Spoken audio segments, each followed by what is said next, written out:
Hey guys, are we good?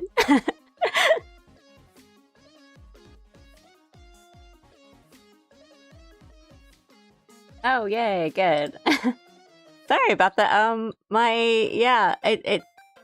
All my settings, like YouTube and OBS and like everything, even my like I was checking on my browser, I was checking OBS, I was checking mobile, and everything said I was live and I was streaming, but nothing was happening. So then I checked again, and then like on a different tab, it said I hadn't gone live yet when everything else said I was live. So I don't know what happened, but thank you for being patient.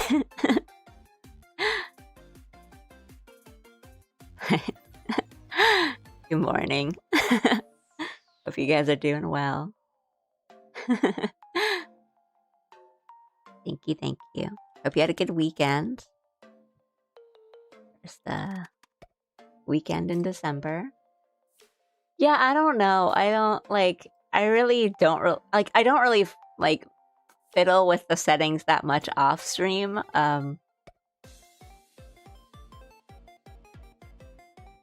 And when I do, it's never really any of the stuff like the stream keys or whatever. It's usually just like things on the setup, the overlay and all that, like assets on screen. And then I don't know why, but every time I start up something, especially when the week starts, like it's like it just resets all my settings or something. I don't know what's going on. Whatever, it doesn't matter. I mean, computers are just rocks that we tricked into talking to each other, so.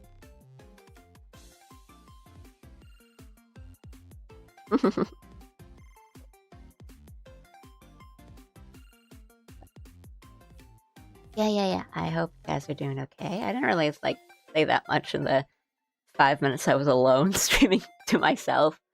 Thank you! Christmas one. But yeah, I don't have like a grand plan for today. I just want to kind of get some more stuff done and chat and draw.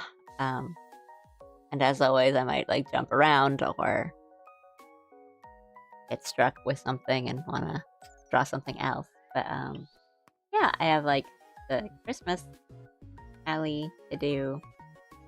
Chaos one. Hi! Thank you for coming in. Oh, hello. Hope everyone's doing well. Now we have this Oberu and Shien. I haven't finished line arting from the last stream, so maybe I'll work on this and do colors. But yeah, nothing. I don't have like a goal of like finish this one thing by the end of the stream. So we'll probably just jump around and work on things here and there. Yeah, marketable plushie going at mock speeds. And I might do like one frame of animation here of like going through the bag and then just launching them at you.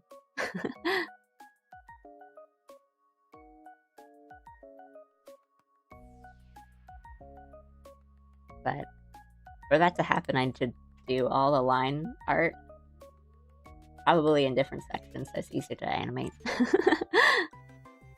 We'll see.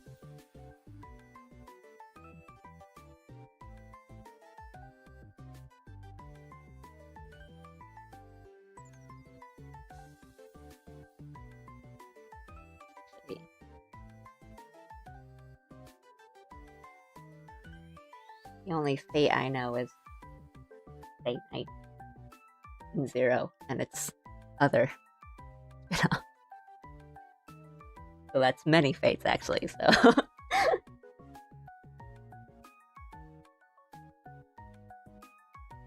Guys, do anything cool this weekend? I feel like if I'm gonna animate this then maybe I should use like a better, a line that's a bit better for coloring animations, but I'm not gonna animate that much on this. I think it's gonna be like maybe 2 frames, so it's probably okay if I don't use the really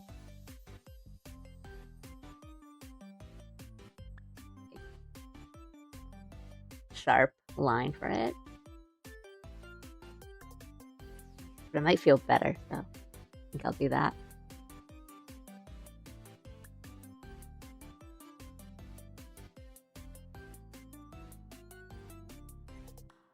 Finished Scratch and started Mother 3. That's yeah, I was only peek aloud. Dude, Mother 3 is so good.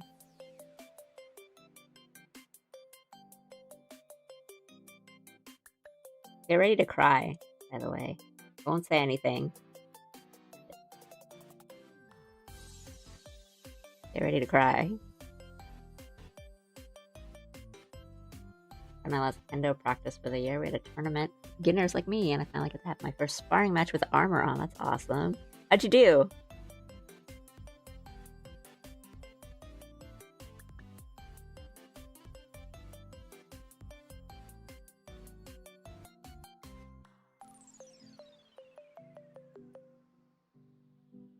Not like the best. I know I say that, but it's because I split them up too much.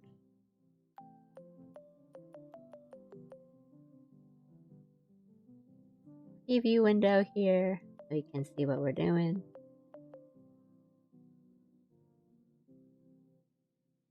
Actually, I got first place. Awesome! Nice, nice, nice. Good job.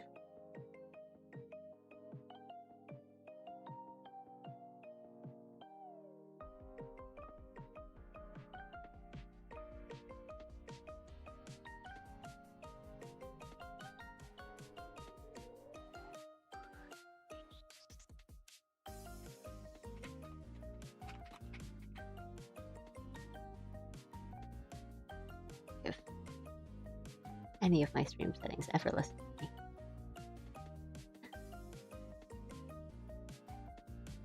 That. Okay, whatever.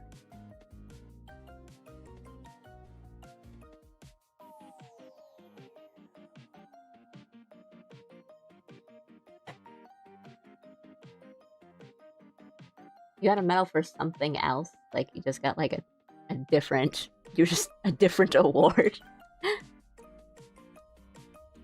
And a trophy, that's awesome.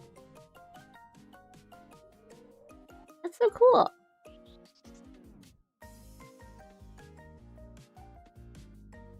Honestly, you really are like living that shonen protagonist, sports manga protagonist life. Oh, get ready.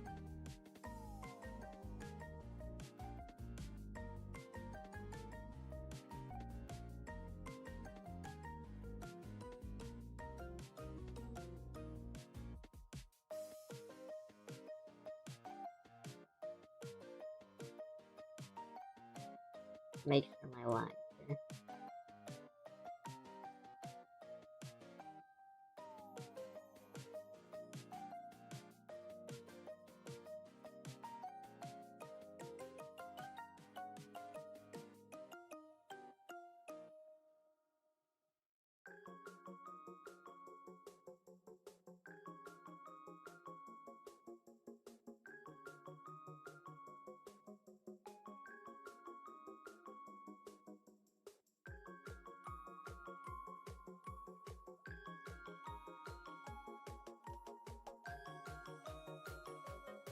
I'm a big Lancer fan. Everyone else is kind of like okay, but I'm really just there for one character.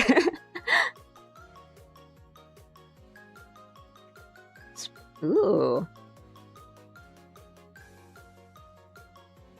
Ornament arc.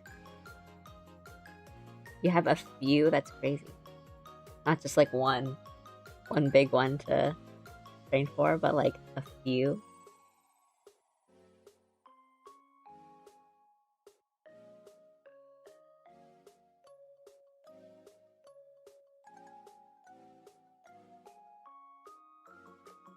Sounds like you're doing good, though. I mean, if you won first place.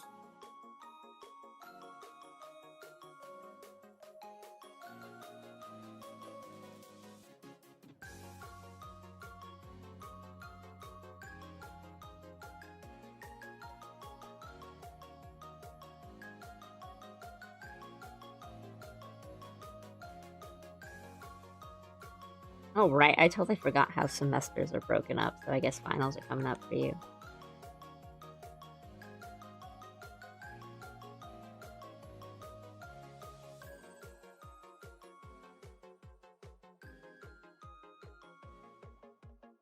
Ooh, but I've never played the second investigation, so lucky. I'm jealous. Anyone have any big, like, Christmas plans? Holiday plans?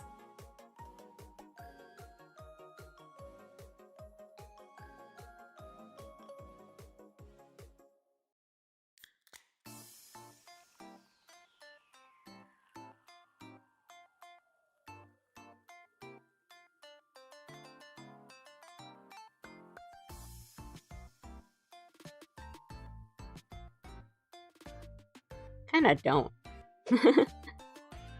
But I'm fine with that because the past couple of years I've had like big Christmas plans, like traveling, seeing a bunch of people, and it's nice, but it's also very tiring. It's very exhausting. I'm kind of okay with just this year being more of a staying at home kind of deal.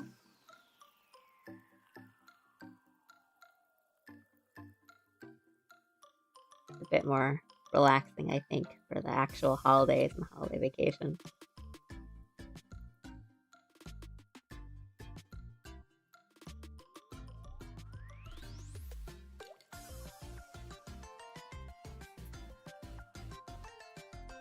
Yeah, I mean, it's nice to have like do something big for the holidays, but it's nice to have like a low key kind of small thing. I think it's more relaxing, like intimate, I guess.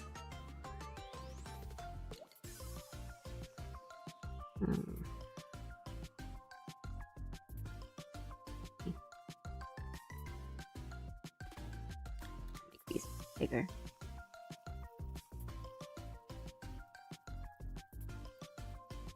Family asks if there's anything I want for Christmas, and the yearly tradition of pondering what I like that I already haven't purchased myself with job money. That's what it. Yeah, I mean, that's like.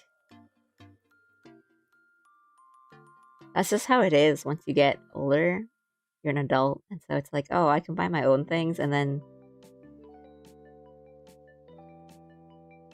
Like, you can use Christmas as the excuse to ask for presents that you wouldn't really normally buy yourself, but you think like, oh, I don't really need this, so like, but I would like this, so I can ask for that. And that's how I've treated it, because yeah, I mean, that's like for me too. And I have family that's like, oh no, I'll get you something, and I'm like, oh, I don't really need anything, but they're like, no, I'm getting you something. So it's like I will end up asking for like, you know, like kitchen appliances that you don't really need.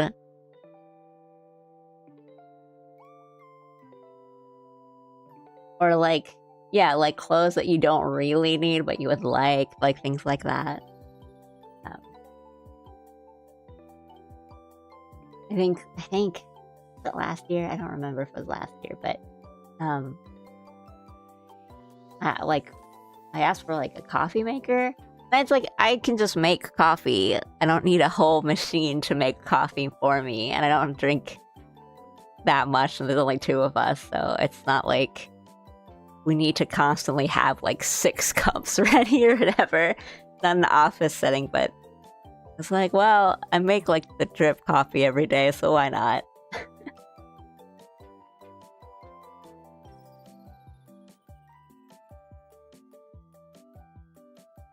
But bringing all your gear home, that must be like, is that expensive? Because that's, I imagine it's pretty heavy, and you'd have to put it like in luggage, your checked baggage. That'd be like a whole suitcase in itself.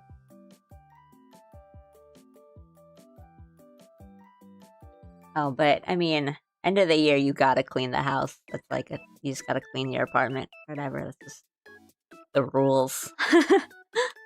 I have to do that too. Do my year-end big apartment deep clean.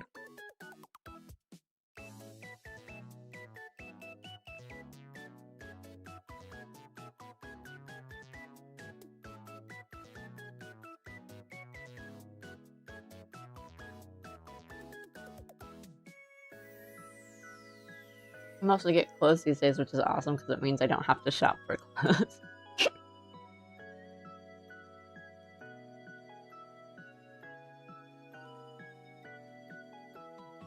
I mean, I feel that, but... Well, actually, I was gonna say, well, what if it's clothes that you don't really like, or, you know, it's not really your style, but I always accept, if I'm given, like, clothes as a gift, I just accept it because I think that's a good way of trying out clothes that you wouldn't normally, like, just buy yourself, and it's always like this, you always kind of end up buying the same stuff, or, like, very similar kind of clothes or style, and so if it's something different, you're like, okay, this is a gift, I can try it, and if it ends up looking really good on me, then I know, like, this is a new thing that I can wear.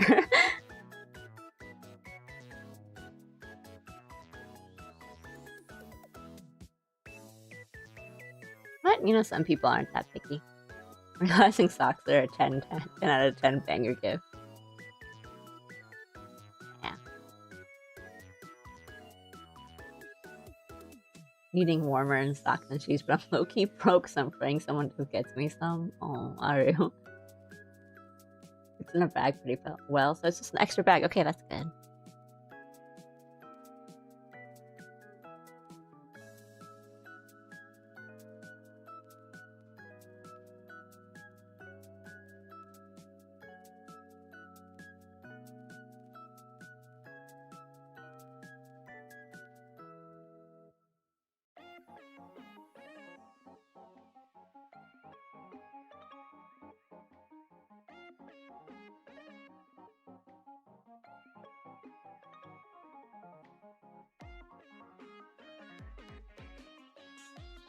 An expensive hobby.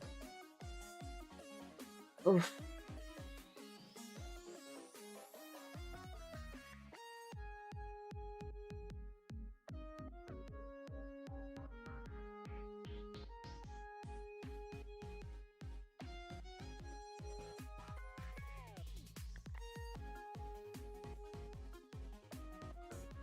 Right, it sort of ends up being this thing of like, now that I've spent a bunch of money on it, I better be good at it.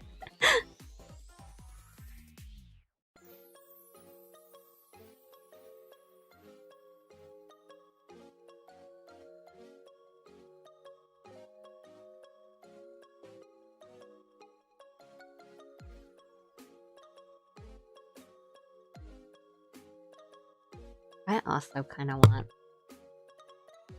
some really nice, fluffy, like lounge socks for Christmas.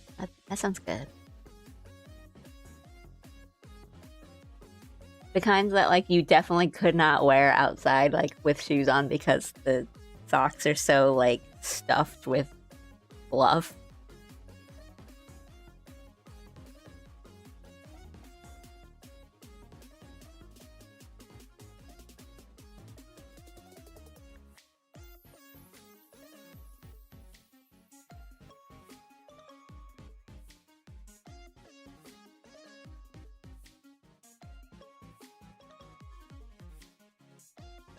I'm just thinking how I want to put up the lines on that.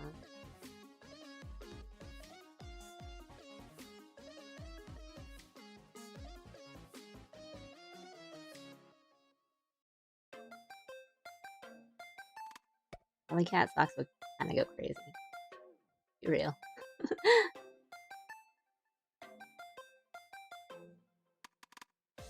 um.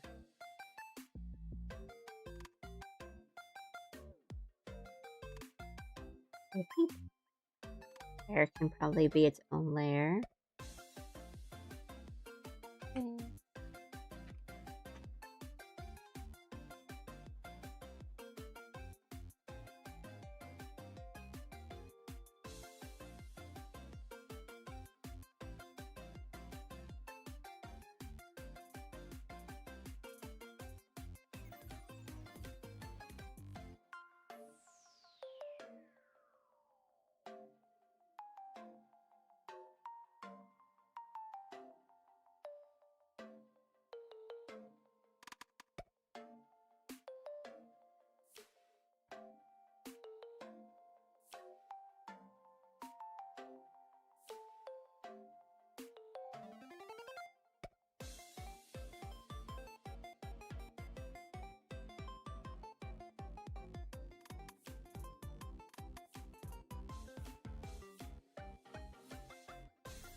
do that for now.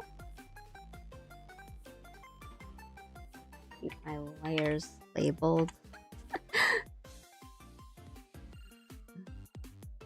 Do a separate one there. Okay, so being so careful.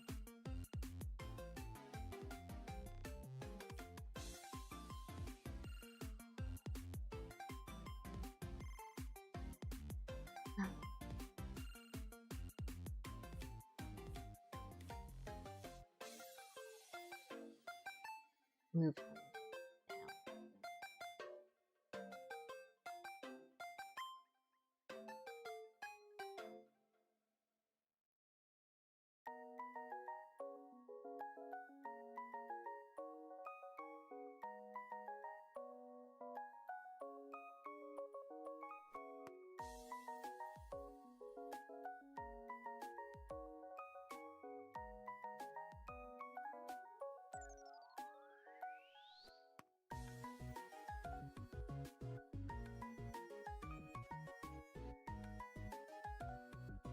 Things.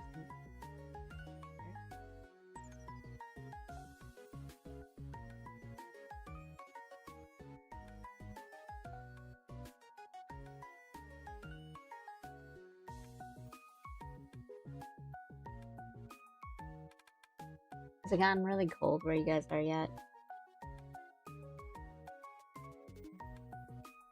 It's not that cold here.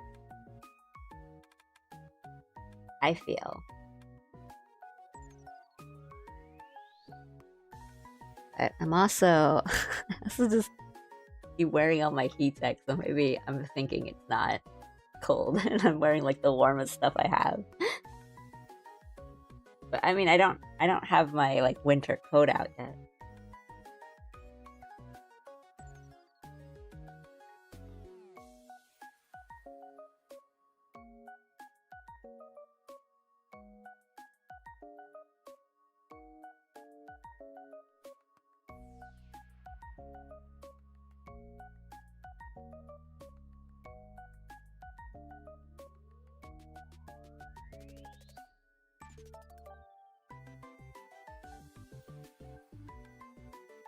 Oh, 40s.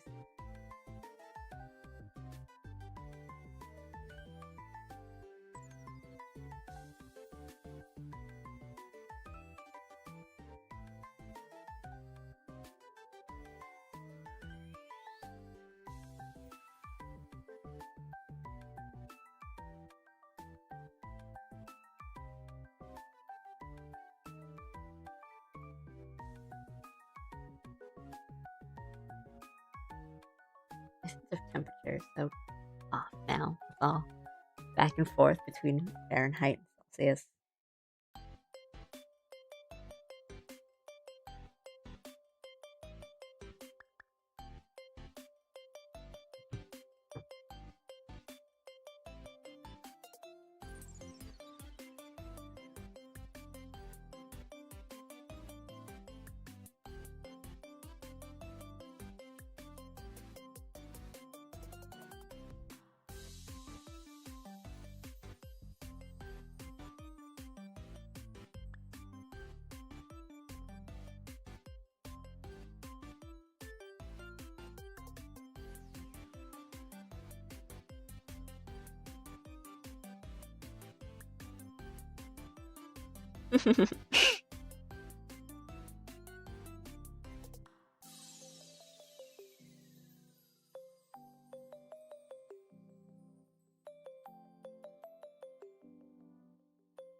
Yeah, the Northeast winters can be kind of bitter.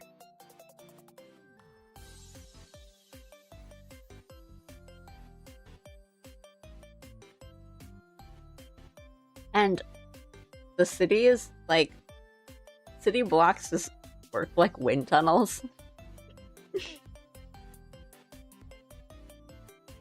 Can get really cold.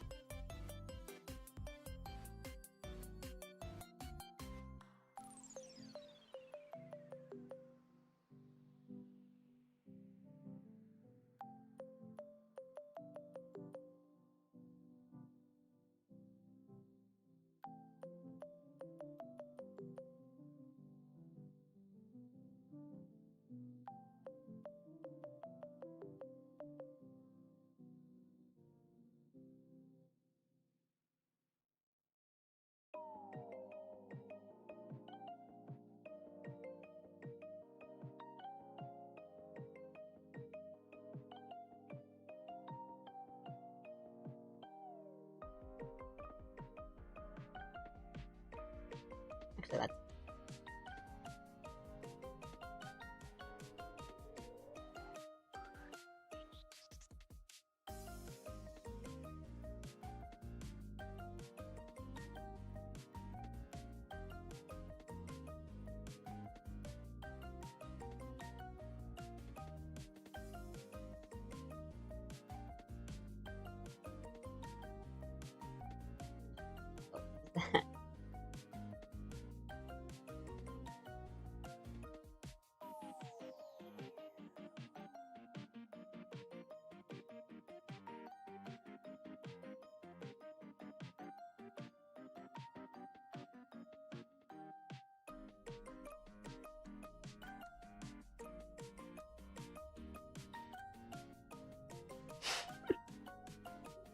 Nothing more NYC than wearing a big winter coat and using the trade winds to sail from Midtown to the financial district and back.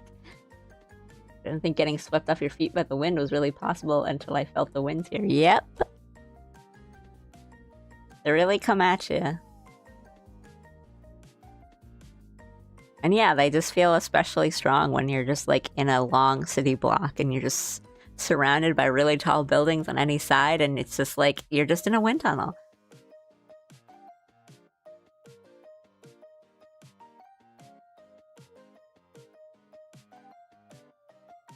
Very Winnie the Pooh blustery day kind of thing.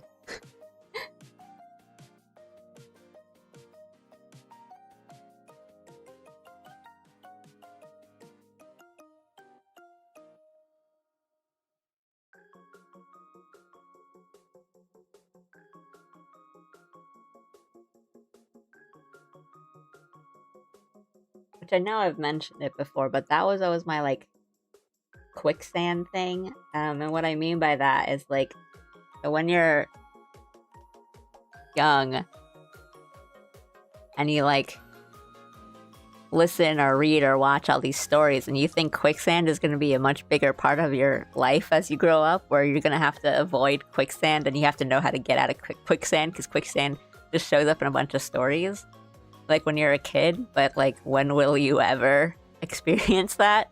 My thing was like getting swept away by wind, and I think it's probably because of like Winnie the Pooh, but I mean, I was a very small child. I'm still very small, but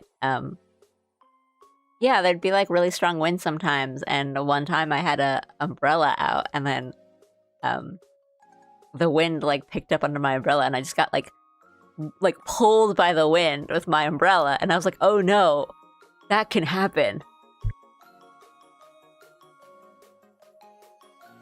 Like the Winnie the Pooh thing can happen where I just get swept away by the wind.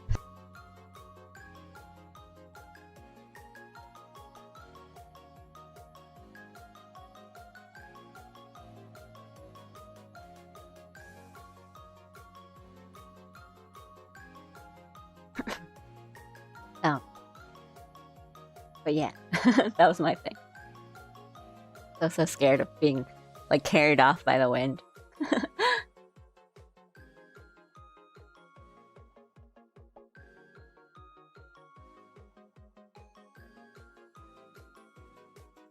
I have to tie my hair back or wear a hat now, since when I go out, the wind will absolutely ruin your hair. Yep. I've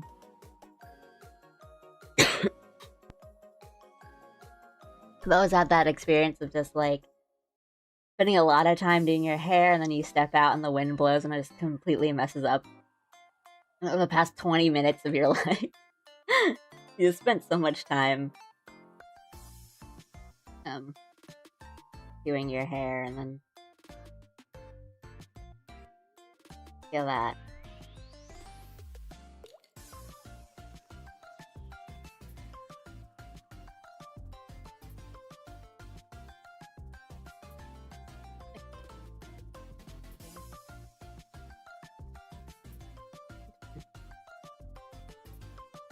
Carry the umbrella. Carry an umbrella and travel the winds like a Korok.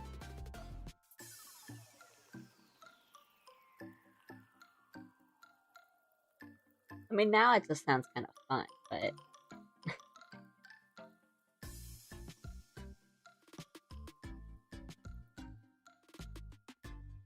And you're like a tiny child, that's so scary. Like, how will they find me? Where will I end up?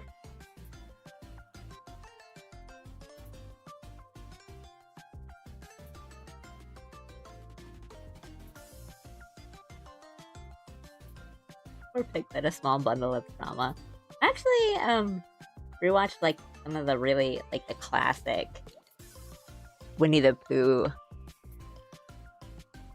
movie cartoons. Yes, because like the movie is kind of like a compilation of I think, and like I feel like Piglet's like way more well adjusted than I am because I am a bundle of anxiety and trauma. But like scary stuff happens to Piglet, and he's like, oh dear, well I guess I'm just gonna have to deal with this, and it's like, wow, he's handling things better than I would. But what if there's quicksand everywhere around you is covered in concrete, right? Basically. And it's not like the beach where, you know, you can go to the beach for vacation and, you know, you're in the ocean, so you should know about riptides and stuff. But, like, you don't go to vacation somewhere with quicksand. I mean, some people do, but not me.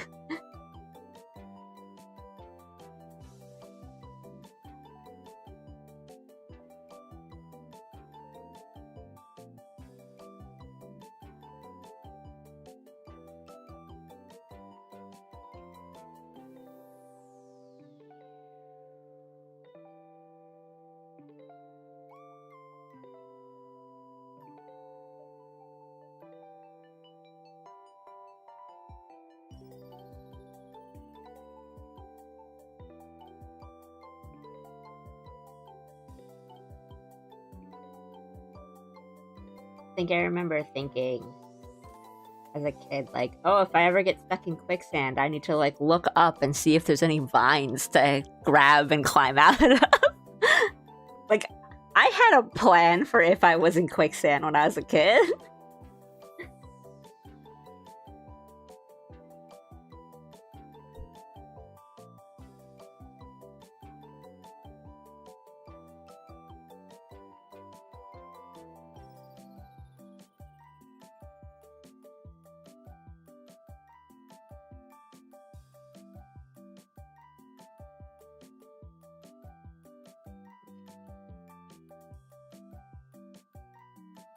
I think I'll do like the cape in its own layers.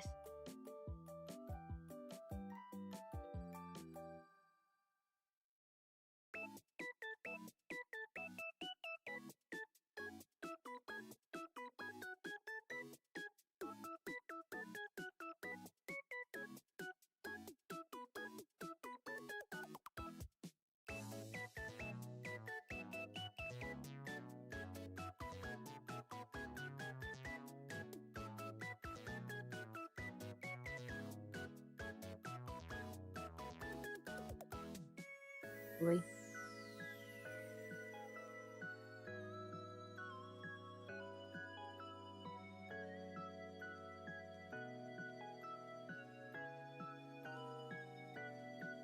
Bringing a whip everywhere you go, just in case you need to grapple something to pull yourself out of quicksand.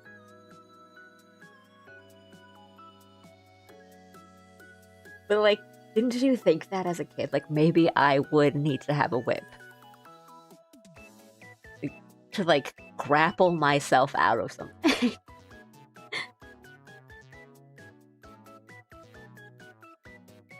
There's a Mythbusters episode where they do, like, Indiana Jones kind of things, and one of them is, like, can you use a whip to grapple around, like, a branch and swing off it? And I think it was no.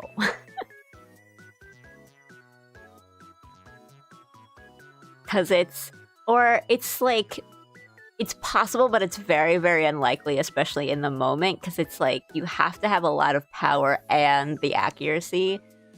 And even if you did, I don't think it wouldn't like wrap around, you know, it wouldn't wrap around the branch and then give you enough like a security to swing over.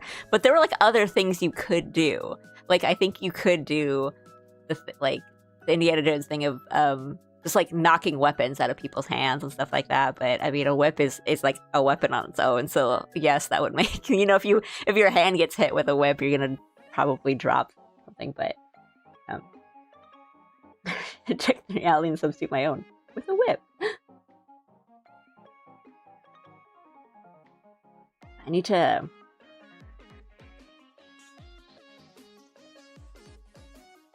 I mean, but that's the fun part about those episodes of Mythbusters where they do like the movie myths, because some of the things are plausible.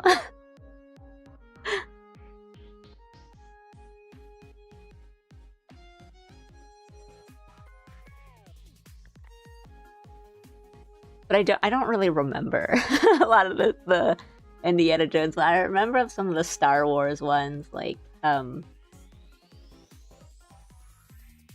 if you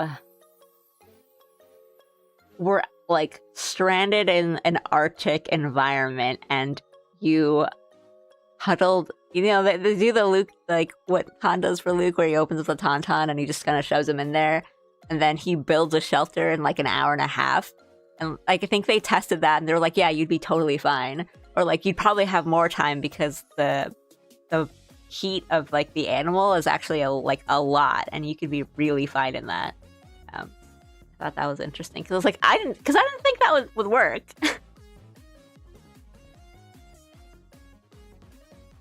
But I mean, Mythbusters is really fun. It's just a fun show. So.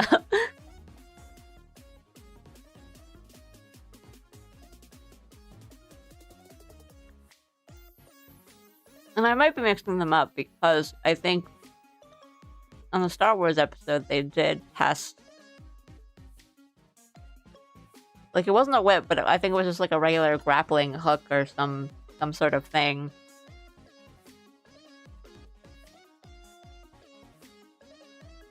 It was like, if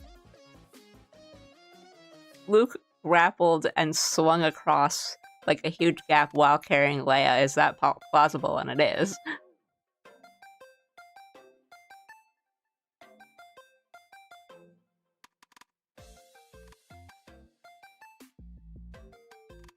Luke's magic belt. Have been replaced by cement truck go boom. They have a bunch of like full episodes of Mythbusters on YouTube, and I watch them every now and again when I have to do like a bunch of work.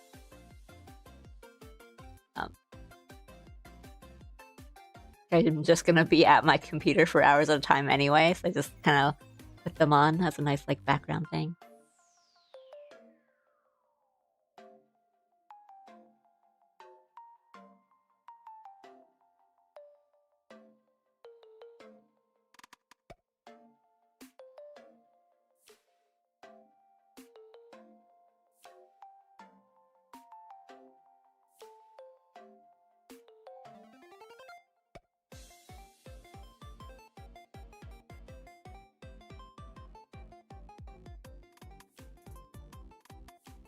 My favorite Star Wars one they did was like recreating all the Ewok like weaponry where they take like an armored truck and they do that thing where they get smacked on both sides by like tree trunks, and it requires so much like strength of engineering to first of all just make that sort of device, that like war device, but like they had to get massive trees.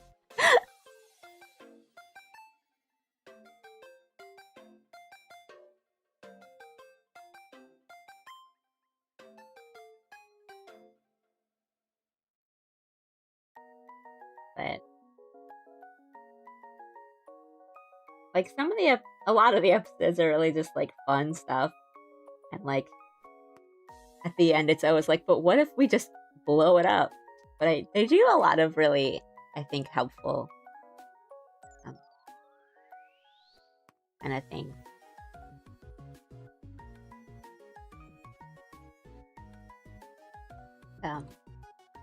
I know there's that one, they did an episode on sleep that helped a lot of people that I think the takeaway was ultimately like, even if you're having a tough time sleeping or you're just like not sleepy, it still does better for like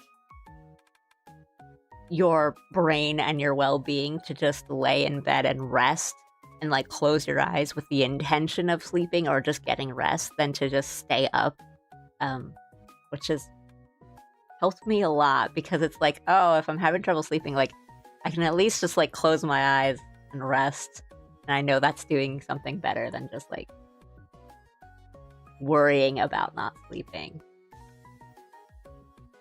I also did one on like motion sickness. That was really good. And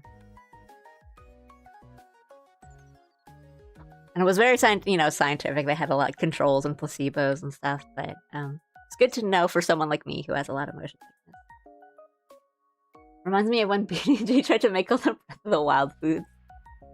There's another, I don't think it's BDG, but there's another like video where someone tried to like make Breath of the Wild foods the way Link does it, and it's just so terrifying because it's like a pot of water on the stove and they just like throw whole fruit into it.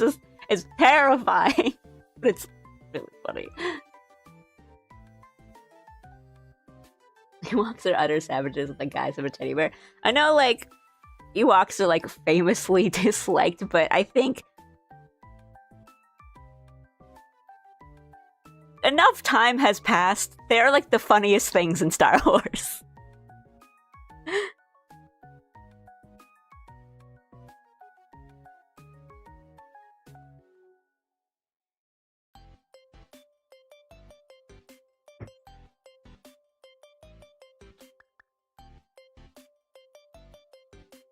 There was that one, like, map or event in the online game, like Star Wars Battlefront or something. Yeah! The Star Wars Battlefront 2 event where it's Stormtroopers versus Ewoks at night, and it's a horror game. If you guys haven't seen anything from that, like, look it up. It's so funny. It's horrifying. Because it is, like, a horror game. It's like, I can't even... There's a game that I'm thinking of and I can't remember what it is, but it's really like you're a stormtrooper and you're shining your tiny little flashlight in the dark and you just see like scuttering like shadows in the distance and you just hear things and you're just like frantically searching for what it is and like shooting into bushes, and then this little teddy bear just like jumps at you from a different bush and just takes you out. It's like really funny, actually.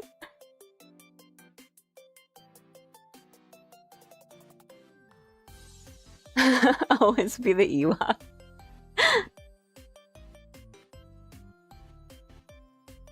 Link must be a master at stir frying.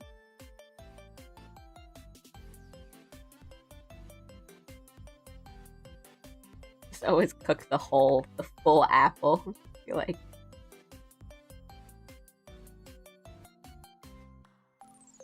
Monster parts.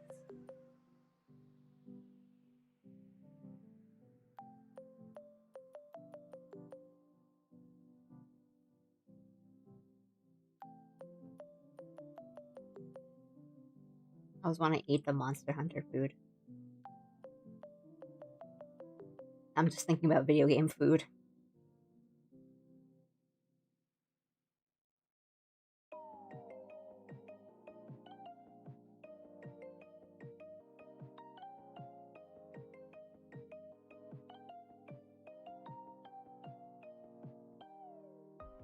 The Battlefront 2, I'm taking your guys' word for it. I remember seeing videos from it when it happened, and it was like the funniest thing.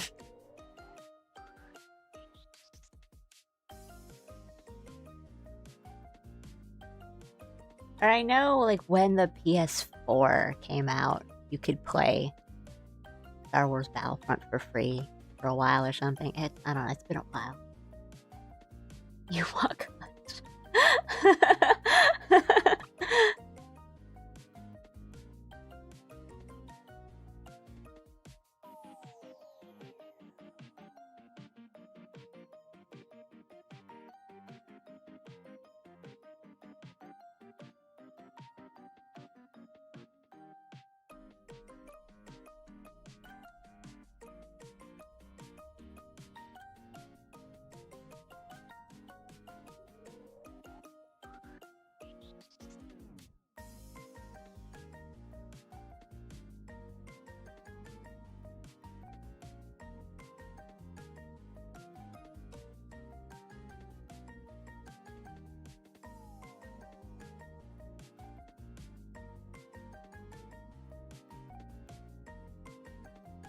Hello, hello.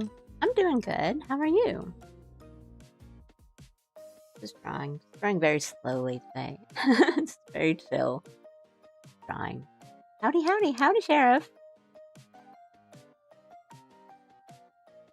The newer Battlefront 2. That's why I didn't know if I had the right game title. Because I know there's like a new one and an old one, and I thought maybe they called it something different.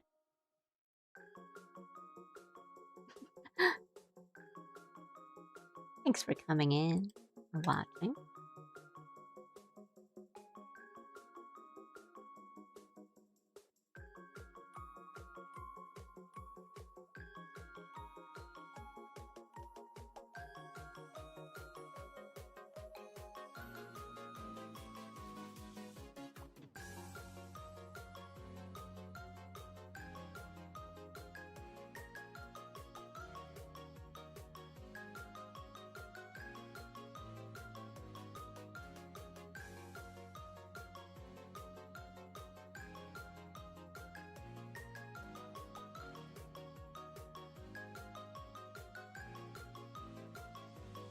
Sorry for the quiet. I was eating a Costco muffin, and those things are, super dense. They're huge.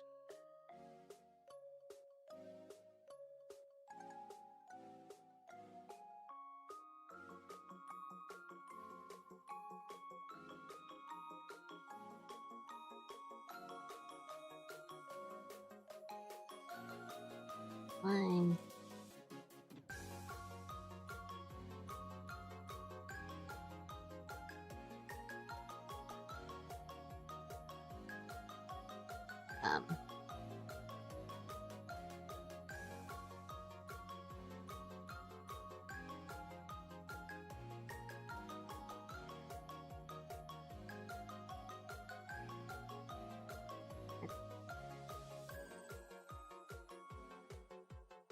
Please save this for now.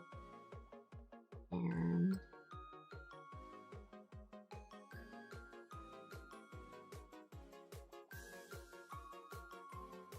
let me think of it.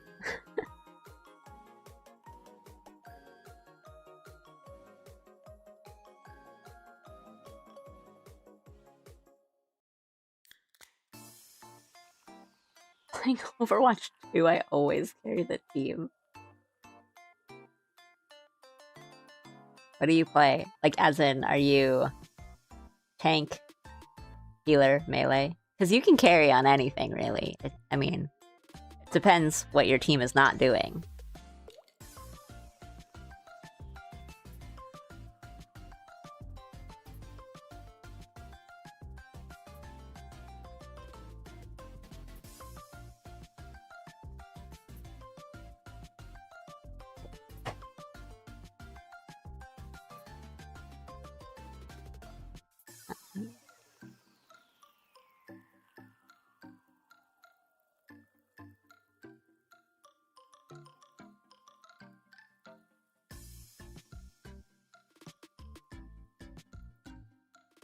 Right, like to name your new game the same exact thing as another game that you've already made.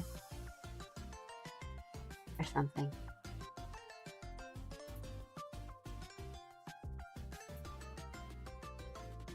I'm DPS and the healers don't heal, but when I heal, the DPS don't kill. That's how it goes.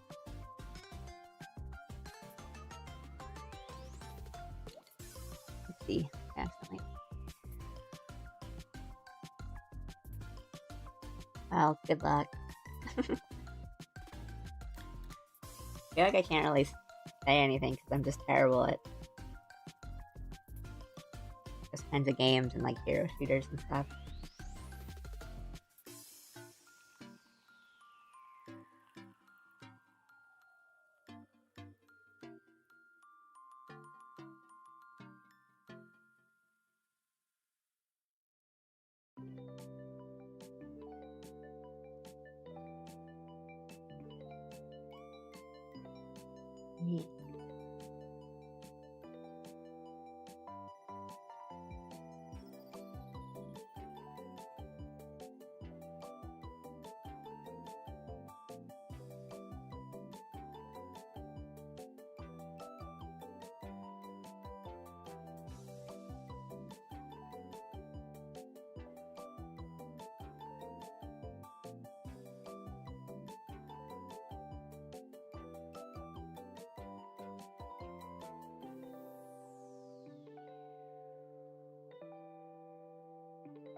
am I drawing? I'm doing the lines for a Christmas drawing of Allie, my model slash avatar slash persona slash PNG tuber slash me, whatever you wanna. It's the easiest way to explain that.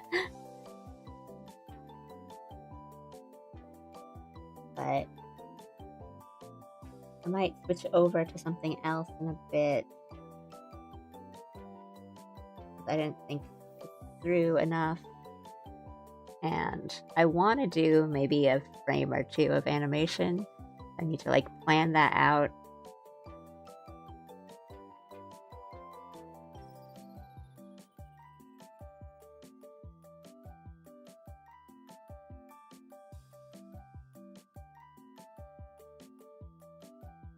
So it'd be easier to do some of the lines in the drawing in their own like layer if I'm doing animation. Things easier.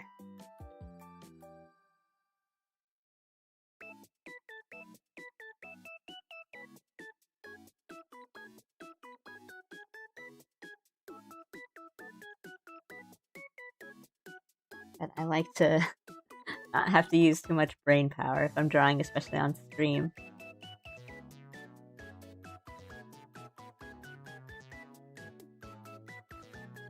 I feel so bad every time I play a shooter game with my friends because I'm embarrassingly bad at them. It's even worse because my friends don't even get mad. They just encourage me. Oh, that sounds nice, though!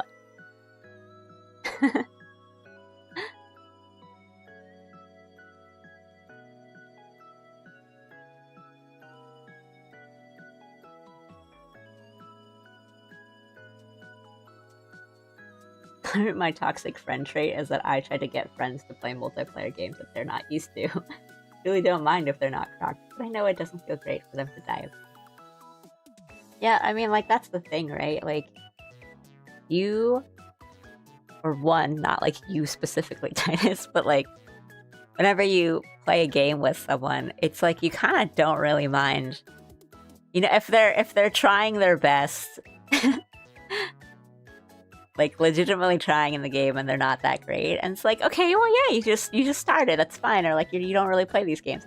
Like the fun part is playing together, but you kind of understand like, oh, they might not be having fun if they just keep dying. So it's like, it's, you know, you get, there's like a balance you gotta strike, and that's really hard. But I mean, I feel that. This is why like a lot of PvP stuff is kind of tough for me, because I'm always just like, for me it's less like, oh, I'm terrible and my friends are gonna get mad at me because I'm terrible. It's like, I don't want people to be mean to me. I don't want the other team to tell me I suck, because I already know. Like they don't need to be mean to me.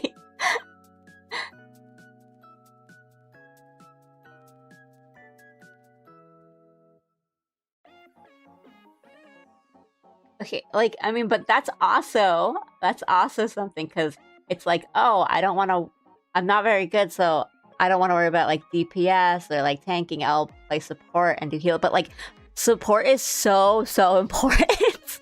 And it's really, it can be really difficult, like playing healer or doing like support and giving buffs, because like you can really notice if you're not getting good support. And like sometimes it's definitely people just being like too you know, they just blame the healer, or like, you know, they're overextending, and of course they're getting all the damage slammed. They're like, you're not healing. It's like, dude, you are so far up, right? Like but it's kind of noticeable when you like aren't getting the heals or the buffs that you normally should be. And then it's also very noticeable when you are getting like very good support and you don't have to worry about like, you're never worrying about your HP and you're never worrying about like your damage. Like, so support is important. I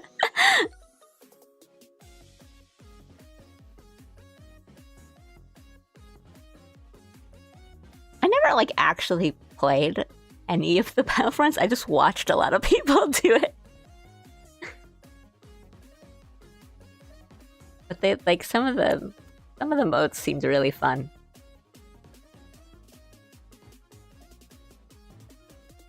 because they had like aerial battles, and then you would go down, and you could be like just regular shooting gunfights, and kind of cool. Jump.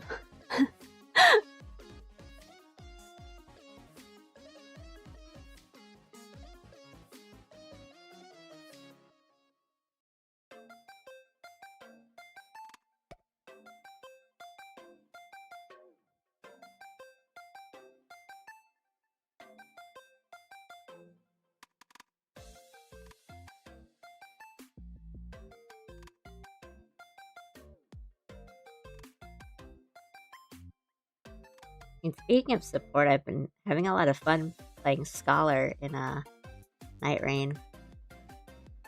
It took me a day because I didn't understand how to really use him on the first day. And then as I started learning, which is just like, eat everything off the floor.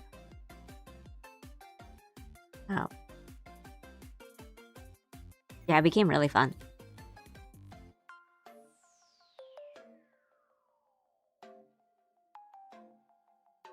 Still kind of a little difficult. There's a certain parts to his skills that are kind of tricky.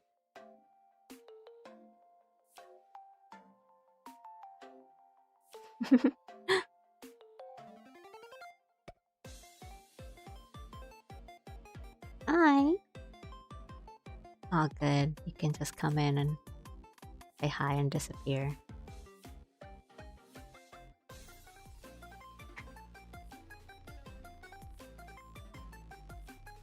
I don't know if I really want to do this today. Probably should. But...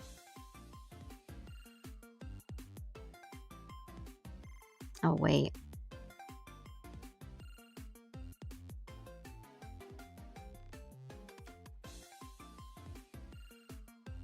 I drew everything on the wrong layer. Oh, thank you. Thanks for giving me a like. I really appreciate that. Thank you so much.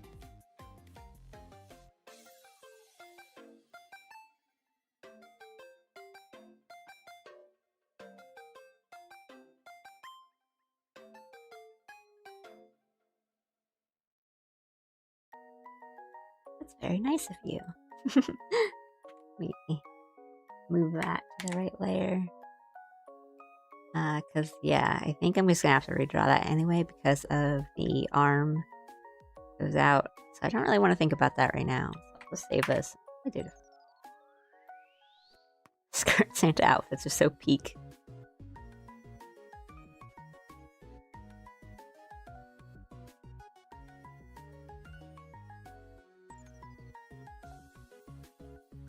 Yeah. I want to do like a bow or something, like a bell or a bow or something here in the center. And maybe some other stuff. There's gonna be like Christmas lights and like ornaments or something, probably on the ears / hair buns. But, you know, we have a while until Christmas, so I don't need to finish this right away. I miss the days when game devs left in button press cheat codes for players to discover as Easter egg. Same. That was really fun. I never understood, like, when I was younger, how people find those out. Because you just discover them on, like, you know, a game facts thing. Like, page, or you read it in, like, Nintendo Power magazine. I never knew how, like, people discovered those. Because sometimes it's just like, yeah, it's just like button presses. It's like, what do you do? Do you just like accidentally press it, or you know, or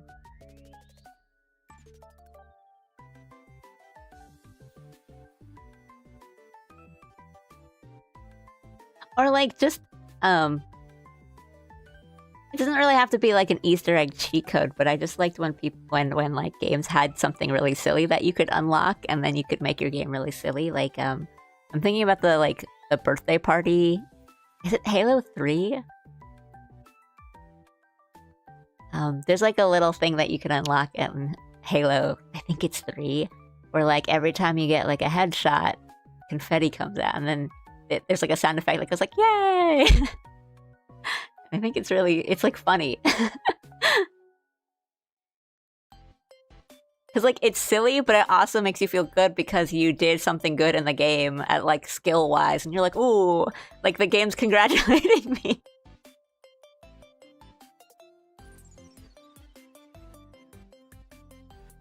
Ooh.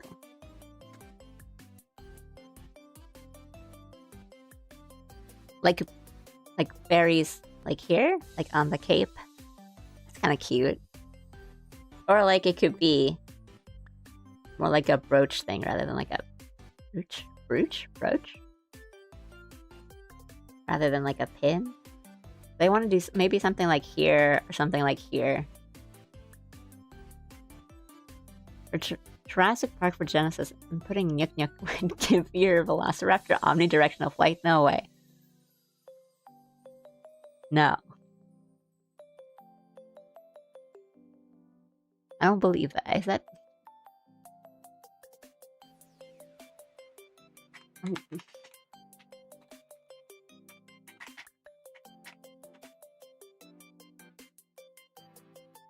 Second controller enabled.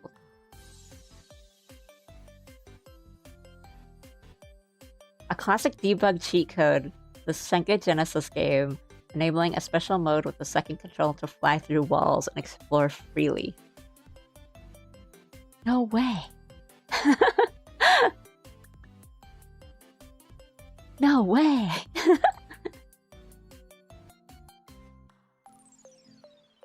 I want to just keep doing lines. So I'm going to switch over to this. And the lines for Steven. We can keep this up though. It's kind of cute.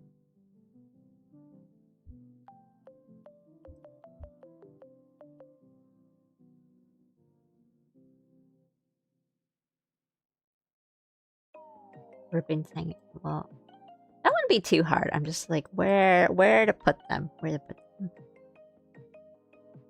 Because here we can do something like... Right? Because like my original idea was... Sorry.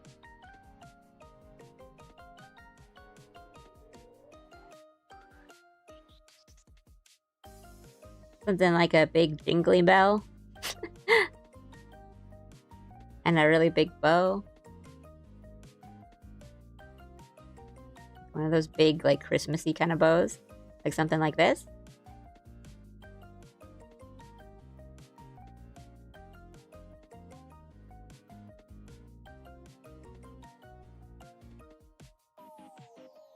Or we could do something...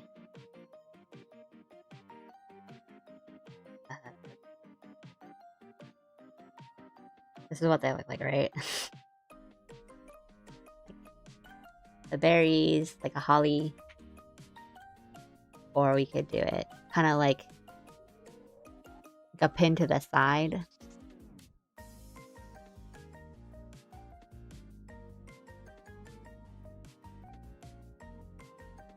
Or yeah, or we could just kind of...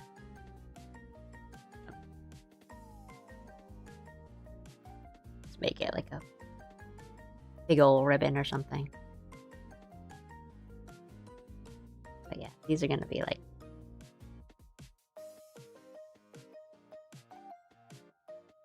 Christmas lights. So, that's the plan. For the outfit. But yeah, I don't know the center thing here.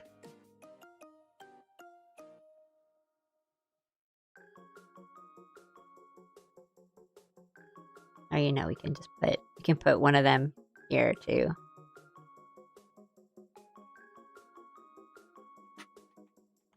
Because Ollie's kind of a cute idea. Like the little berries. But I like jingly bells. We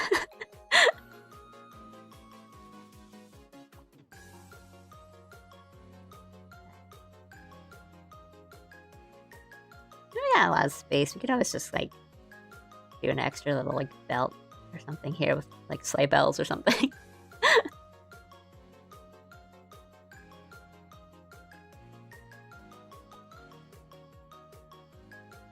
There's gonna be multiple cool pandas being thrown at the camera for gifts. And so there's one with like a Santa hat, and there's one with like a reindeer. You got like a Rudolph thing going on.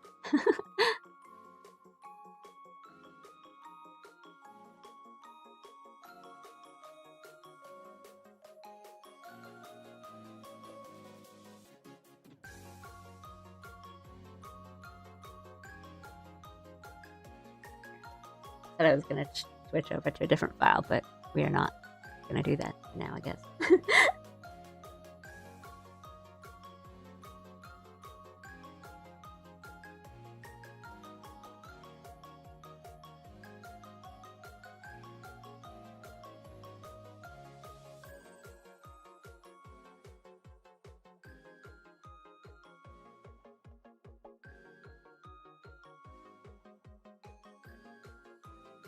Don't need these lines to be that big.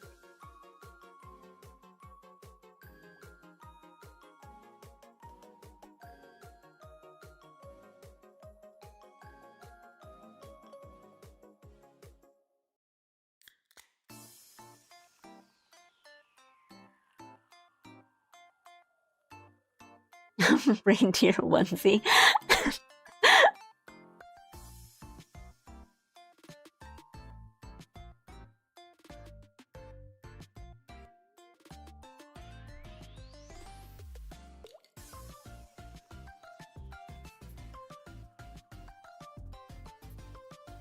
Try to get sorry, like a speed lines in at like a reasonable kind of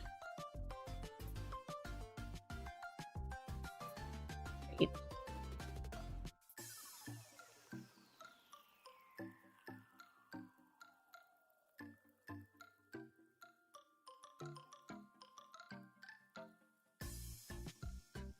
Oh no, let's do the onesie thing.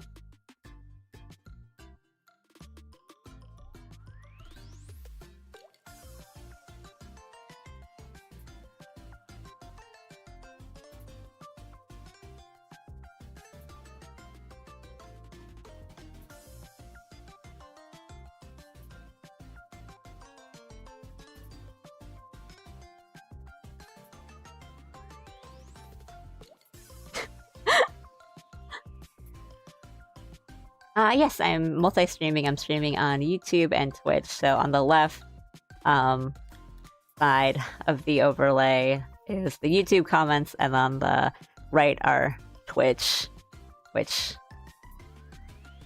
is very temperamental. The Twitch chat is kind of chooses what it wants to show sometimes. Let me just kind of bring it over there.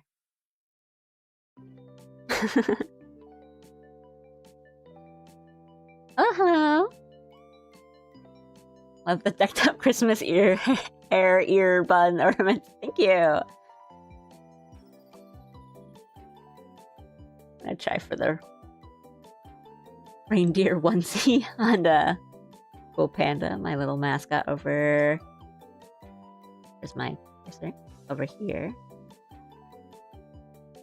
Hollow Knight, is that you?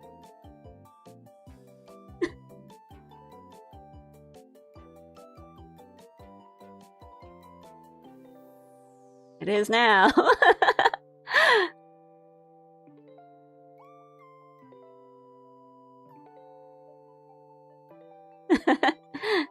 The knight is so cute.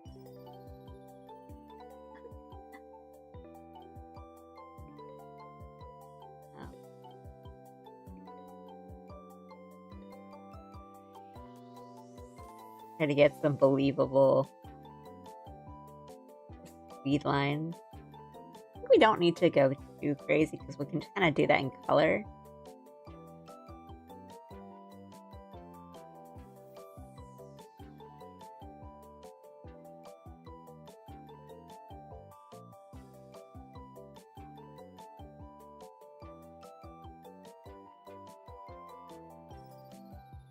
I guess like I didn't zoom out. So the concept of this Christmas drawing is that I am throwing presents and like plushies at you.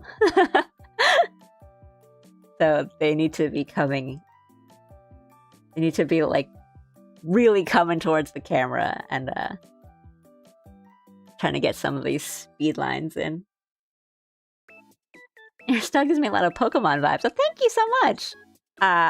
It's a very high compliment for me because I really love a lot of the artists that worked on Pokemon and like the character design in Pokemon and stuff. So, I mean, I think my art style has a lot of Pokemon vibes, but hearing it from someone else is like, yay!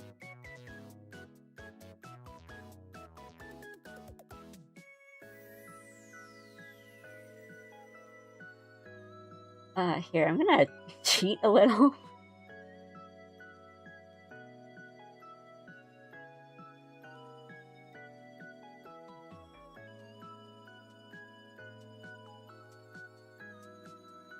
His little reindeer face, I can't, bro.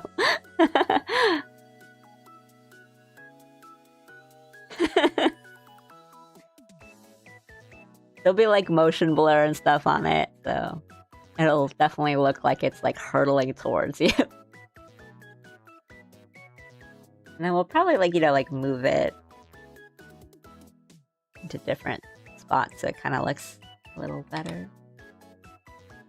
He's really like just chill with it. Yeah, like a directional blur.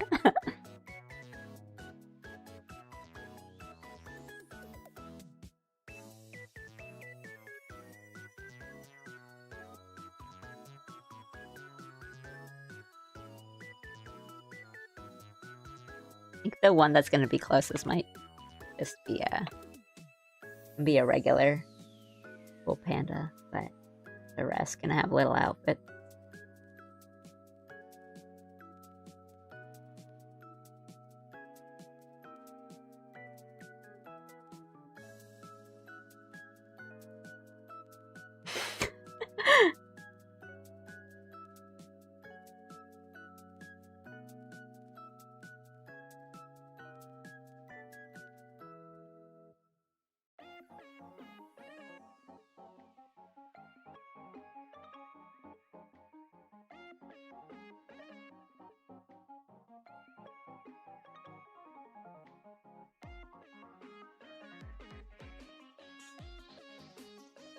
Make that stand out a bit more. Something like that.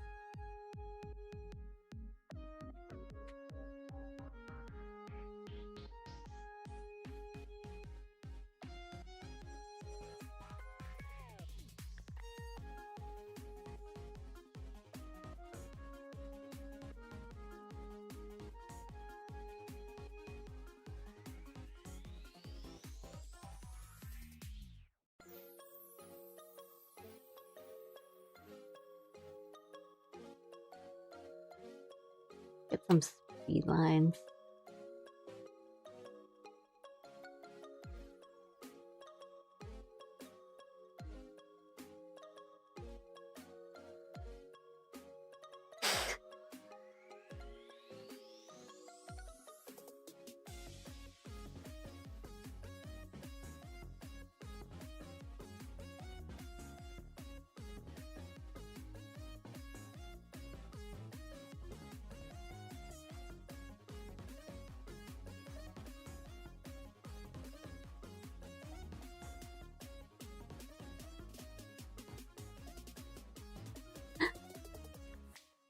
Your messages got blocked. Huh. I don't know if I have any settings. Let me look into that. I'm sorry about that.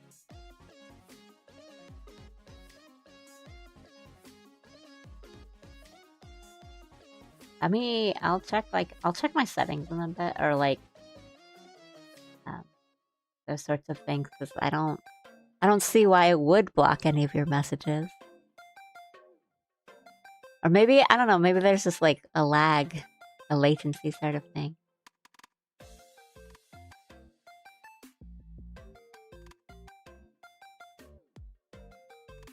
I have had trouble with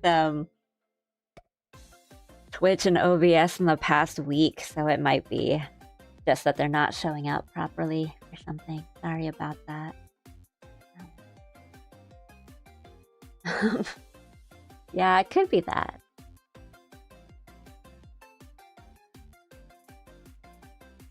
I'll check my, my stream health.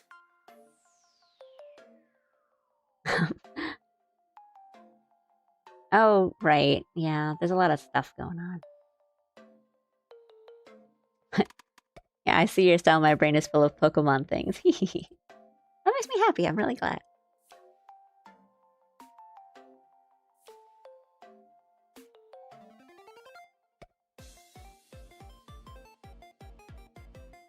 I think I was playing. The servers should be saturated. Playing Move Legends EA the other day, and I was looking at the characters like eyes and stuff, and I was like, "That's just how I draw eyes." I was like, "Wait, where do I think I learned this from?"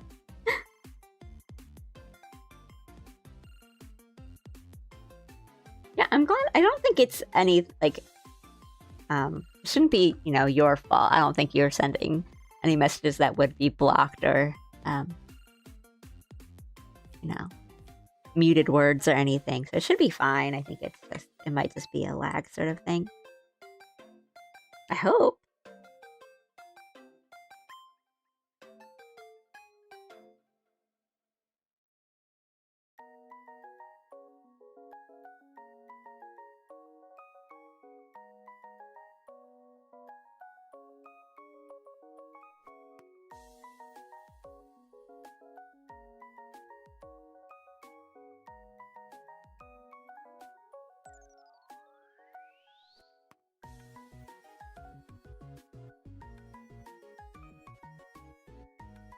Block sometimes and works on the second try. A message, huh?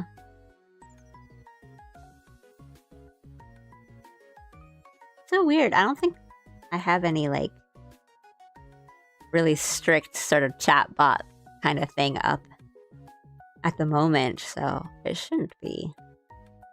Sorry about that.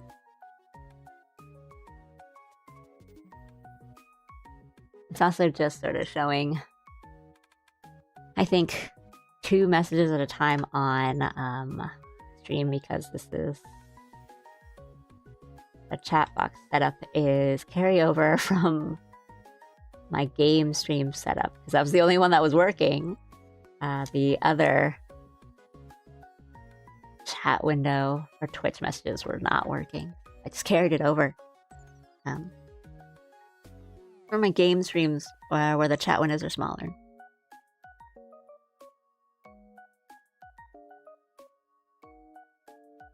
No, spam bot, get out of here.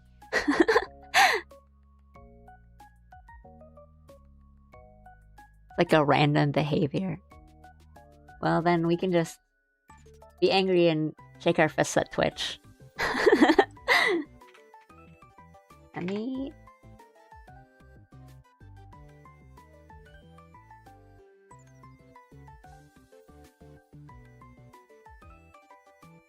Yeah.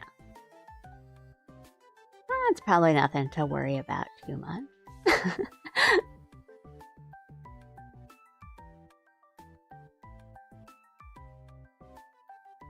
The Pokemon trainer you fight only has Panchams. Guess who's on my team?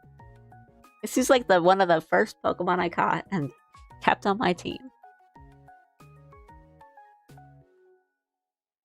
I don't pay attention to like too much meta or anything in any game. And like especially with Pokemon, I just kind of pick the Pokemon I like and then worry about team comp later.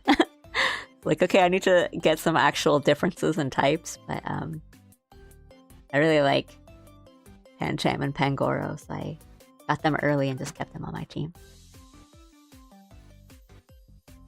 Pangoro is such a cool design, honestly.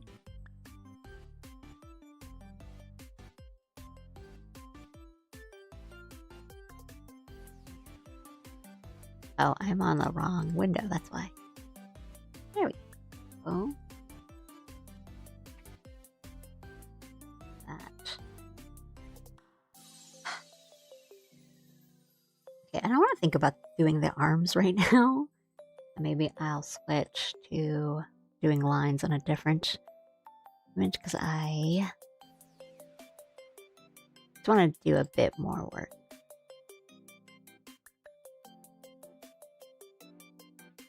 Let's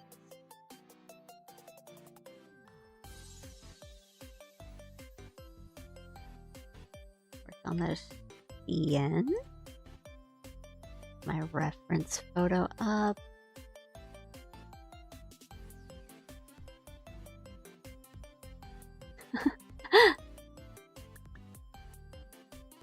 Alright, sometimes you just pick. And if you're not really like battling online, or like doing ranked matches, it's kind of fine whoever you pick.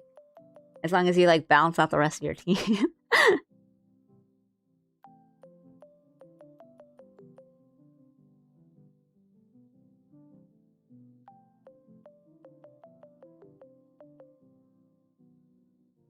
Right, meta shmeta.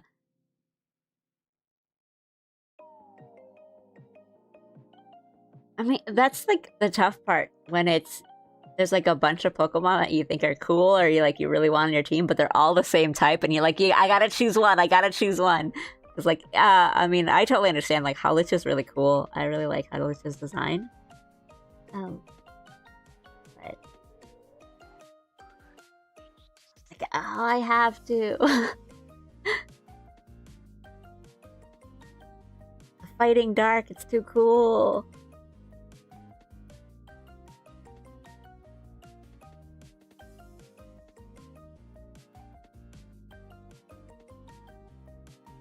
Oh yeah, I mean that Pachirisu moment is like legendary.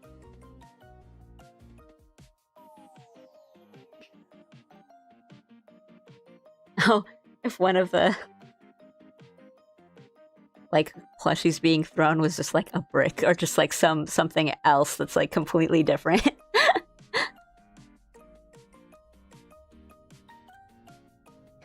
Something dangerous.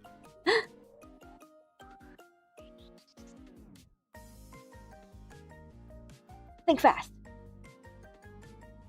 So, one of them is a Wiimote. I didn't put the wrist strap on. Very dangerous. Always put your wrist straps on.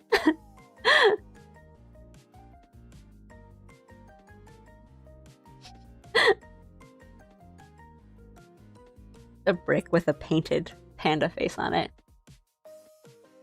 That's for the bad kids.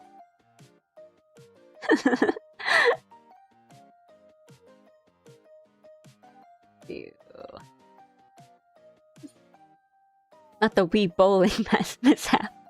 I think when the Smash games were coming out and people were doing like character predictions, one of the ones that's always makes me laugh is like the reckless Wiimote user. It's like at the beginning of the game, when you like turn on the Wii or like you start playing a Wii game and they warn you like, oh, make sure you're not like too close to any furniture, or like always put the wrist strap on. And there's always like that picture of the guy who's just like swinging back and forth with the Wiimote, and like people are like, oh, he should be a Smash character, like the reckless Wiimote guy who's just thrashing around and smacking everyone with the Wiimotes.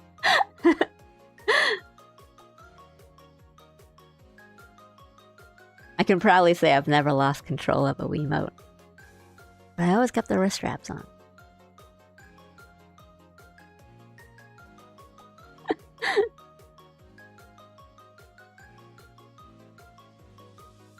I got a lot of workout from the like Wii Sports.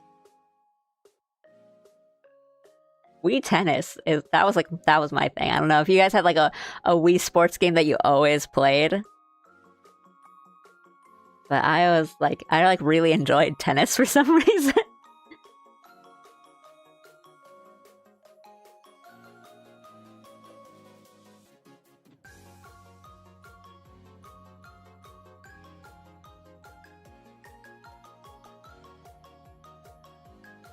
Let me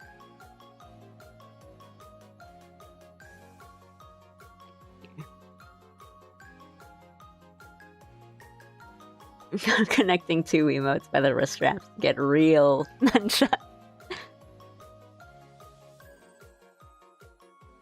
And I'll smash the strap slipping off and hurling the Wiimote straight through the screen. It's destroying your TV. Good game! Good game! Yeah, good game! Destroys TV. Oh yeah, and like Wii Sports Resort.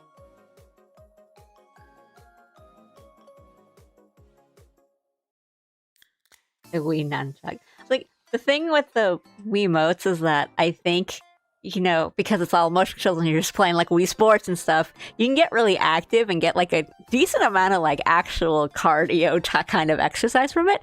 But when you're just playing a regular game, you would just mess up your posture so bad because you could just kind of have the controllers wherever you want.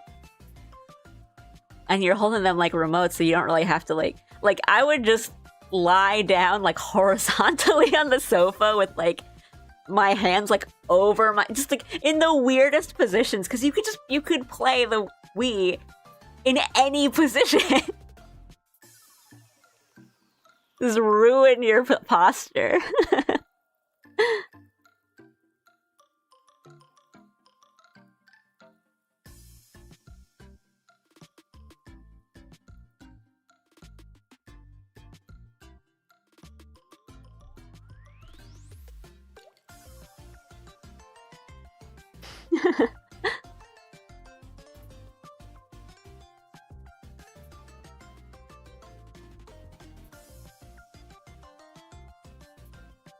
I try to keep maintain good posture when I'm playing video games and stuff now, but yeah, I think the more wireless your remote or your controller is, the like more tempting to be in like the stupidest position.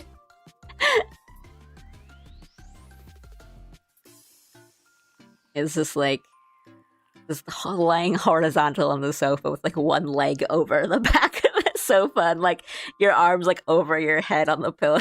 Just, it's not the way you should be playing a Souls-like. Playing Mario Kart with the Wiimote motion controls and my torso is at a full 90-degree angle to get through a turn. Look, I use tilt controls, but no, I totally feel that because I like to have the gyro sort of thing on with like Mario Kart and stuff like that. And like Splatoon. And so it's like you're doing a sharp turn in Mario Kart, or like you think someone is to the side of you, so you just like whip around to just look, and you really just do like the full like 90-degree turn in your chair. Headed to bed, enjoy the rest of the stream. Like, thank you. Good night, Rob. Have a good rest. And see you next time. Thanks for always coming in.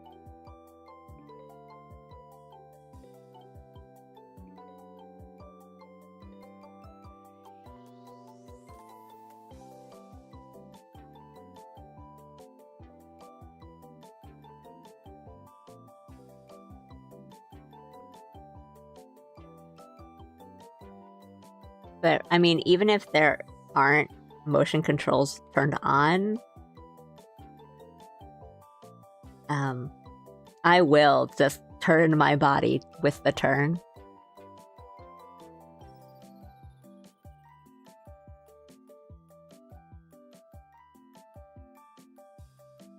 Like playing Dragon Kart in the Like a Dragon games, and you're just like leaning over to one side. Ichiban, we gotta make that turn.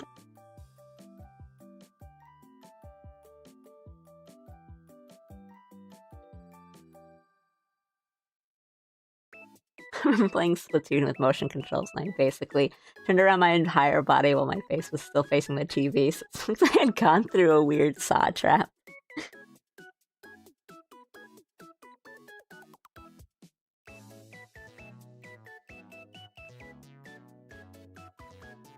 I mean, I learned and changed the sensitivity on it. I'm not moving so intensely when I play Splatoon, but yeah, it's really funny.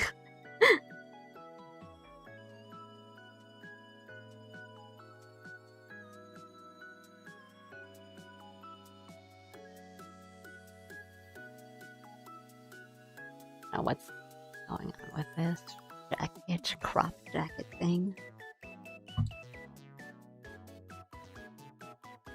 Oops, here.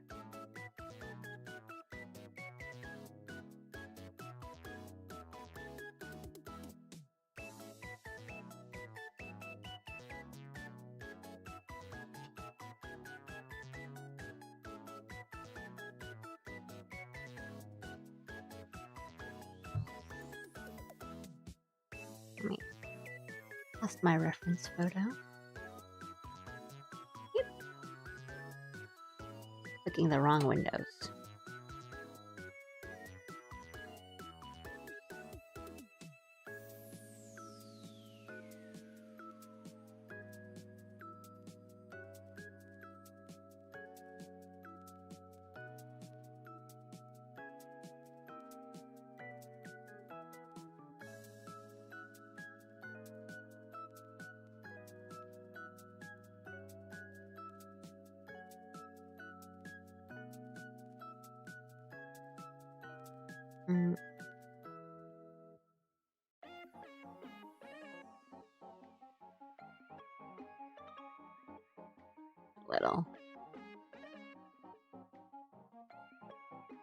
Little messy.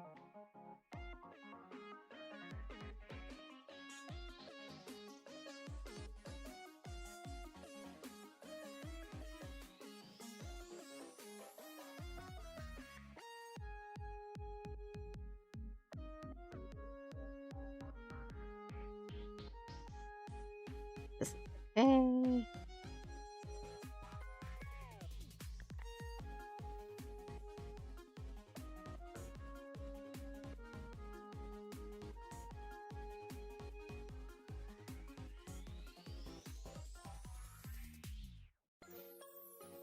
A little sloppy. Keep using a bit too many lines.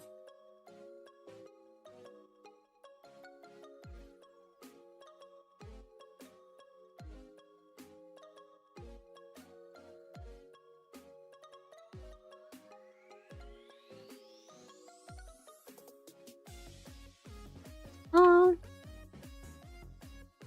no. Well, welcome to the YouTube side.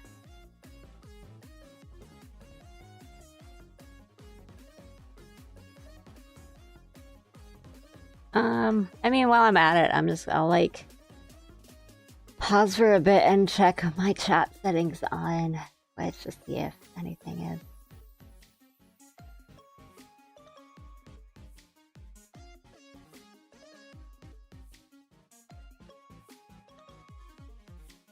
Oh, well, I mean, I got that.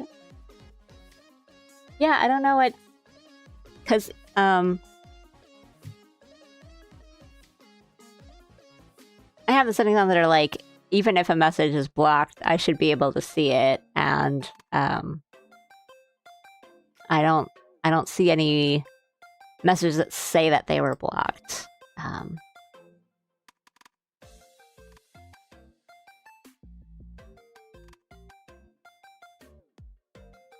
And I... Oh, wait, hang on. Yeah, okay. No, it's telling me now that I have had... There's been, like, several messages that were deleted.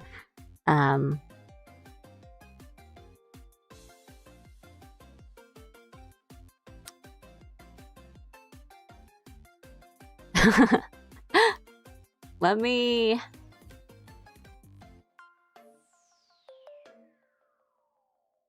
check my... It might be, like, Stream Elements or something.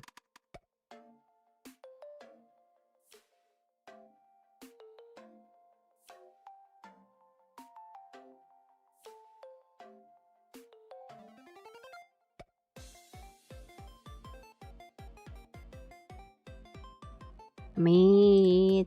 Yeah, That's so weird.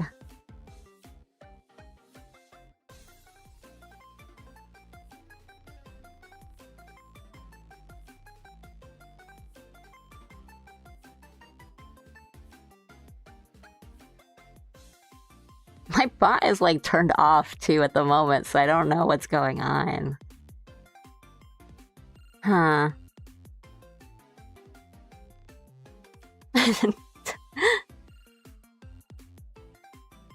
Well, I'm sorry that your messages got deleted. I don't know what's... And it should be that I have, like, I should be seeing the moderation actions, and I'm not. Like, I don't have any, like, sort of notification or anything about telling me, like, oh, these messages got blocked or anything, but, I'll look into it after stream. Yeah, we'll figure it out. We'll figure it out.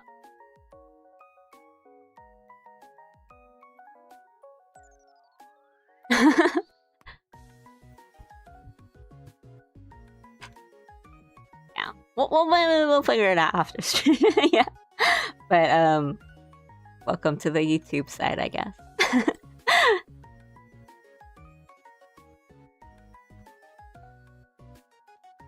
I think it's probably not either of our faults. Maybe something else was going on.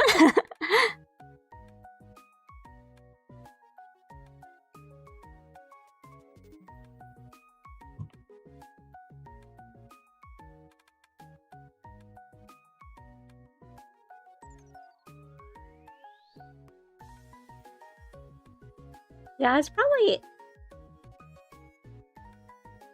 just some weird issue if it's not just that messages are getting like blocked, but also that I'm not seeing them getting blocked. Or like I'm not getting any sort of message or like on anything, like not on Twitch itself or OBS or Stream or...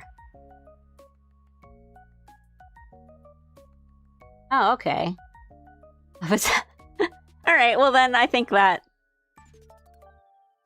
not solves it, but like answers it, right? Like if it's happening across other channels, it's probably just like a big old Twitch thing. We'll figure that out.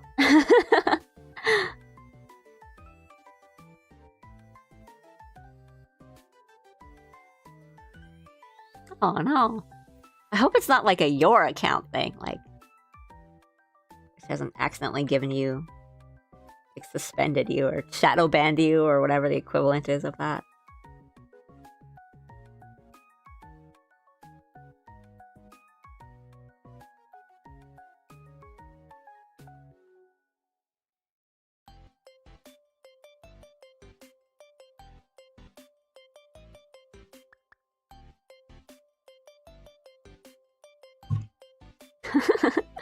That's good.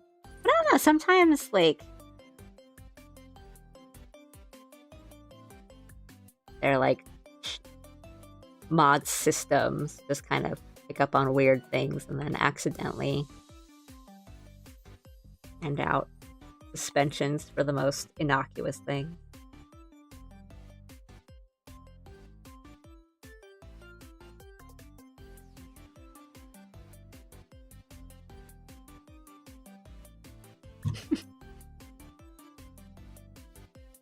Yeah, we're all good boys and girls. Follow all the stream rules. Don't say anything bad.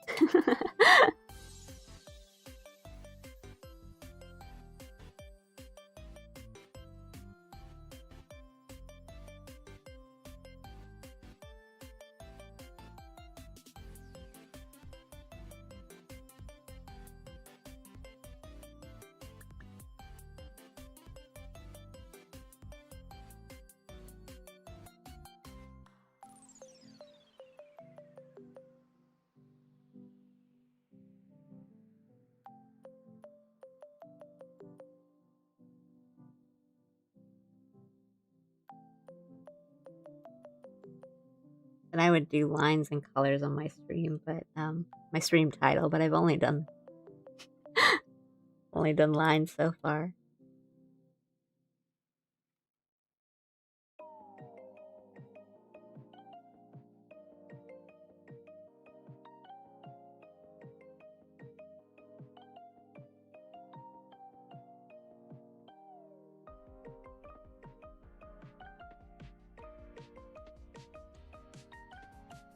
That's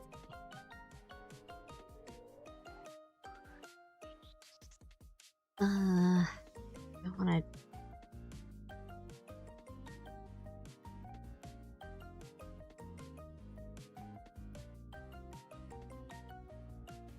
Right.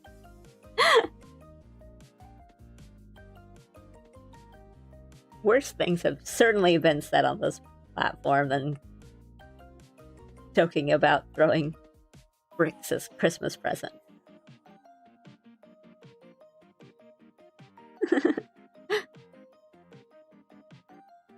Like, ooh, that's not in the holiday spirit. Twitch is on you.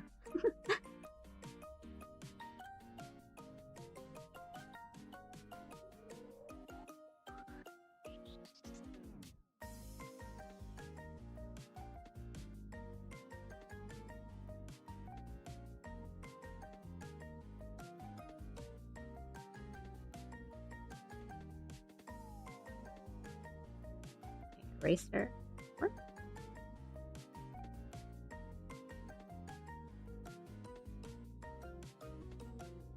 Like selectively.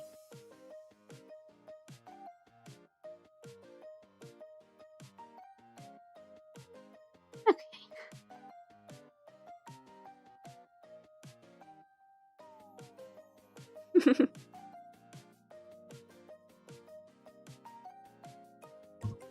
Flagged for dangerous content.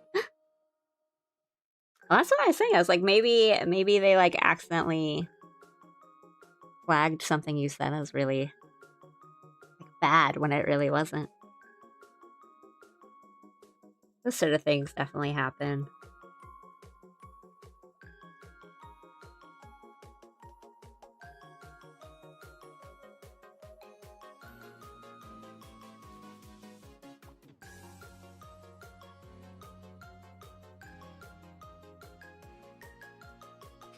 I'm getting those.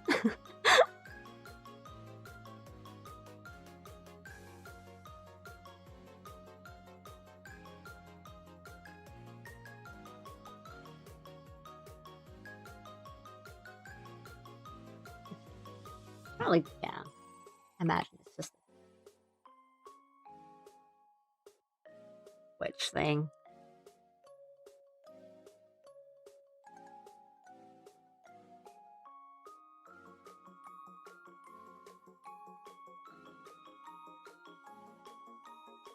That's working now. I'll see how long that lasts.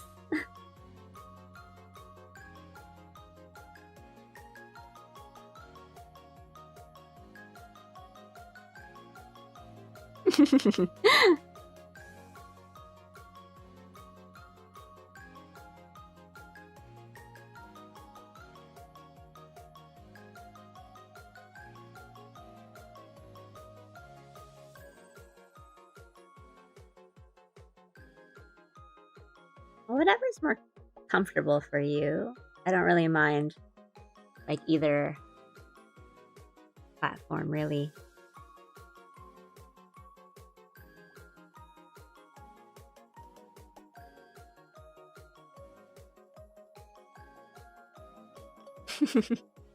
I'm doing pretty good.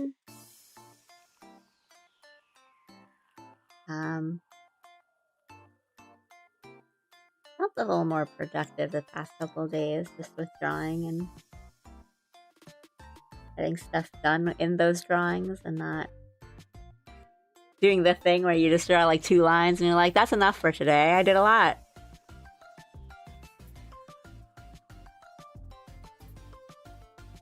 How have you been doing? That goes for everyone.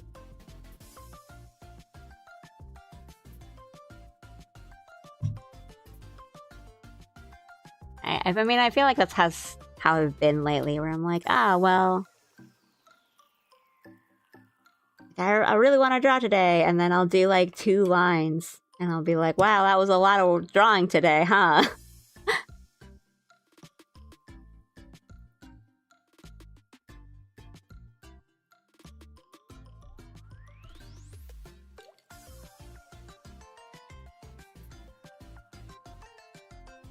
Or, you know, like, I'll do a lot one day. I'll be like, well, I drew a whole lot yesterday, so maybe I should just, like, take a break today, which, that's just stupid.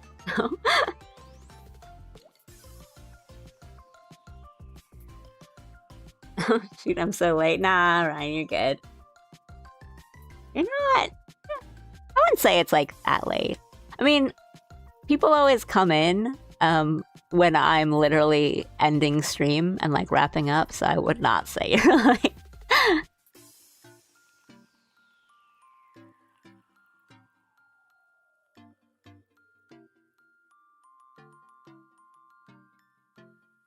I hope everyone is in good health.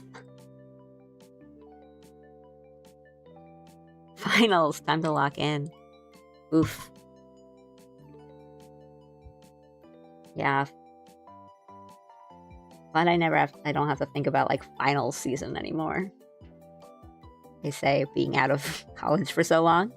But, I mean, good luck.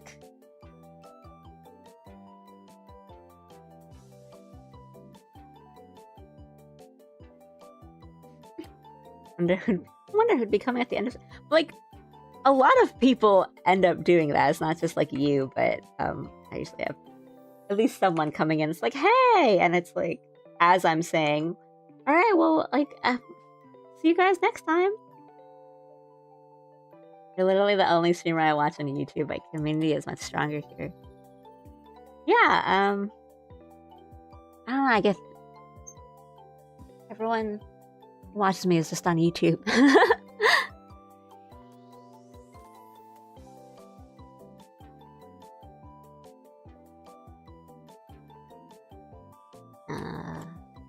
To do some, like, little fluffy ruffles here.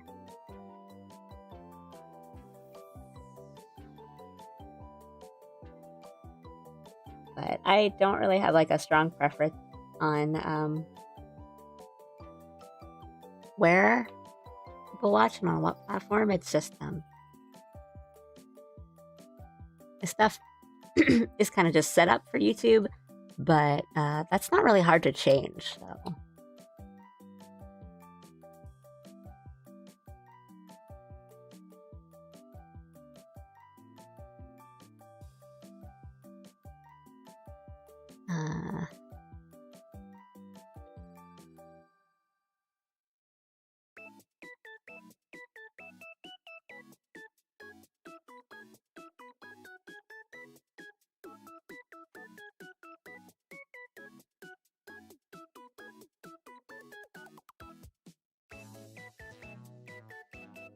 Yeah, that works. Aw, thank you guys. Sometimes I feel the more work I do, the more work comes out. Complete one task and get 2 more to do. Yeah. Ain't that how it is? Alright, just gonna... ends up in the way that it's like... if you finish something, you know you're gonna get more work. So you just kind of like try to take as much time as you can on one task.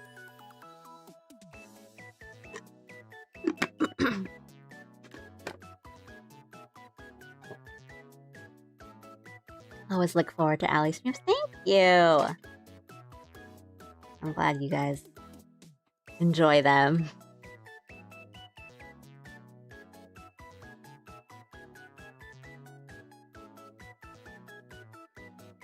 I get so much done during these streams. I'm glad. I'm that really makes me happy. Because I mean, I say this all the time, but I'm like the type that when I'm working on something, I like to put on someone's streams. So I like to work or like draw or something watching someone, and it's cool to be like that someone for someone. Like, it's cool that I can be that get stuff done stream for someone. Like, oh, cool, Allie's streaming. Now I can work on my project. I'm like, ooh, I can study and listen to Allie talk about Ewoks.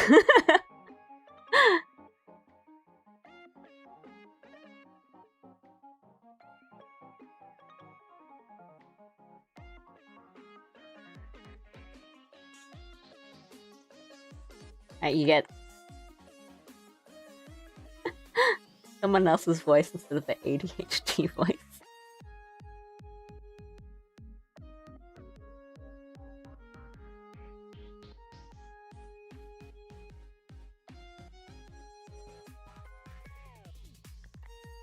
That's a big project, so you need to complete the basic task and move on to the advanced task. Yeah.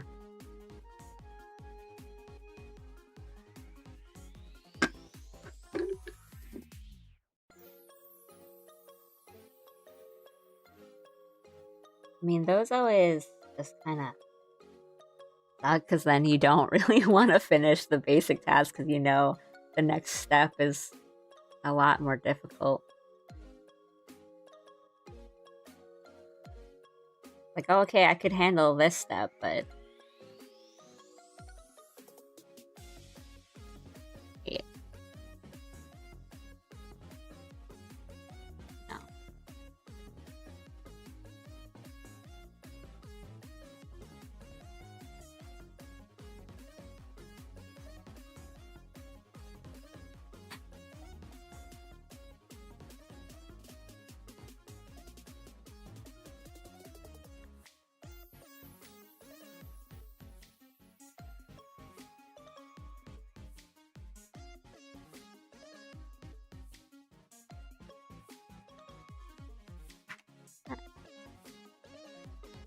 I don't see my assignments don't see me. Is there no way to finish my task by beating it with the sword? I mean...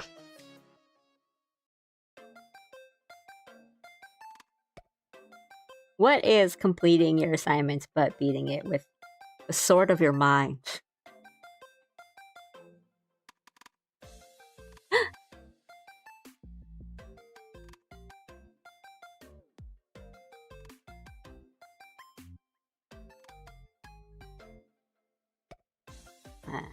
I don't like this part.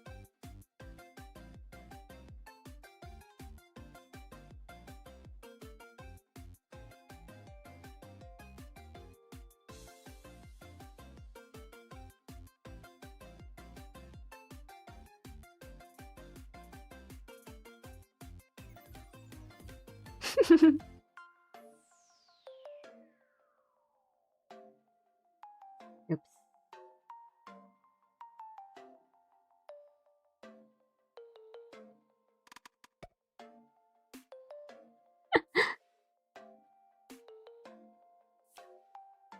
Everything is just a battle.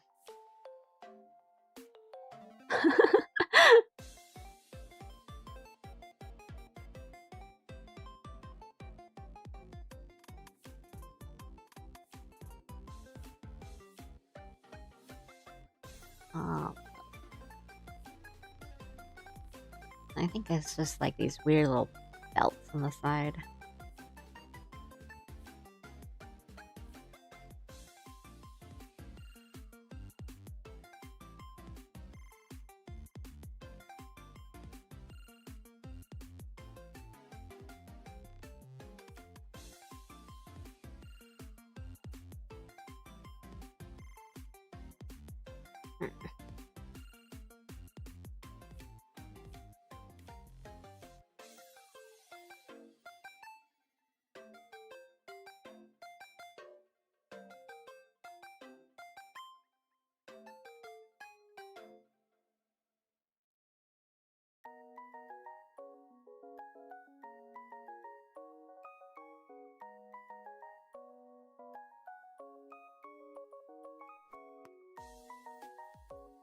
hate having to draw, like, belts.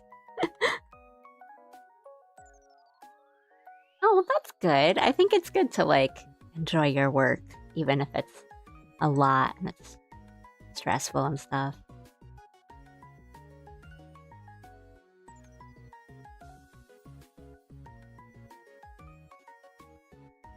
Because, right, like, it's fine if things get stressful. But as long as you're still, like, enjoying it.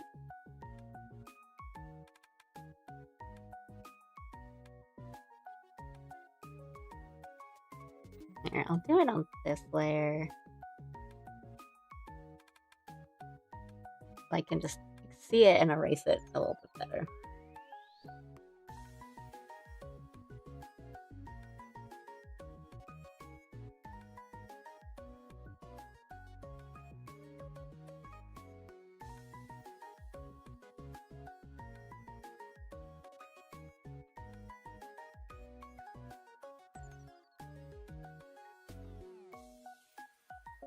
Are all your finals, like, exams, or are they, like, projects? Because I think that makes a huge difference.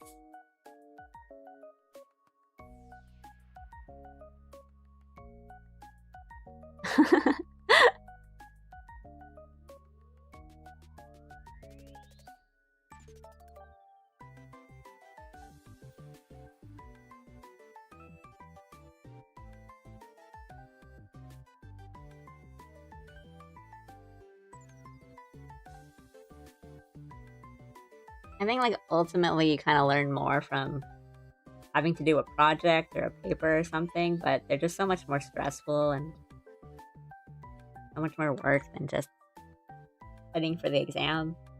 But, I mean, there's a lot of classes that have, like, a final project and a final exam. Like, you do the project first and then you do, like, just the regular tests. Exams, I think, are not that bad because you just need to study for... Yeah, you just study for exam, and then once you're done, it's like a whole load off. You're like, you finished it.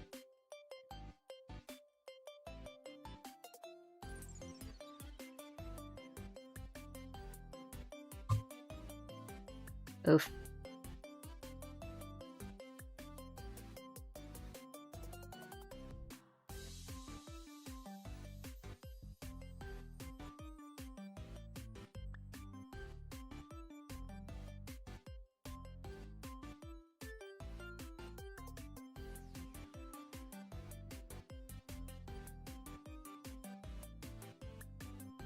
Papers were tough for me because even if I enjoyed what I was doing a paper on, or I felt kind of confident about the subject matter, there was always that sort of thing of, like, I never knew when I was done. I was just, like, oh, maybe I can just edit a bit more, or, like, maybe there's something I can add, or, oh, I should,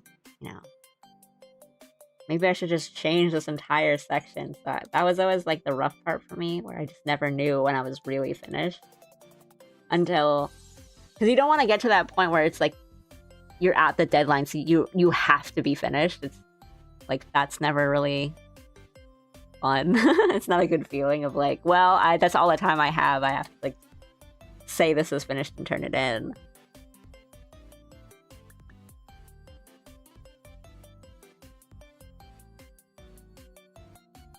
And I think it depends on what, like, class it is too, because if it's a class for something that you want to be doing, then, like, it shouldn't be feeling useless.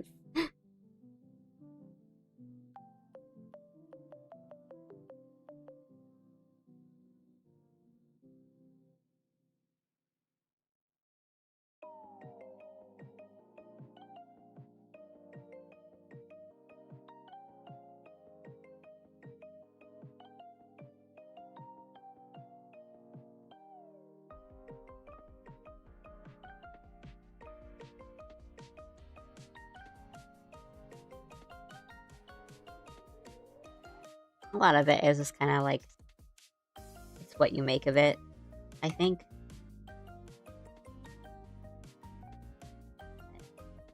I mean, there's definitely, like, the classes that you take that that everyone and the professor knows that this is kind of like you're taking this for the credit.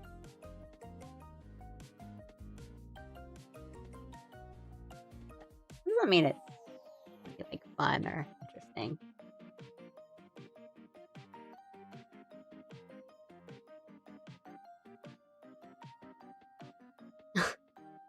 Yeah, I mean, that's what I'm saying, like, it's the required classes.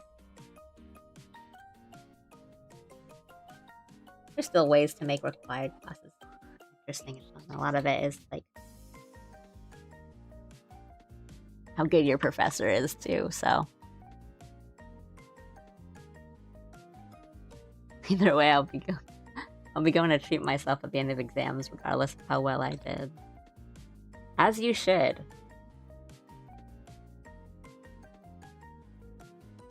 But also try to do well.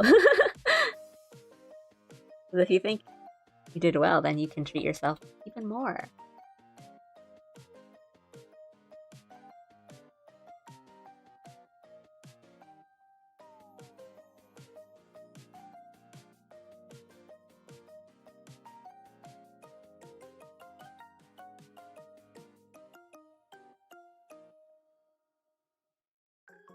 But no, I get that feeling of like, well, this isn't a class that I actually wanted to take. It's just like required. So, yeah, having to put in all that effort feels really bad.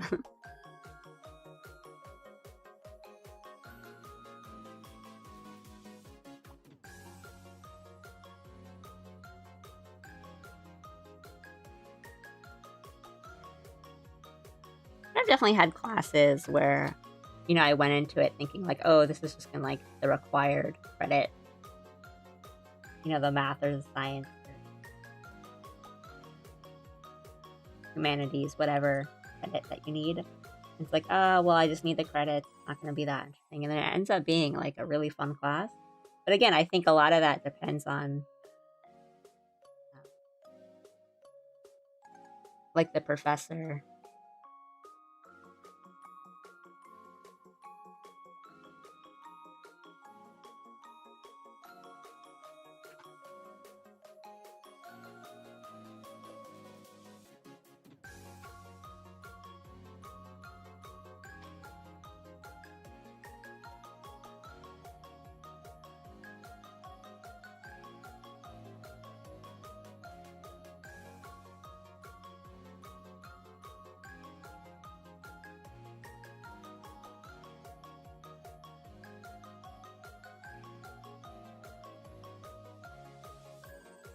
Anyway, good luck on your exam. Do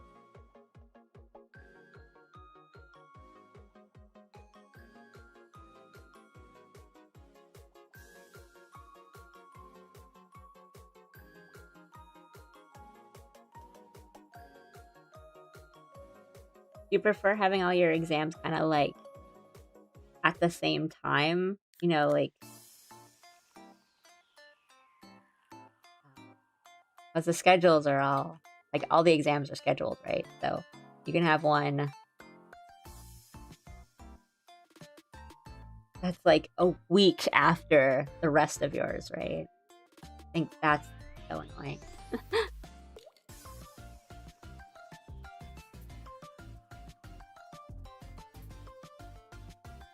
And I know some people like that because you have like the time in between to study for it, or like you have a little break in between. But I think for me, I just kind of like having them. I liked having them all kind of close together. I think I get like really nervous if there's one that's like left over. I'll just like forget everything.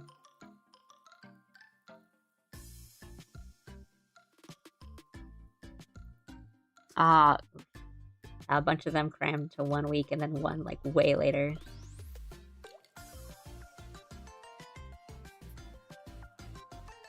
Alright, they're just like some people who, you know, like they leave right after their last exam is done.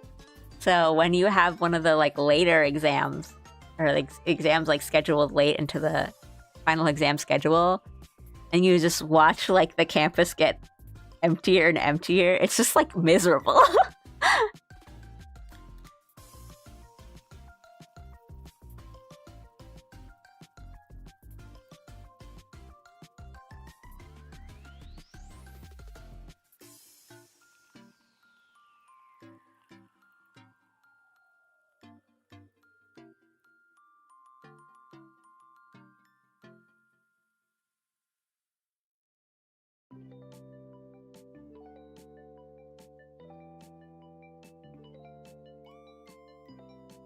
Oops.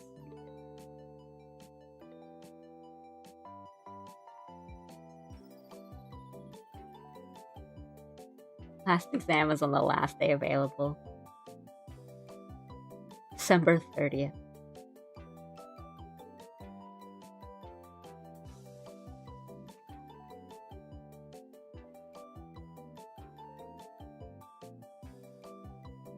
That's tough for people who have to travel too.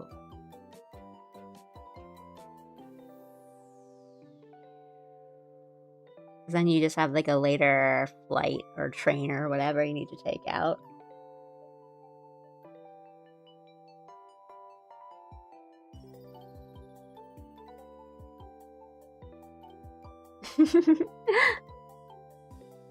I'm getting EP Alley. It was nice to meet you. Have a pretty chill stream. Thank you. Thanks so much. Sorry for like the Twitch troubles, but it was nice to chat with you and stuff. Thank you.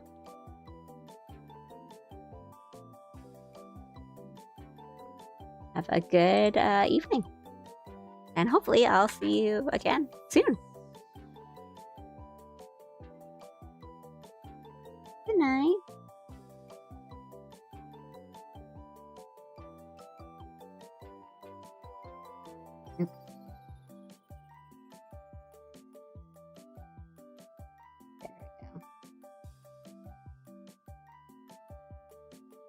How long have we been going for? Like 2 hours? Bye-bye! Hope to see you again.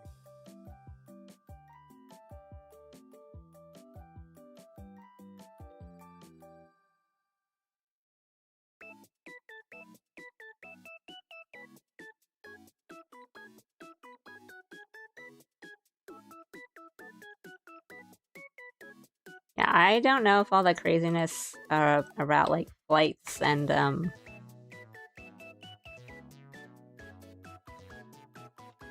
like everything that happened with government shutdown and everything. I don't really know if all that is still going on because I only get like parts of the news. Because I know like around Thanksgiving, and I flew back on like early November, and that was already an issue. I mean, that was still an issue, so I don't know if that's cleared up at all. But yeah, like travel is always bad around that time, or maybe not bad, but like busy. I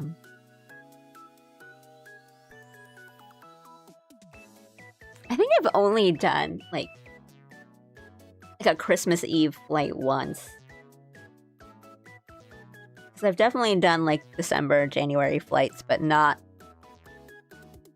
super close to the holidays. And I don't think it was that bad. It was like definitely crowded. Like the airport was definitely crowded, but it was like lines were moving and there were like carolers at the gates and the terminals and stuff. But yeah, I don't know about this year. It might be kind of tough this year. So I hope everything goes well for you.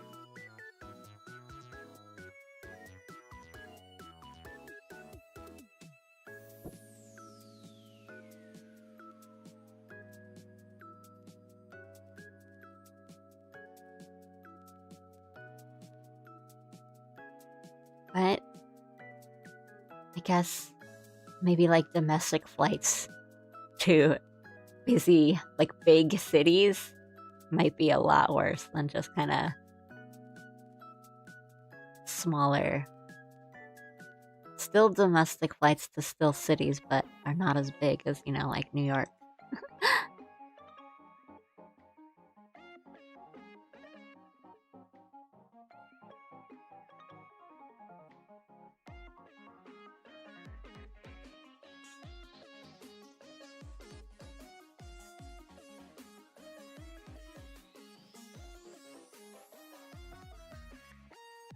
Okay. Oops. Get this out of the way. And I think we can actually do just a little bit of coloring today.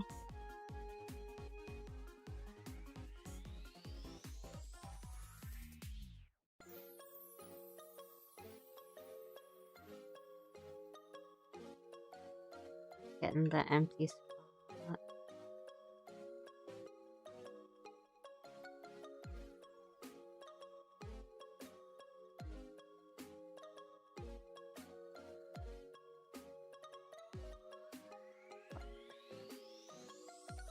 The edge. And here. Invert selection and do a fill layer.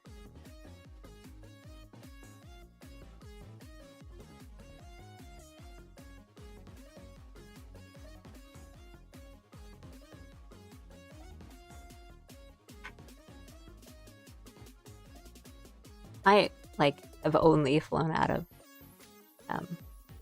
Newark Airport. I guess is what you're talking about.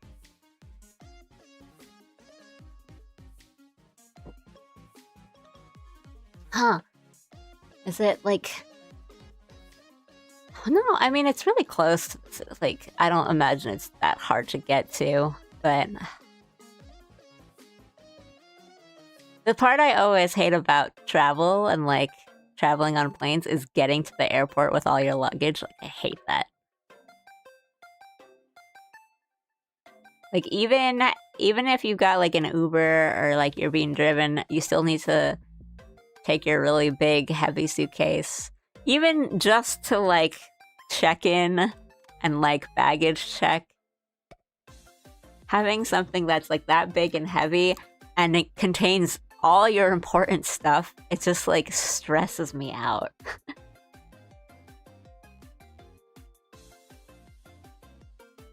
Like, once that... And it's, like, I was gonna say, like, oh, once the bag is checked and I can relax, I'm fine. Like, I just need to, like, make sure I'm at the terminal or the gate, and it's okay. But then you land and you have to worry that your bag is gonna be there and, like, not damaged or anything.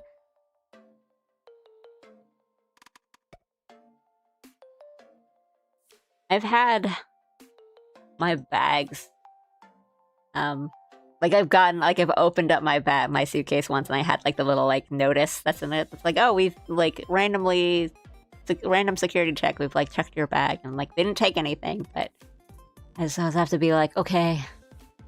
I always stress out about it a little bit.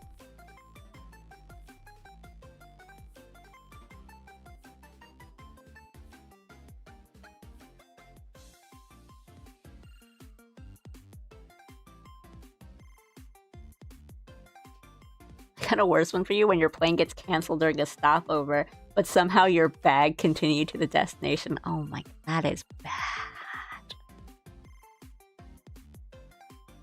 It gets canceled. I mean, I guess, like, it's assumed that you'll, like, find another flight or you'll, like, book another one that will... But I feel like if that happens and you have, like, a connecting flight, someone should take care of that for you. Like, usually someone comes up to you or, like, you know, calls you or... That's...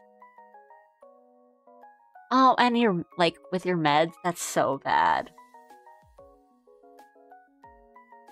Had the opposite. Bag came 8 hours after I arrived. That's also really bad. I don't think I've ever had an experience as bad as that.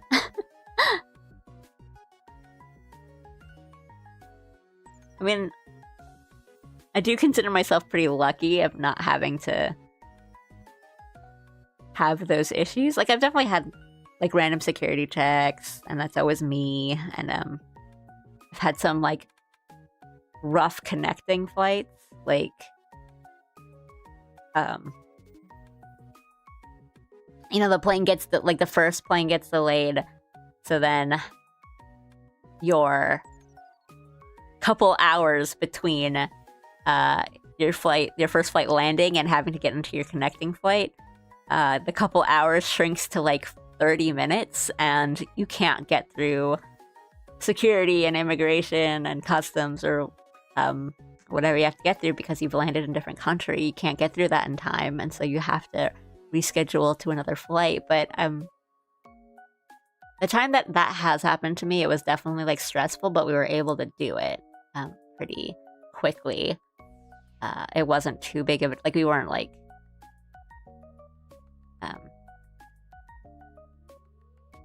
it wasn't like a full day stuck in the airport sort of thing. I've definitely had like long, those have ended up being a couple hours or like overnight, 1 a.m., 2 a.m. sort of things.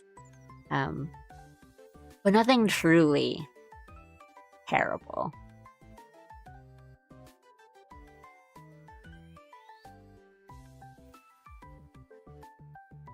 I've had a time where a flight in like Southeast Asia, and there was like a fire on the runway, but it wasn't a major fire. It was just like the dry season, and some grass by the edge of the runway caught on fire, and they had to put it out. But they're like, "Oh, we need to check everything," which is good. But like, when your plane gets delayed, and the first thing you hear is like, "Oh, it's delayed because of the fire," you start like freaking out. It wasn't like that. Meds and chargers, that's so bad. Oh my god. A lot of American Airlines hate on here. Every time I've checked the bag, I've gotten something stolen. Or something horrible happened because of the airline. That's crazy. Like, stolen from your checked bag?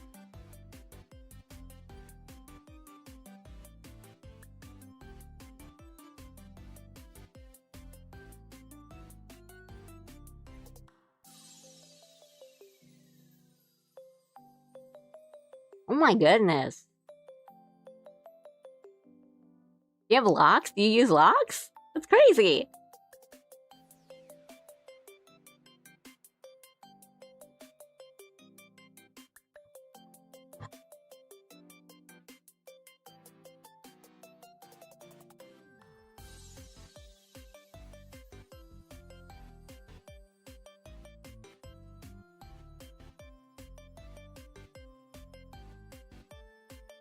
Right, well, I mean, yeah, they can open it, but I mean, I feel like if that's the case, it could really only be a set number of people that could steal something from it.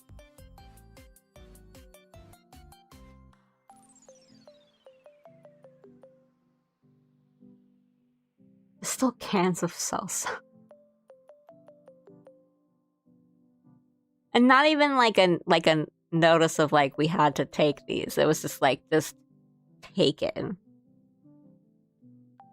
That's wild. Absolutely wild.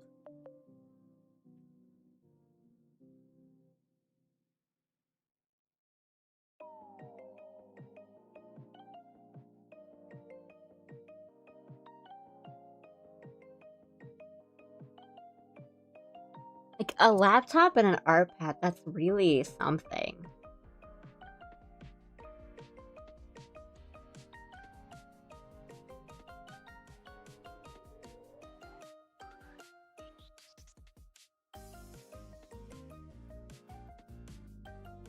Hey, I'm sorry. That's tough.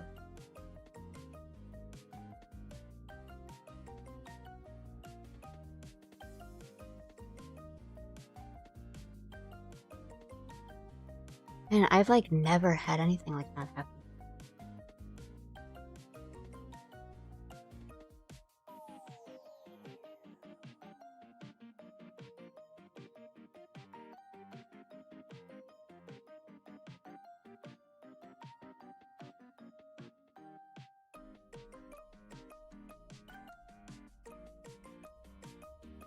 I usually just put, like, my check stuff is usually just clothes and stuff that I know I can't bring directly onto a plane, so like any liquids and lotion and stuff like that.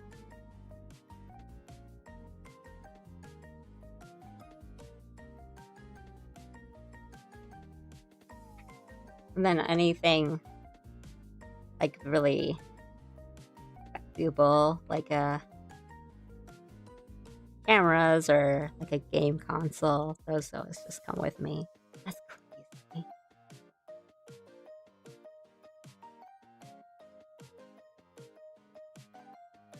Hey, Scrub.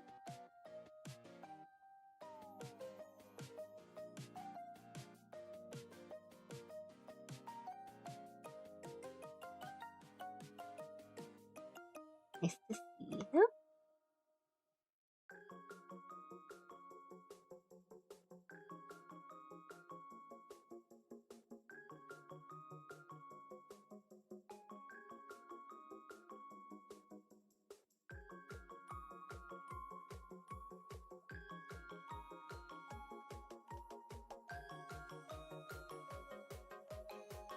Do those things only happen to you on like very specific airlines, or is it like they always happen to you?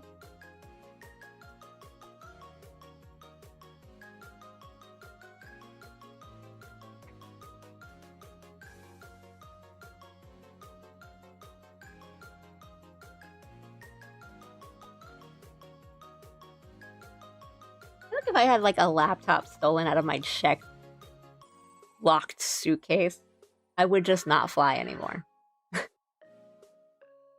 I would simply choose not to. Or like not have a checked bag. I don't know. I don't know what I would do.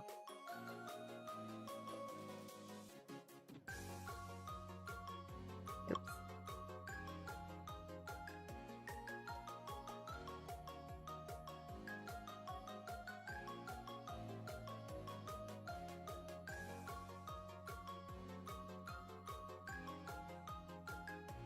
Oh. Let me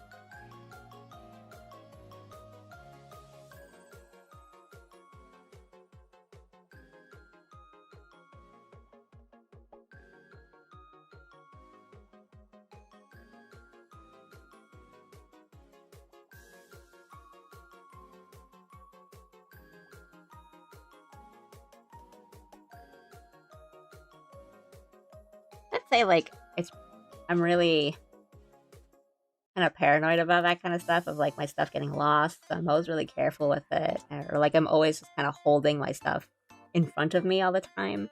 But I mean, if it's out of your checked bag, then it's not like you'd be even. They wouldn't be like profiling you to steal from.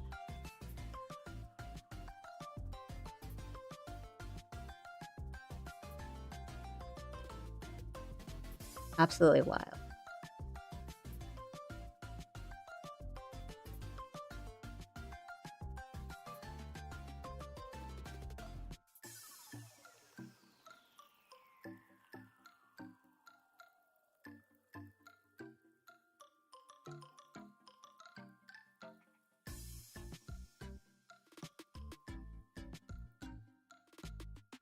Mhm.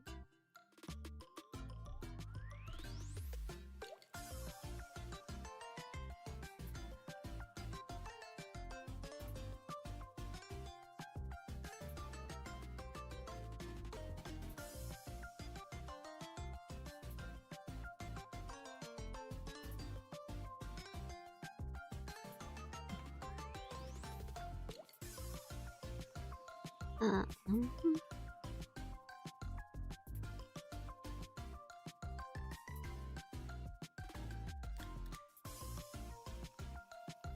The challenge of buying all black clothes is everything is just the same color.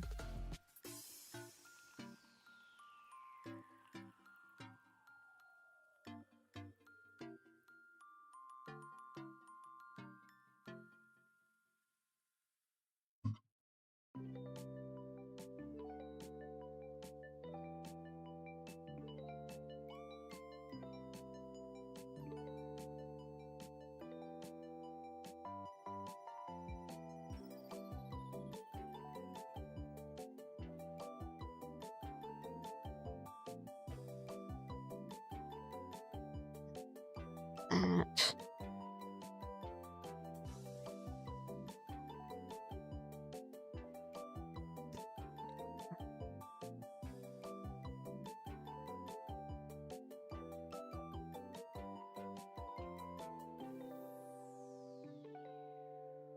This.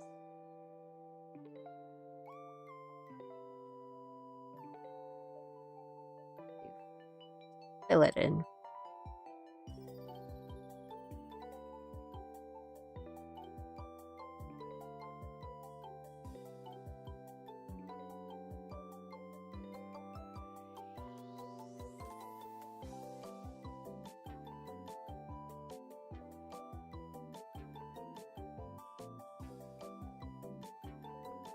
Probably clean up these lines a bit.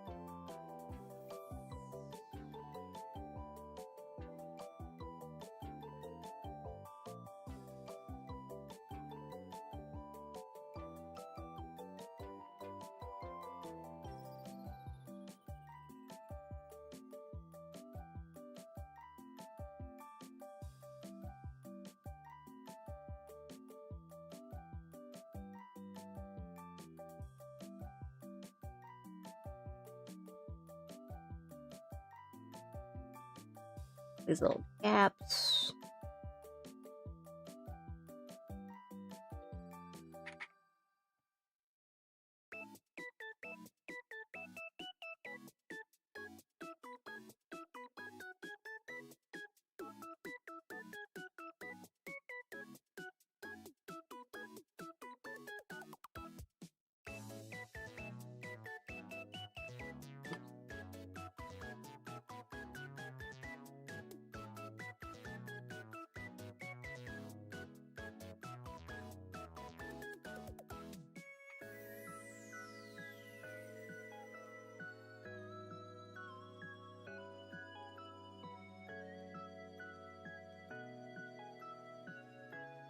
Probably just do play around with the colors at the end.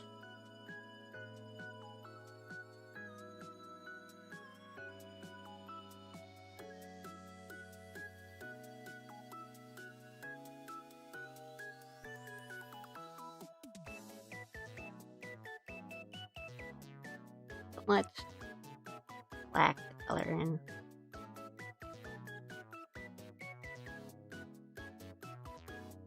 A bit darker.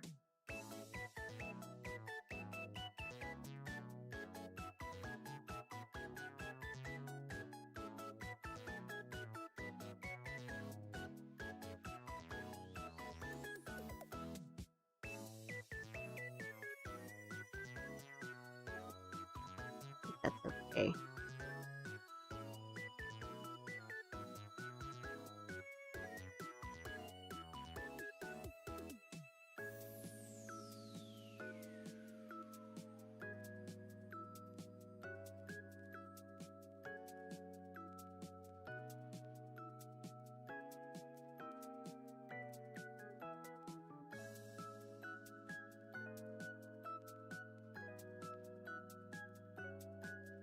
Oh, black is so annoying.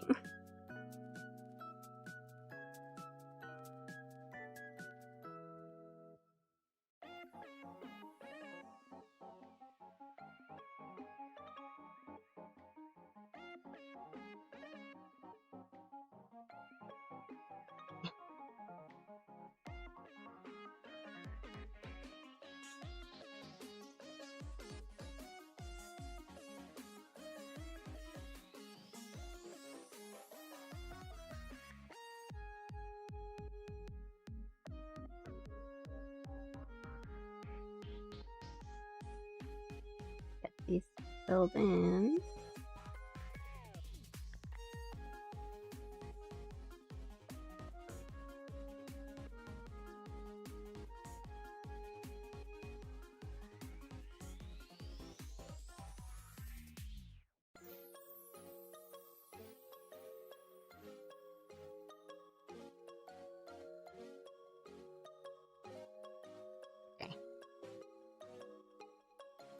And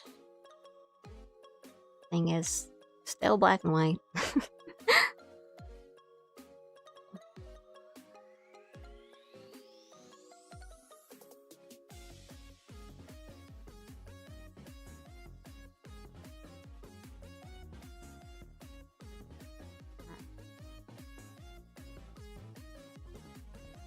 I don't want to split it up.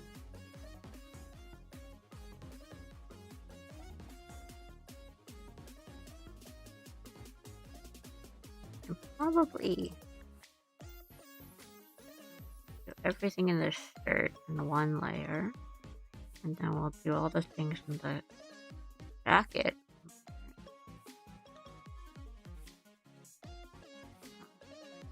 Too dark. Too bright.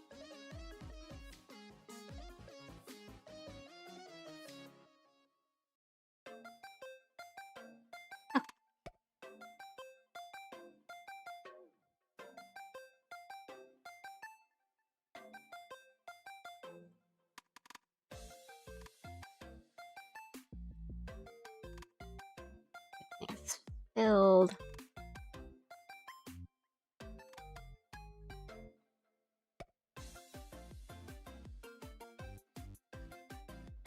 Like this shirt to be a little brighter.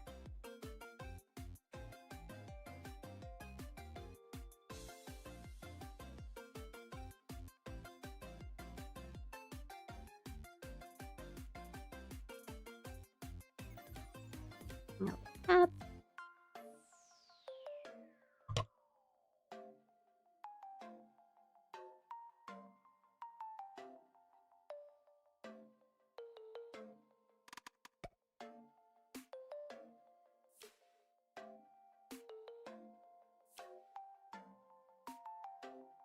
Oh, I erased a line somewhere.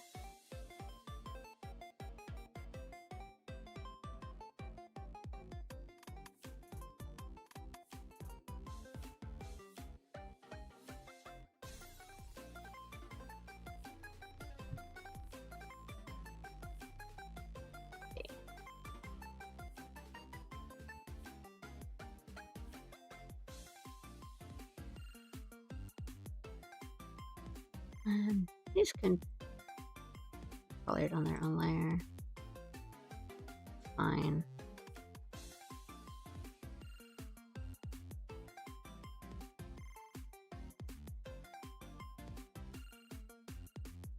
Everything else can be. Nice drawing, thank you. Thank you so much. Just doing like the flats, putting dropping in all the colors right now.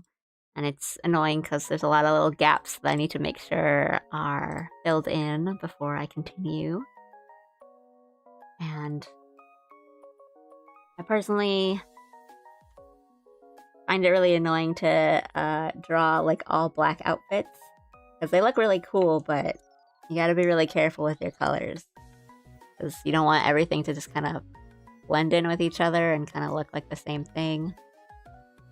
But then you don't want them to be too different because I don't want this to like look really purple, like the jacket to be really purple. But it's not the same black as the belt, so you can't do them the same black.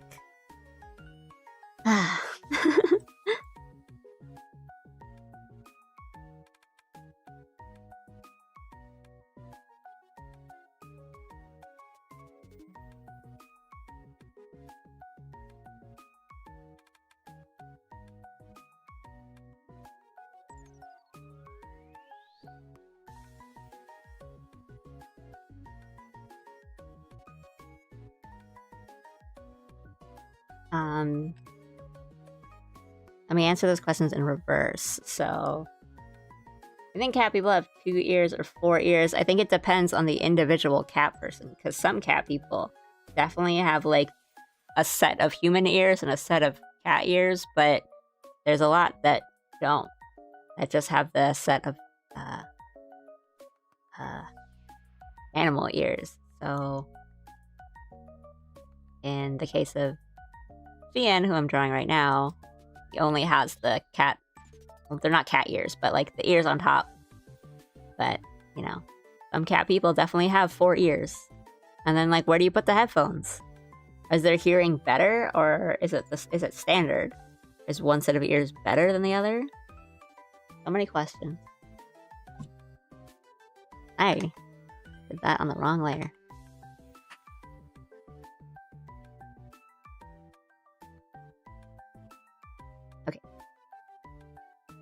And do I use any special brushes? Not too many.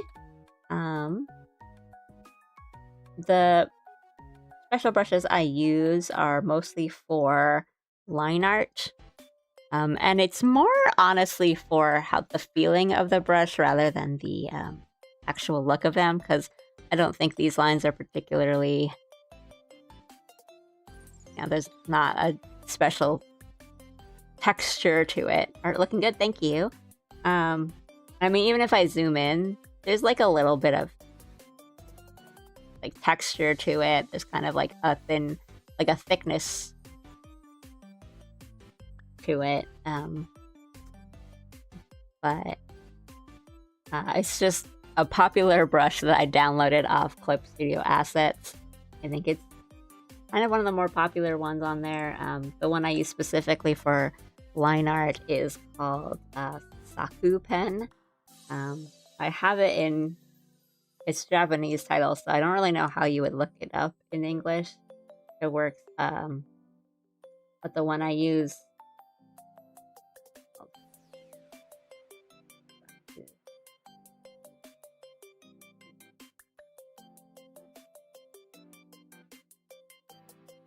So, you can see the lines kind of have like a little bit of texture to them. It's kind of got this like bumpy kind of like pencil sort of look to them. But that's kind of the only one I use. Like for coloring, I really just use the fill tool and like the standard G pen, like the default G pen on Clip Studio Paint. And then all the other stuff is brush-wise, I have like this one where the line is a bit sharper, and I use this kind of specifically just for animations because it makes coloring easier. And that's really it. I don't really have a lot of crazy like special brushes and stuff for drawing.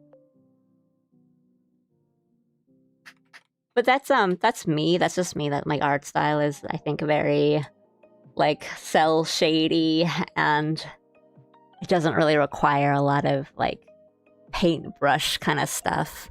So I'm very simple when it comes to the brush kinds I use.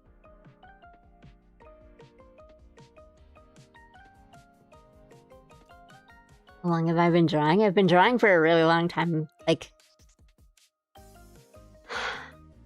it's always a tough question to answer if you've just been like drawing since you were a kid. Like, right, I didn't just like decide one day in middle school, like, I'm gonna draw now. I'm gonna learn how to draw. But like, I've just been drawing since I was a kid, and then I think I started taking it more seriously maybe, I don't know, maybe like 10 years ago, but it's been on and off. Like, I didn't really pursue it at certain points, if that makes any sense.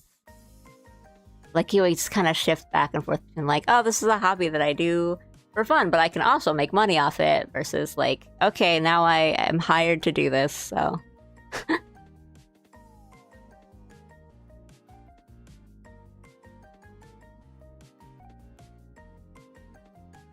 Oops, the lines aren't on.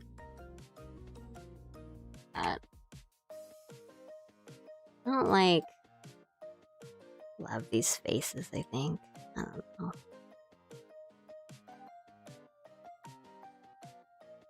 That's always a tough question for me to answer because, like, I don't think I do. Or, like, I was like, oh, not really. But then, you know, somebody will come in and be like, you do. Or, you've been paid to do art before, so yes, you do it professionally. But I'm always like, oh, I don't know, not really.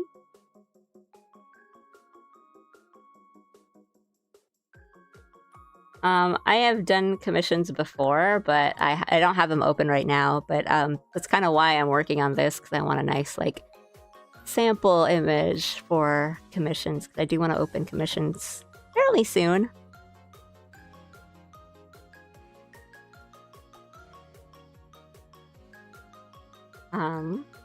I'd like to have VGen, but I don't have a VGen page or code, and again, if anyone has one that they're willing to give me, please let me know. I know a lot of people use VGen now for commissions.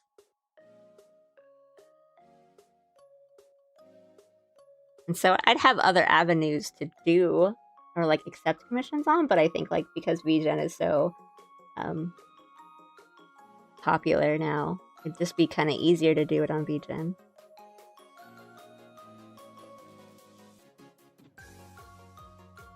I know there's other ways to get it other than a code, but I feel like codes are the easiest.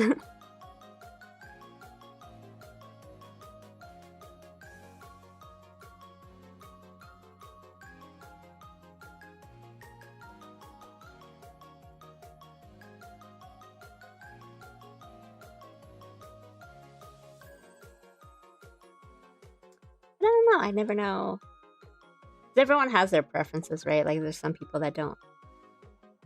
I don't know. I've never really heard much bad about VGen. I think only that it can be kind of hard to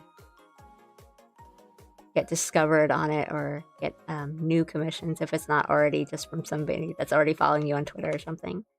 That's what I've heard, but I mean, that's how it always is with commissions.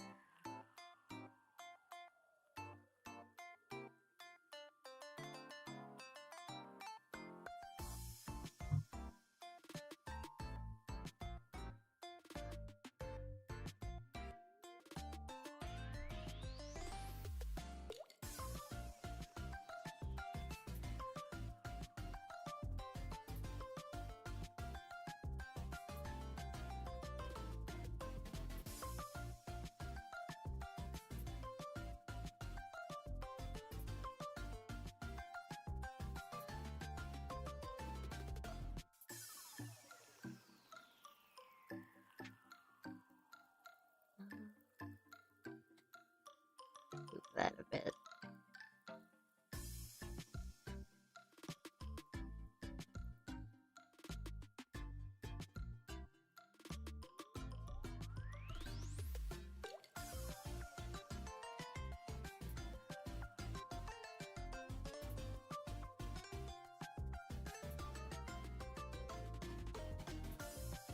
But yeah, I mean, I don't know if anyone would be like interested in commissions from me, but I am planning on them. And I don't know if you are. Let me know what you would like. Let me know in the comments what like the types of stuff you'd want me to offer.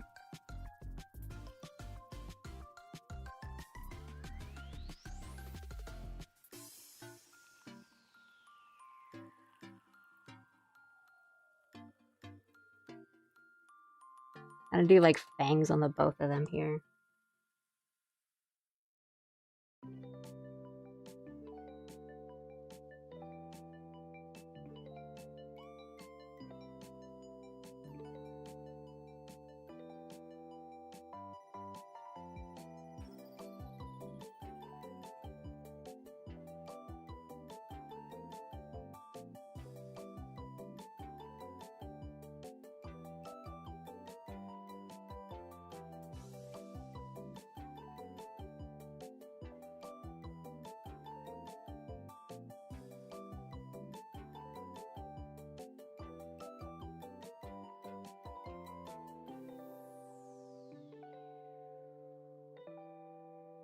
Oh, I mean, that's very nice, but you don't have to think about it too seriously. It's like it's not a very like. I don't want you to have to feel obligated to.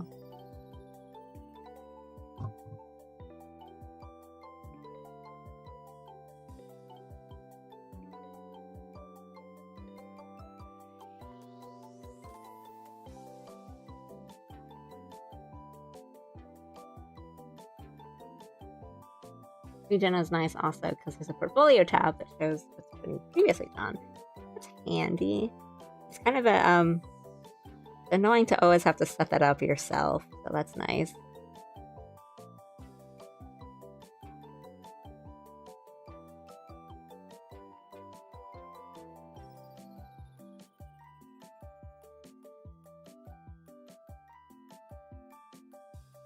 Did I draw my current model? Yes, I did.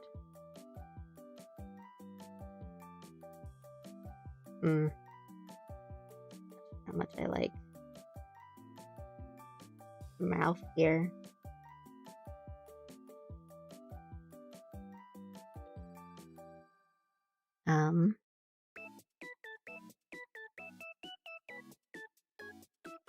But yeah, my model, I drew and animated my model and the stuff that's like on screen, so the overlay and the GIFs, the little panda GIFs on the bottom there. That's all drawn by me, and I draw all my models and animate all my models. Yeah. Would ask you to surprise me by choosing yourself what to draw, work as a commission. It would, and I would probably do like set up those like skeb style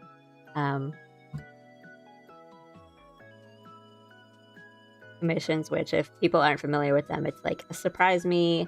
I mean, people call them surprise me here, but it's like the system where you just kind of ask for the thing, and then the person who does the commission just kind of does it by themselves.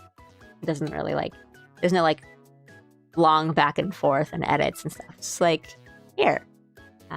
It's nice because it can be faster, and there's a like, bit more freedom and a bit like a nice surprise for the person who's asking. Stuff like that. Yeah, like no, don't feel like obligated. Like don't feel like, oh, well now I'm committed to getting a commission. Like it's not. It's fine. It'll be fine. It's not the point of this.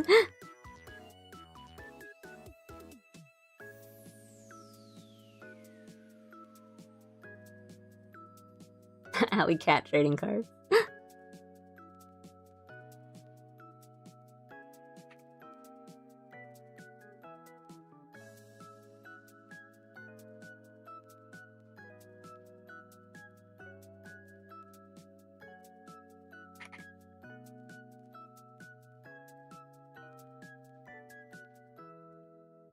I know, like, end of the year is kind of tough because people have spent their money.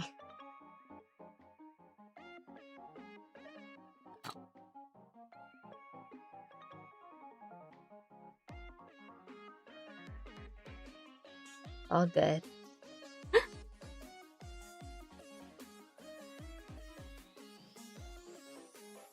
Aw, thank you, Titus. A lot of platform jumping today.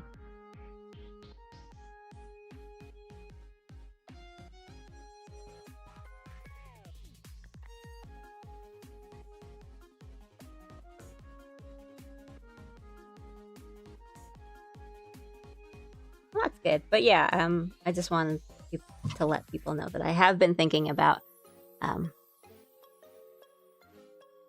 opening commissions soon. But yeah, I don't have a VGen. So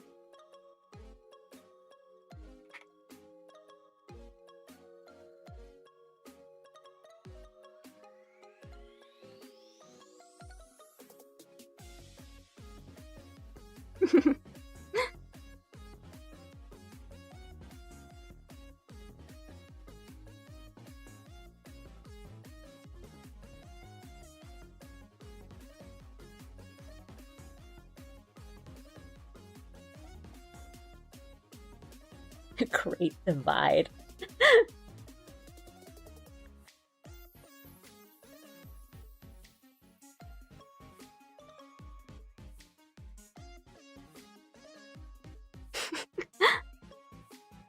You know what? What if I did something different? No. And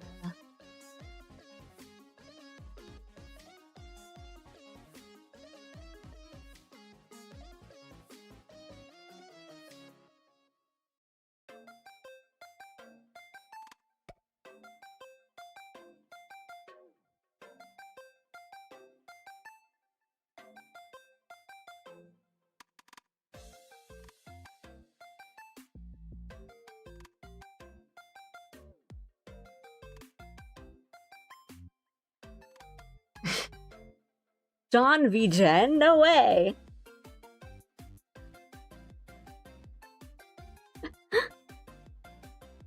They're really you? A really, like, Willy Wonka situation where I have to, like, pass a secret morality test.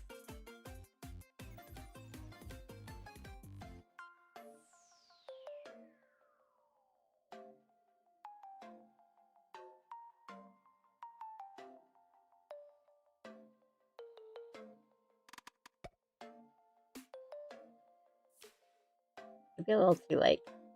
I really like fangs on character designs, but it's always tough to not go, like, full vampire on them.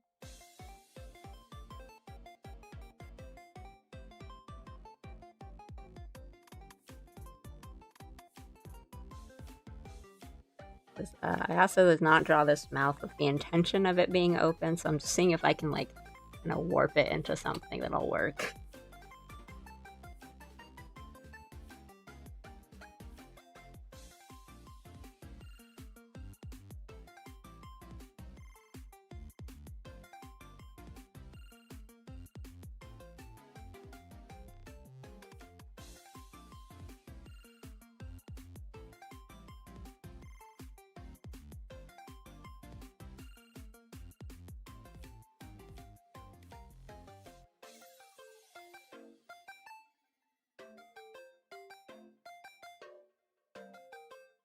It's me, the founder of Kick, John V. Chen.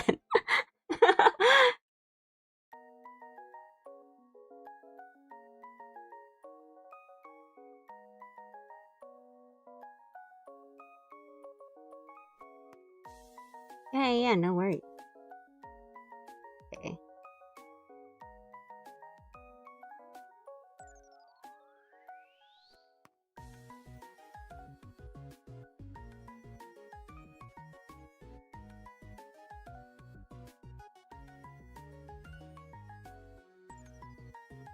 John V. Chen is the evil brother Arthur McPaypal.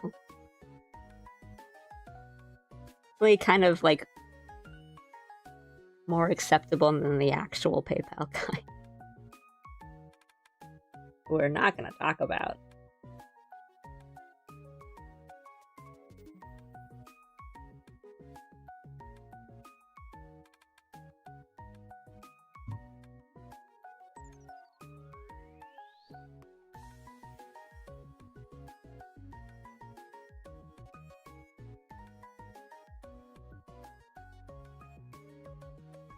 I mean, this was not really intended for this, but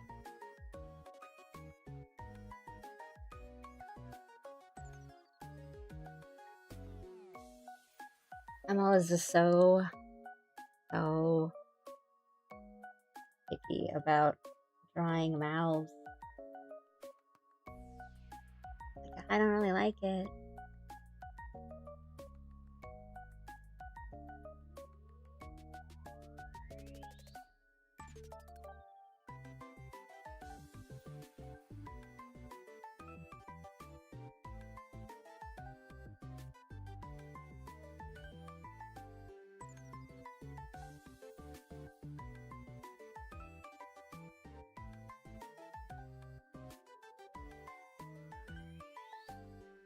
If this bitch extended,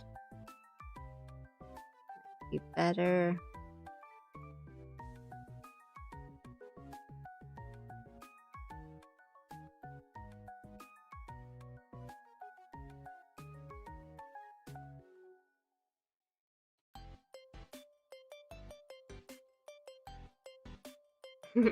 How often do I stream? I stream like about 3 or 4 times a week.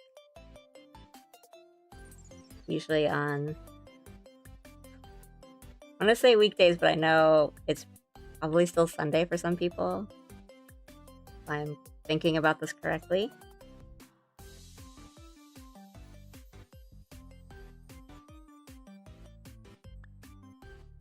But yeah, usually around 3 times a week, and then I do art streams and I do game streams sometimes. It's just really just like depends on how I'm feeling on that day of.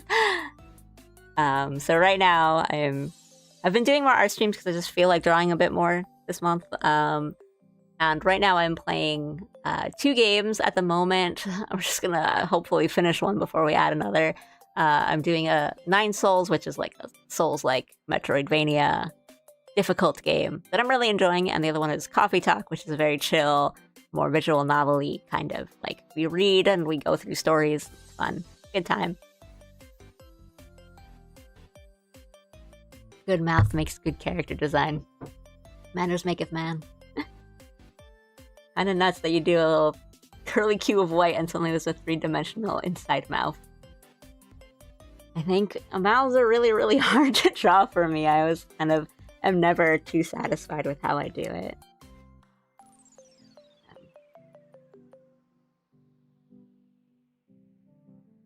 But yeah.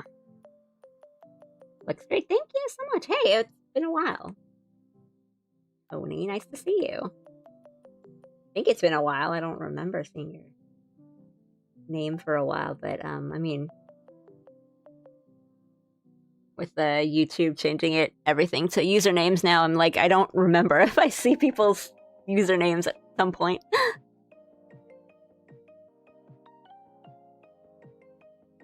Fangs tend to do that. Inflict pain on a bite.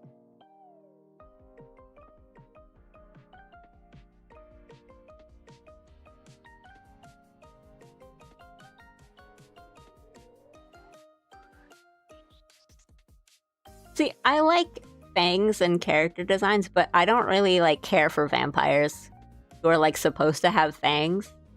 I just think like a normal human, well, because I think it's not actually like a fang, it's just like a sharp tooth or like a canine or like that kind of like, honestly, I think a lot of times it's supposed to be like a crooked tooth situation. But in like character designs, I like normal human with fang, but I'm not really like big on vampires or anything. I think it's just like, yeah, whatever.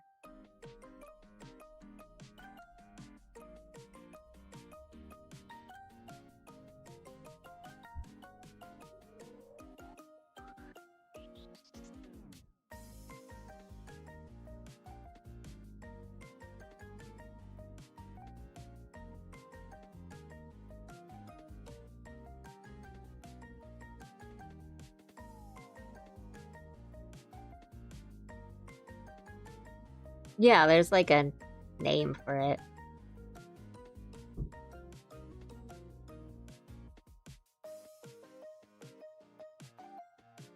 I think it's just nice to see like mouth in a drawing, like an anime illustration though.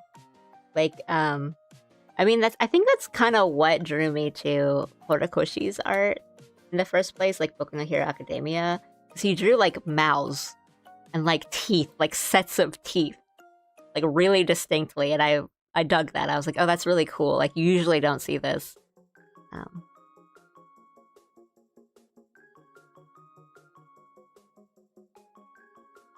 It's cool when there's just like a full set of teeth.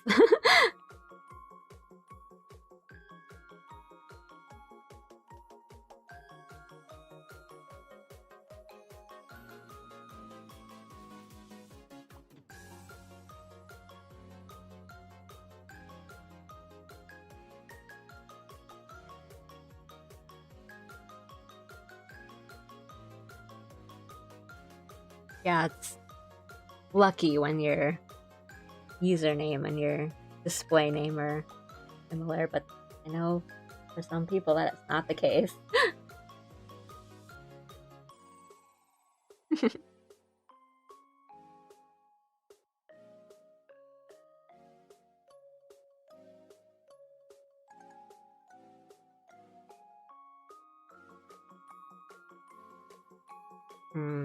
I like that.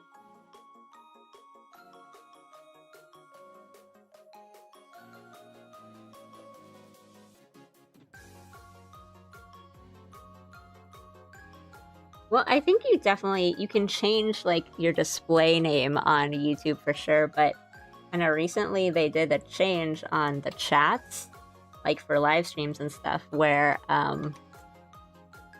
they used to show like the display names and usernames that you pick, but now it's just like your YouTube username.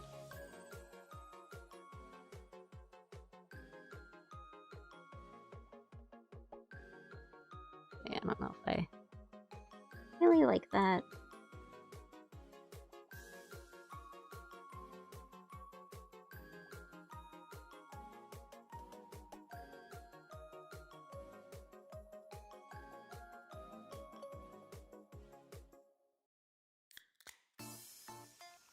So much platform hopping today.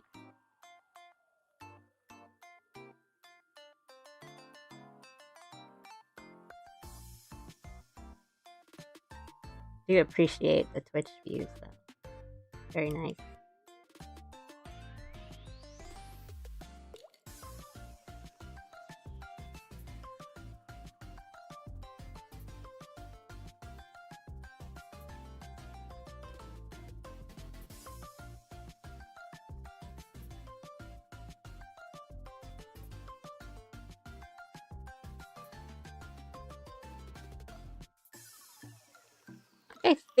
I think it's like for security reasons or something, like, you know, I can imagine having a different, like, changeable username and profile picture can make it confusing, or like you can definitely have some cases of identity theft or something, but yeah, it's, for the most part, it's still a weird and unlikable change.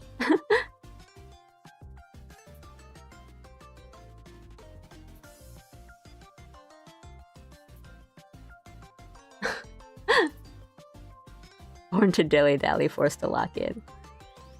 Basically. I mean, it's just nice having, like, I don't want to tell you guys, like, go to my Twitch so I can get monetized, but,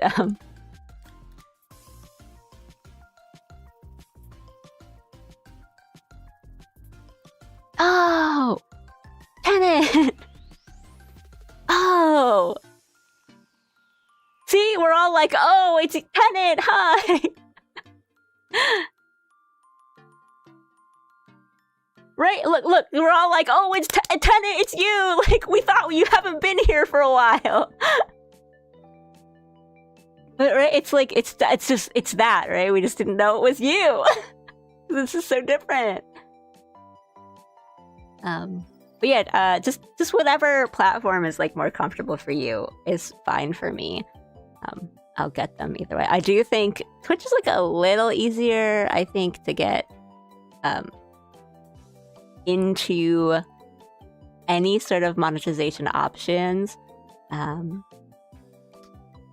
where YouTube's like requirements can be quite high hurdles. But honestly, for Twitch, like, I mean, I talked about this with a friend recently, that if you're like a new streamer and you're just starting out and you don't really have like much of a following or like a steady, sort of like following on another platform, it can be really hard to just get through those initial hurdles, which are honestly, like, they don't really sound big, but they can be really hard to clear. And I don't know, we were talking about this thing, like, it seems like they don't really count lurkers sometimes, so you could have, 10 people watching your stream and not really know, because, if they don't check the tab, or like they're playing the audio only in like another tab or something, then it might not count. I don't know how any of that stuff really works, but yeah, stuff like that. Streaming's tough. One of those things that seems kind of not too bad, but then when you start, you just have to realize how many things you have to think of and how exhausting it can be. And not to be like, oh guys, my life is so hard, please please send your pities to Allie, but it's like, nah, I think I respect the people that do it and try. I mean, I have been monetized on YouTube before, but that's because I think I was just very, like, lucky and fortunate that my animations were very well liked, so I did get a lot of watch hours just from even those clips that are like 30 seconds long. I managed to get a lot of watch hours from them, so I've been very fortunate on that front. But I think aside from that, it's quite hard to get that watch hours requirement down because it's kind of high. Yeah. Tenant's Lease was on the moon the whole time. It's funny. It's like Tenant and like Lease. It's funny. But yeah, I know people just kind of jump back and forth between Twitch and YouTube. Or whatever's going on in whichever platform. But again, I don't really mind just whatever's more comfortable for people. I know people have their preferences and they have their emotes and all their little settings done for either platform.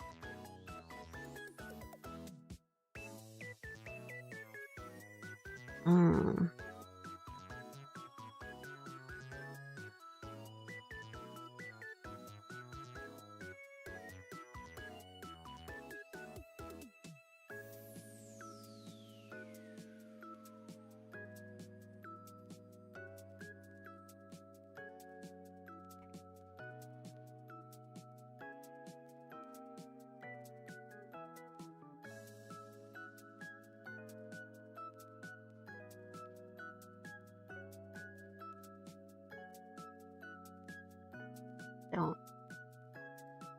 look at that. I feel like I need sort of something on the nose.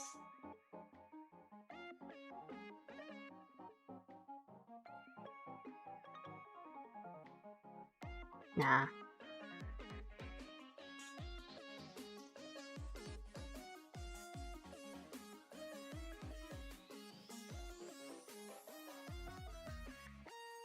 Might be.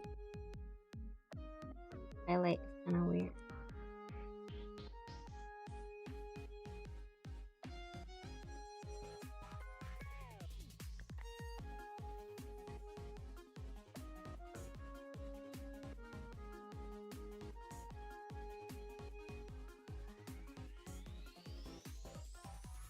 Slight blur on that.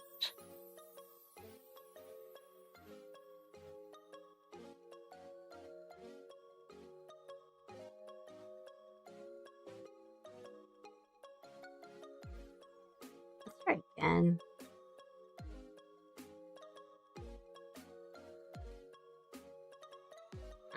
Nah. Help to have both open? I don't know if it helps. That's the thing. Multi-viewing on multi-streaming.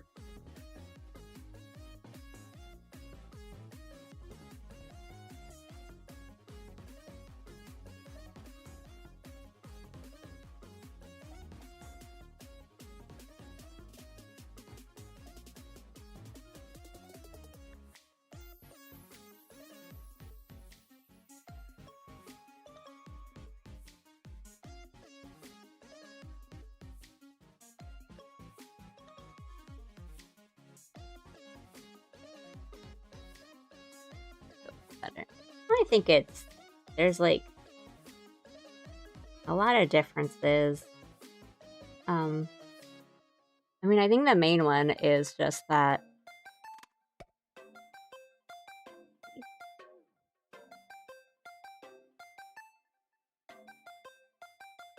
I think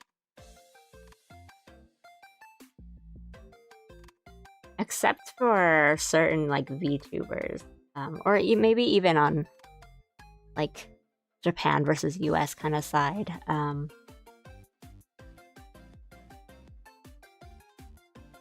people will usually go on like Twitch to watch streams and YouTube to watch videos.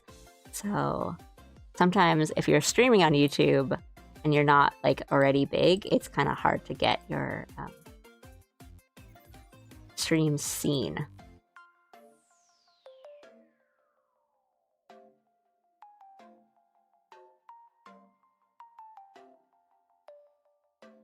Yeah, I think Twitch chat definitely has more options too, like emotes and emojis and stuff can carry over from certain places and like right, stuff like that. But like like VODs and like watching videos on Twitch is kind of not great.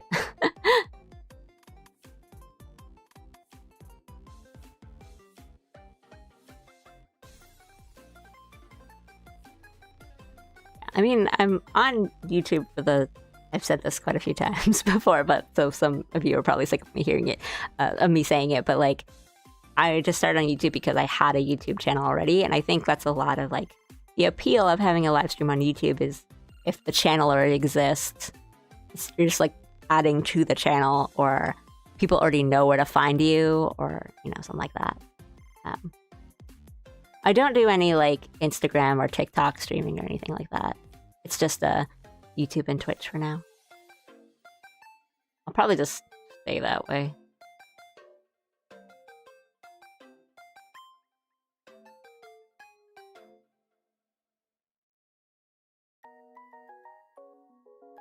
The middle part is cute, but it's also really hard to draw.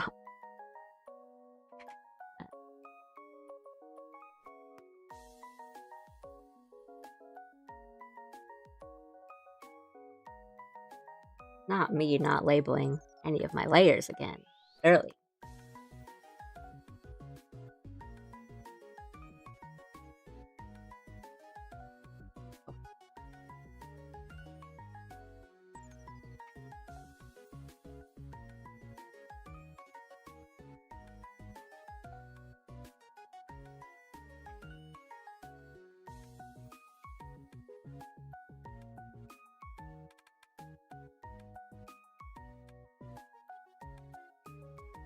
I think Shan was like the first Hollow Star I got into, and that's how I like learned about the rest of them. I came across Robetti streams and it all went downhill from there.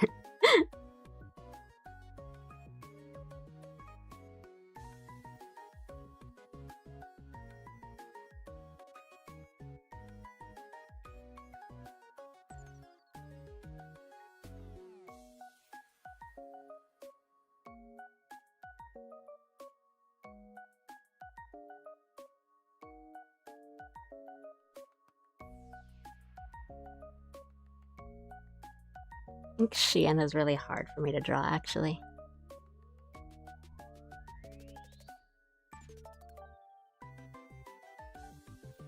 A lot of things I don't really draw often, like the kind of really sharp cat-like eyes. They're a little downturned.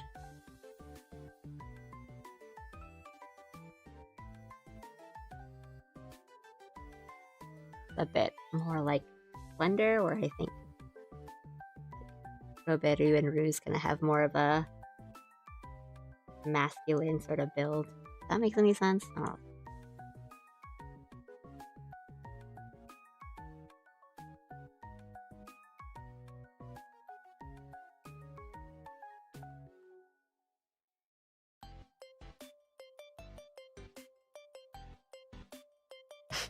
Speaking of different channels, I always want to ask, what's the story behind you working on Just Faye things? I mean, it's been like years, so I think like it's fine to say things, but I won't say like too much just for like, I don't know like what's covered under NDA things. But it was really just like I worked on. I made like fan videos and like fan animations that you guys have seen, and they're on my channel. And I just did a couple of them, and they kind of, I don't know, you guys liked them. They got popular, and then it was really just like I made those fan videos. I put them up on YouTube and Twitter. People seemed to like them, and then one day I got a message that was like asked me if I wanted to do work for them. And that's like, that's not even me being like really kind of like, oh, I can only tell you a little bit. Like that's really like most of the story. Like there's more to it, obviously, but like I don't want to be like too like, oh, time to tell you guys everything about working. But that was really it. It was just like I posted these, and then one day I got a message, and like I received a message, and that was it. Like, it wasn't, yeah, I don't want to, like, I'm sorry, like, I feel like I should not necessarily, like, oh, it should be a more interesting story than that, but it like, I don't really have, like, advice of, like, oh, well, if you want to work for your Oshis, or if you want to get, like, recognized, then, like, you should do this, or you should message, you should, like, message them and put your portfolio out. Because, like, I mean, sometimes some, of the streamers do say, like, oh, I'm looking for someone to work, to do a project for me, like, please send me your portfolio. And sometimes they do that. They'll tweet that out. But I didn't do that. Like, I've seen those tweets, but I was just, like, too late. And I was like, oh, some really good people are down there. I'm sure they found someone. But it's really just, like, if I had any advice to say for that, it's just, like, just make the kind of stuff that you want to, and that is fun for you, and that you like and are proud of, and, like, people will find it. And I know that's the cheesiest stuff to say, but I mean, that's really all it was to my story. So it works for some people.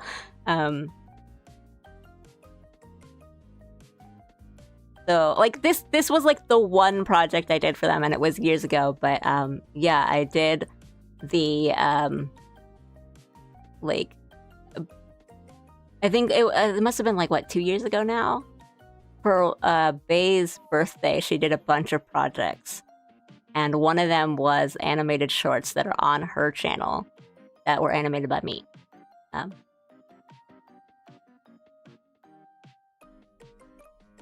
Yeah, that was a fun time. And, yeah, it was kind of crazy because I, like, was very new to, like, animation and stuff, so it was kind of like, what?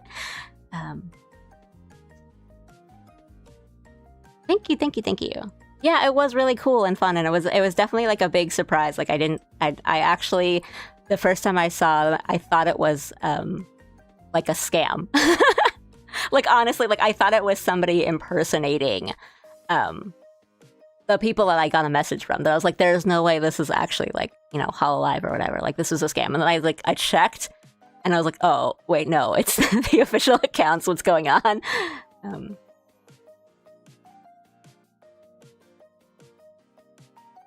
Yeah, I've had stuff used as, like, thumbnails from other streamers, like Roberu and Ruse and stuff, which is really cool, because I just do those for fun. I just do those, like, for fan art, and then they like them, which is it's, like, fun. But, yeah, I mean, I know it's really cheesy to say, and I know it's hard when it's, like, it doesn't happen to you, but all I can say is, like, yeah, just, like, work on stuff that you like, and, stuff that you think is good, that you want to make, and,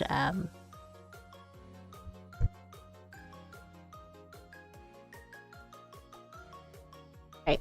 I have more to say on that, but I need to, like, I'll still be here, but I need to mute the mic for a second because, they're doing, like, work on my apartment building, and it's gonna be, like, noisy, so I'm just gonna mute for a bit, but I'm still, like, here and reading chat, so sorry. Yeah, just give me, like, I don't know, 5-10 minutes, but I'll be here. I might, like, message stuff in chat, so, yeah. Give me a second.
Okay, I'm back.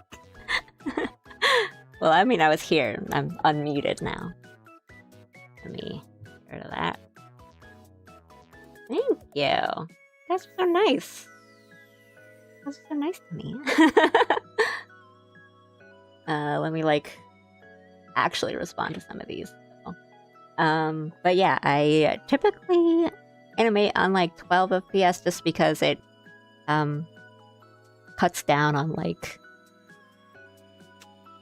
the load on my PC. And I really don't need, like, I really don't animate things that are crazy enough that they need to be, like, 24 and up. It's, like, honestly part of just, like, my laziness. But I also, like, it's this makes it sound like I'm making this up, but, I kind of like being limited. So it's like, okay, now I only have this many frames. How can I make this work on, like, not a lot of frames? So it helps because then I don't feel tempted to go kind of crazy on something, but also like, okay, what can I do? A nice challenge. And then trying to use, like, frames effectively and, like, using, like, not as many drawings effectively.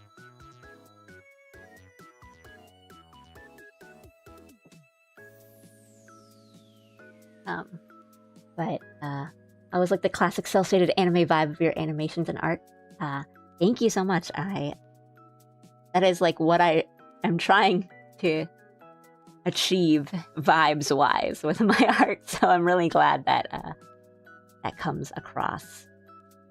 But yeah, I just need to mute for a bit because they're doing, like, work on my building, which involves, like, all the pipes and drains and go for a bit, so it's, like, loud and annoying. So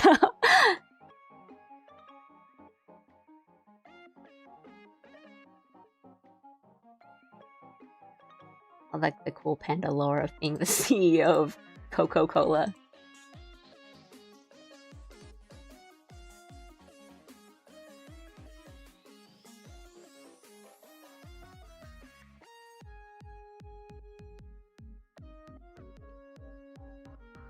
I'll have Sakuga at least soon, I know it. I don't know, man. I really like just very, like, limited movement, or, like, no frames.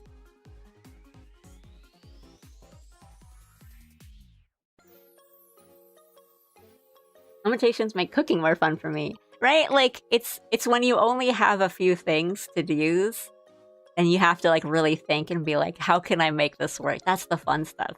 So, I like to think, like, how can I do this in 2 to 3 drawings?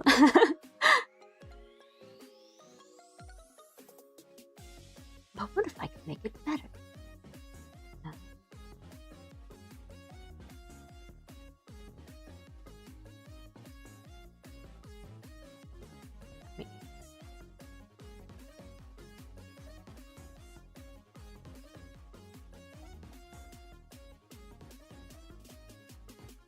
Can still hear them doing their work. But what I was saying before I had to mute was just like, yeah, it's the story is as simple as that. I just posted, found stuff, and it got noticed, and that's it. And I don't think I was, like, terribly very active on social media or anything either. I really just used the hashtags. And that's it. So just keep making stuff that you like and work hard on it.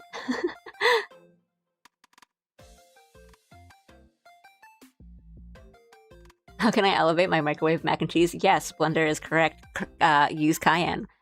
Or ranch if you're a degenerate. When I, like, cook mac and cheese, I like using... I don't know if this will work with microwave stuff, but I like to use, like, a bit of Dijon, like, mustard. Like, the ones with, like, the little seeds and stuff, like the legit stuff. And, yeah, like, cayenne pepper, and that really makes mac and cheese taste really good. Or, another thing you can do is, like, crush up Cheez-Its and, like, sprinkle them on top. That makes, like, it's really good. I don't exactly have a pantry. Okay, but you can have like a box of Cheez-Its and like 2 bottles of spices, right? Your legit card is revoked. Just Allie thing. I do want like I keep coming up with stuff and saying like I want to do this and then not doing them, but I do want to do like shorts, like animated shorts and stuff too for both Allie things and like, oh, what if Allie had her own clips, huh? Well, she can have her own clips if she wants, but also like little funny video game jokes and stuff. The Midwest is a mistake. Yeah, do you guys have any, I don't want to like completely change the subject, but yeah, do you guys have any like, I guess, you know, university meals, aka it's like, you know, the struggle meals, or you always had like, something you did for, like your university meals? Alaska was a mistake. I can't lie, white people food slaps sometimes. White people food.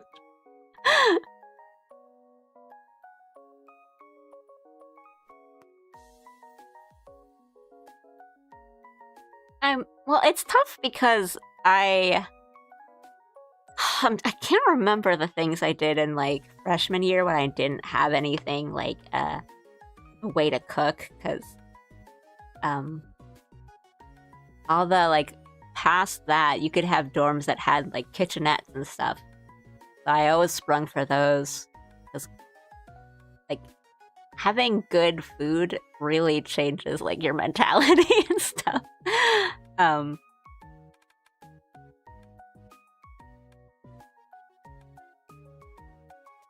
Yeah, like beans and rice are really, really good for, you know, university students. You get your calories and stuff. But, like, no fridge is insane to me. Like, I feel like at least they give you like a mini fridge for just like drinks and stuff. That's great. Or like you have like a dorm kitchen you can use like in the common room or something. I feel like those are pretty regular. That's crazy. That is so bad. Are you allowed to have one? Like, I know like a fridge can be kind of expensive, but I mean, I think, I don't know, like talk with your roommate, see if you can like pull together for a mini fridge or something. Like, can you have like a burner, like a separate burner, and use that for like cooking?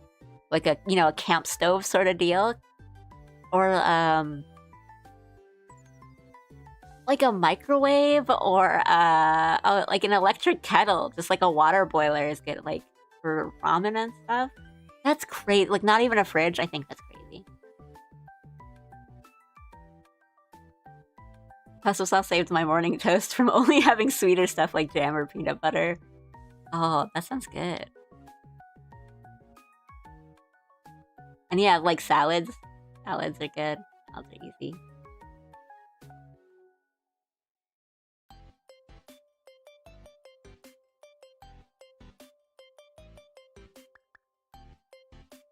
Any other sources of heat is prohibited. That is wild.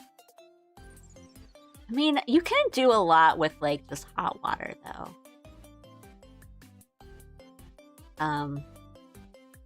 But you get kind of miserable if you're just eating stuff like ramen and all that over and over.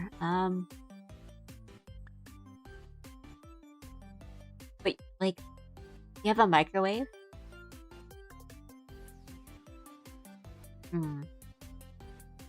I was gonna say like my usual like,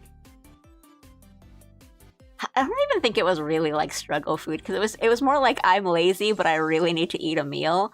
Was like I would do mac and cheese, and you could I would like dice Spam, like cut them up into little cubes, and you fry that, and then you just put like a can of Spam makes a lot. So if you like dice it and you make it into little cubes, and so you can put that in like your mac and cheese, but you can use it for everything else. Like Spam is really good in fried rice. Yeah, couscous can be made with just like hot water, so that's good. But I mean, there's like microwavable servings of rice that you could do. Oh my goodness. Because that's real, like, struggle. I mean, I guess it's not, because, like, it's not like you won't have places in the city that you can just get food from, but it's money, and you kind of just want to eat, like, a home-cooked meal every now and then. Oh, honey, that's struggling. Oh, the applesauce and beef jerky. I'm so sad.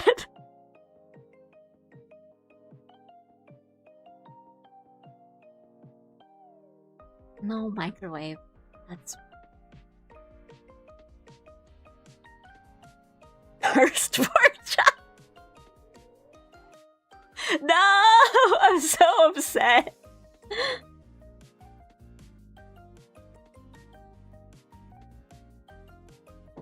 Well, I mean, it's cold now, so I wouldn't recommend, like, getting meat, but you could just, like, keep, like, drinks on your windowsill and have, like, a nice chilled soda every now and then.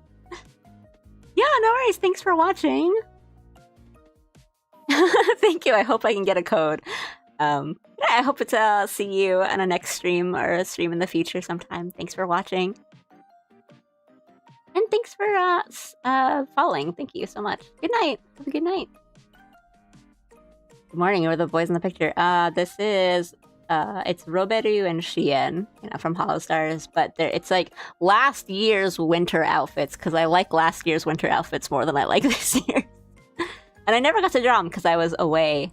I was like out of the country, like visiting family last year for like the winter like holiday season. I never got to like draw them, so I'm just drawing them now. I just felt like it. But we're currently sharing university era struggle meals stuff.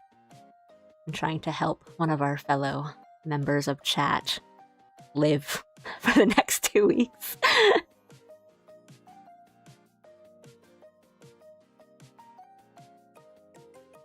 Shelf stable. I mean, you can have a lot of like snacks and I think like food, but not having something heated up is kind of truly awful.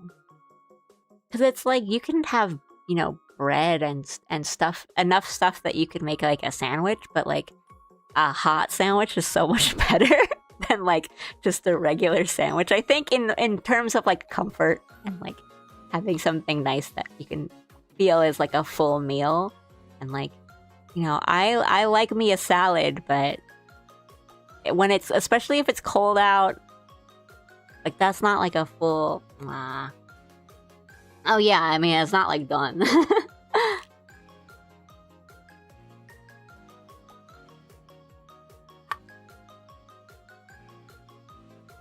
Oh, nice captain. Good captain.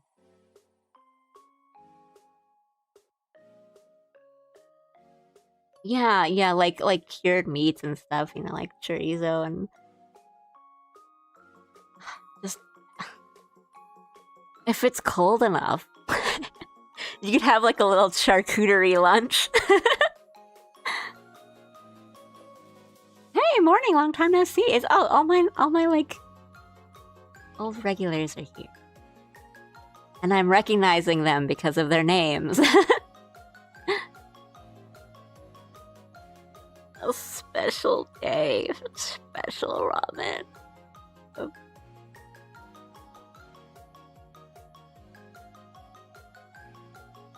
I really can't believe that's all you can have. There are dogs in the city that eat better meals than me.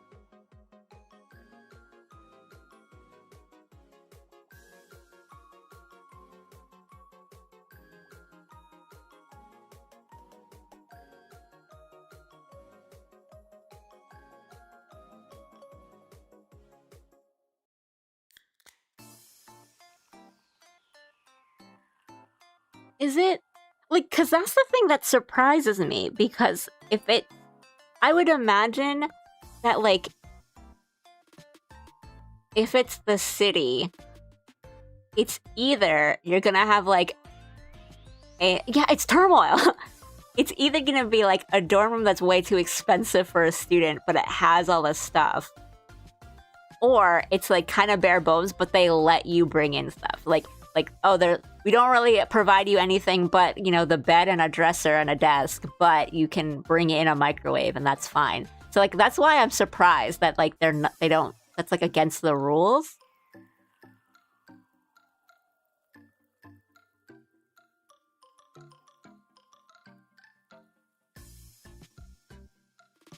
Because that's like the New York spirit of like getting by with the things you got. But if they don't give you anything, like I don't know what's going on there. Yeah, no, microwave is not.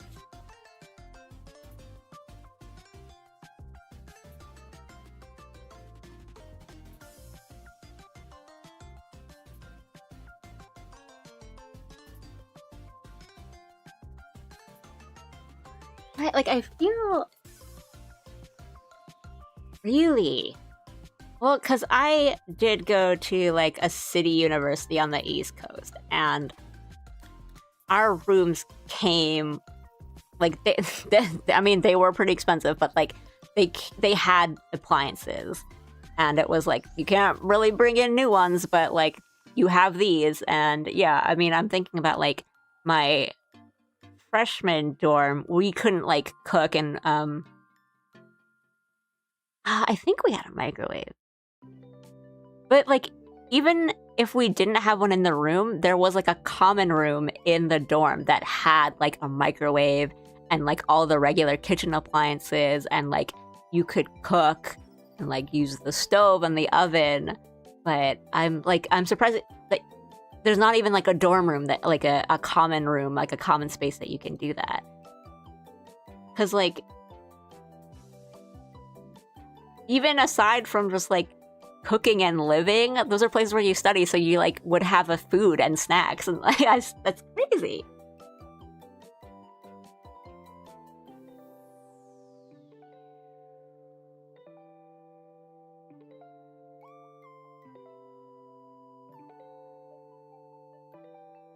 Just for the kettle.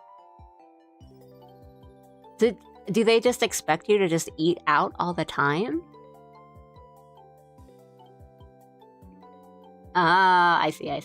There's like a communal kitchen. Okay. I see.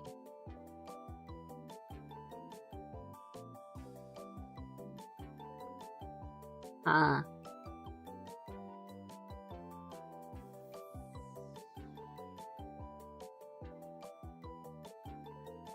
Damn.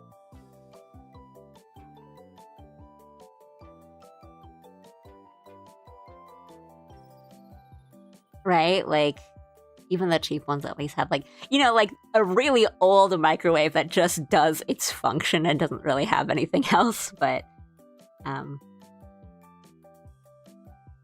most people do eat out because they're in a completely different tax bracket than me.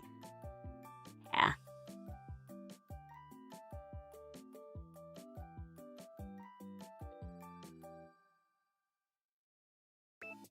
I mean, I guess that's it, right? Like, because with NYC, it's either gonna be we're all like struggling and dirt poor together, or everyone just has so much money they don't think about. They just don't think about spending it.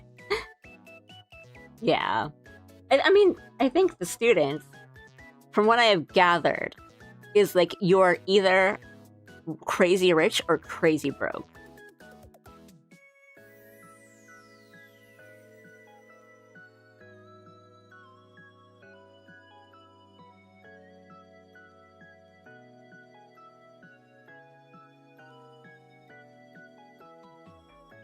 Having to fight for that air fryer.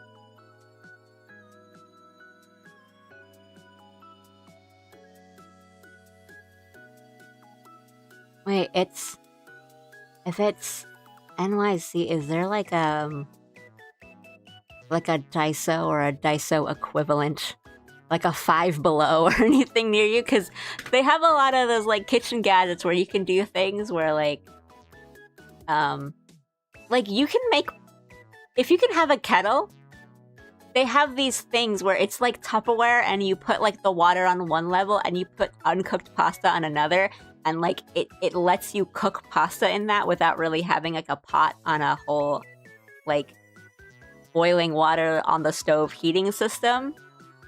So go to like one of those places and try to find all those like weird little kitchen gadgets that let you do these things. Because I remember in freshman year we had I had like a joined room with like 3 other girls, and we had this pasta thing where you could like basically cook pasta in like a Tupperware kind of thing. And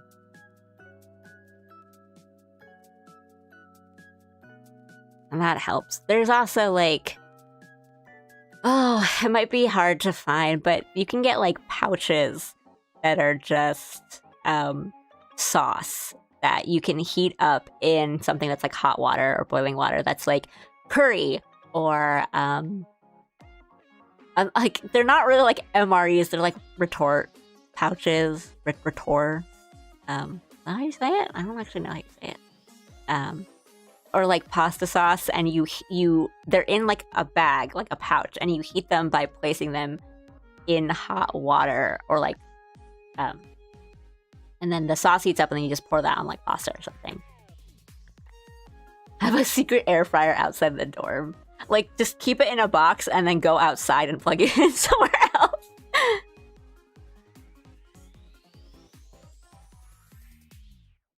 Like, just get like a big like dish, a big bowl that can handle like a soup bowl that can really handle hot water, and just pour it like water from your kettle into that, and then put things in it, you know, like melting chocolate style, like on top, and heat it up that way.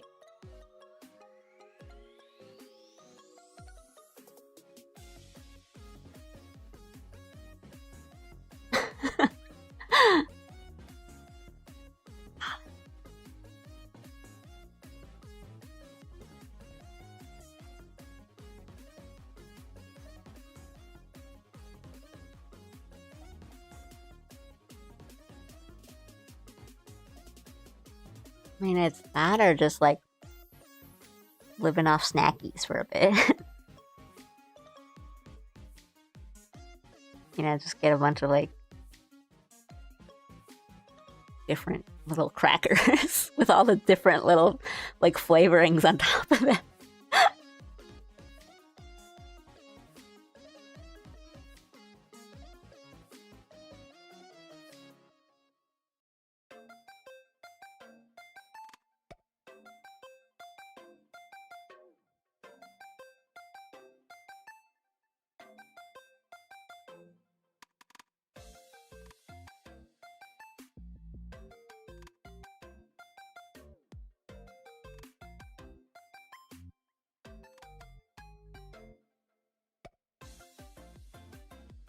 Like, not even being able to make microwave popcorn is wild.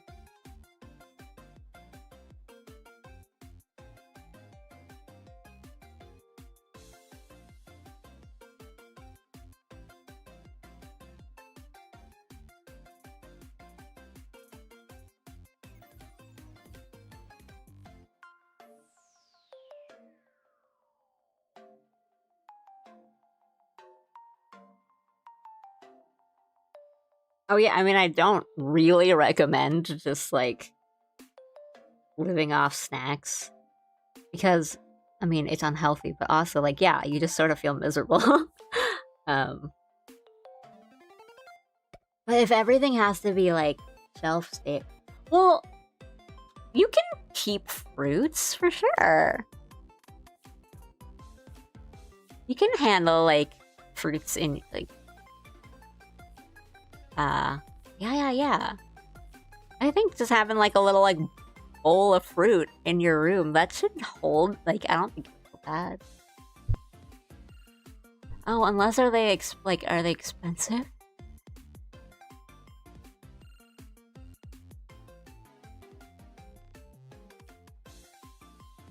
Yeah, you don't really need to. If you're gonna eat them pretty quickly too, I don't think you need to like refrigerate that kind of stuff.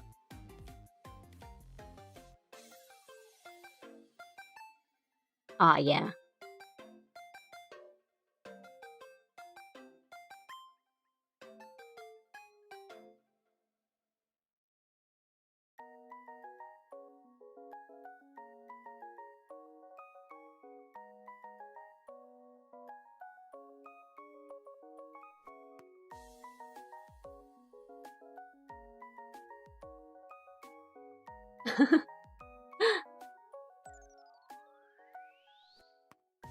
What you might need a wait, I don't. I guess it depends what kind of pickling you do, but you might need a fridge. Well, actually, if you have like a kettle and you can boil water and sterilize jars and stuff, maybe?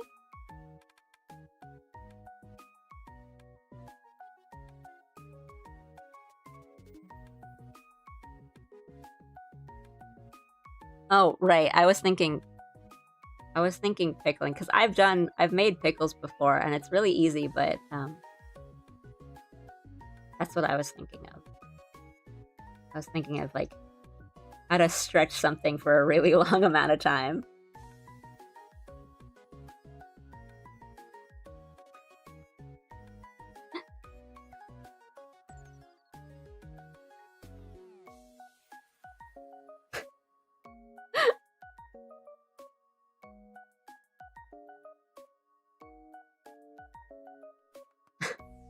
Aru, just make kimchi. Like, what do you do? Just make kimchi in your one-room dorm.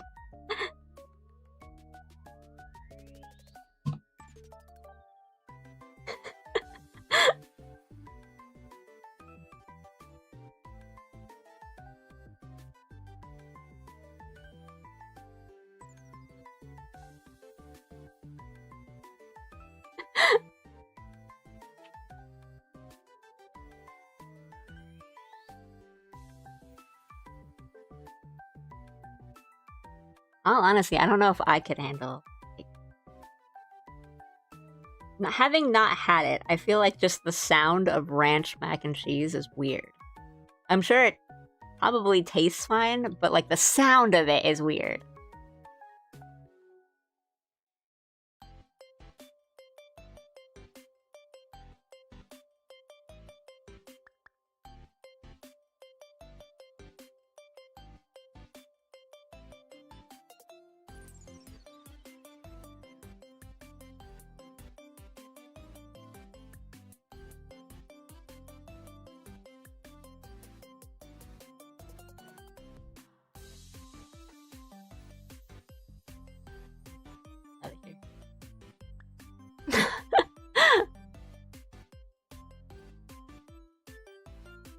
Aru, oh my god.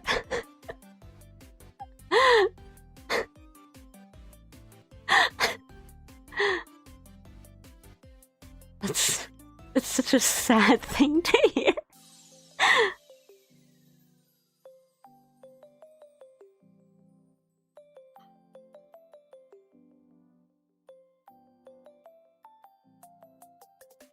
We will take you in on it.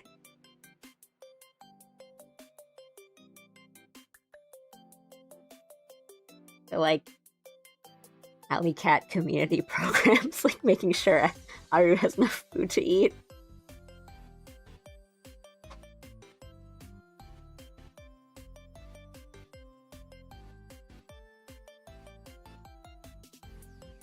Actually, I am looking up ranch mac and cheese though, but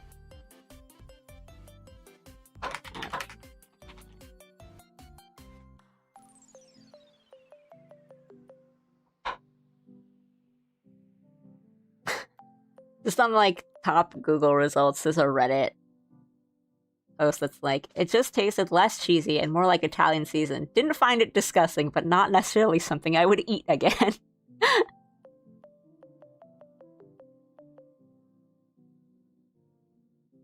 It's just mint gum.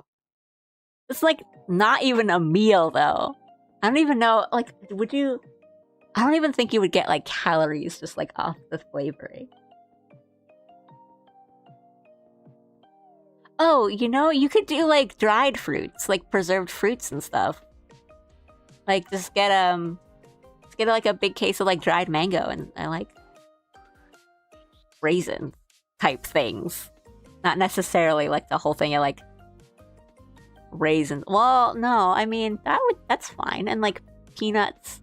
There's like snackable kind of things that you can have that are a little more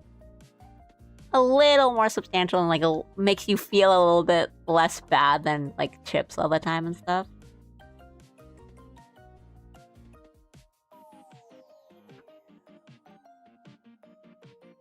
Because like, I mean, jerky's good because you're getting the protein and stuff, but I mean, like fruits and vegetables, you can definitely get like, if not just fresh fruit by itself, like dried and preserved fruits would be fine.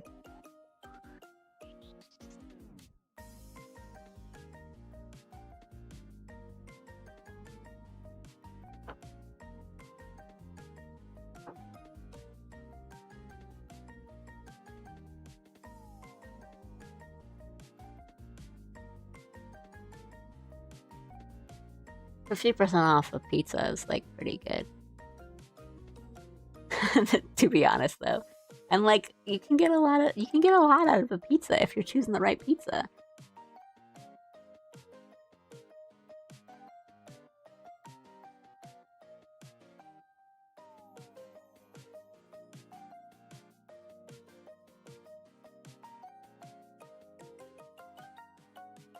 Oh well, okay, so this ranch mac and cheese just says it's a dash of ranch. It's macaroni and cheese with ranch flavor.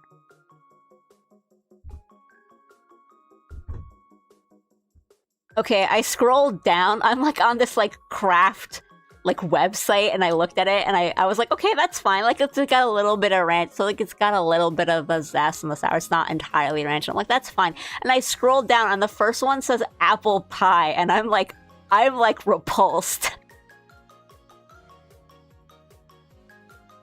I'm repulsed. Hot honey, I can kind of understand that. I mean, I guess it's how sweet is it? Jalapeno totally makes sense. But apple pie? Stop. Just stop. I am on the craft website. No, it's like apple pie mac and cheese. Okay, garlic parmesan, that makes sense. Apple pie with other natural flavor, mac and cheese.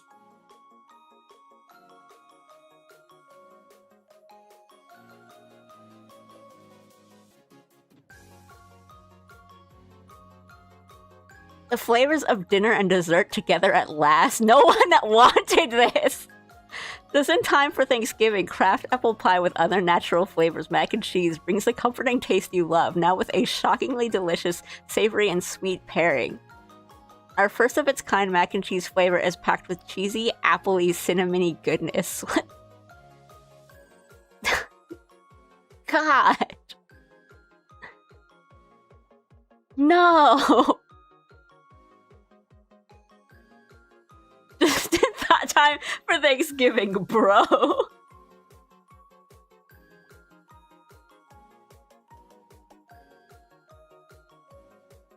Just speed running eating.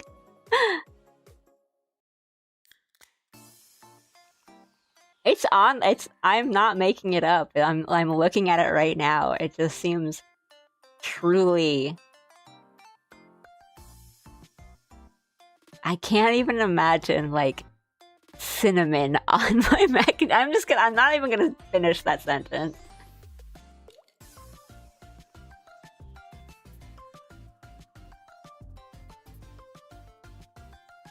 Peep flavored Oreo. It's just a marshmallow sandwich between two cocoa cookies.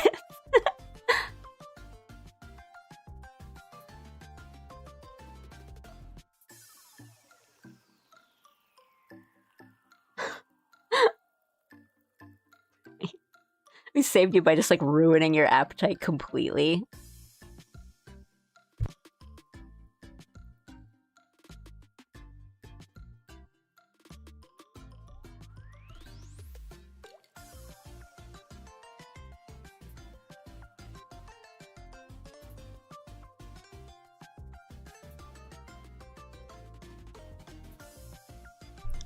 Right, I'm usually intrigued by new flavors of stuff, but there's some things that just shouldn't come to light.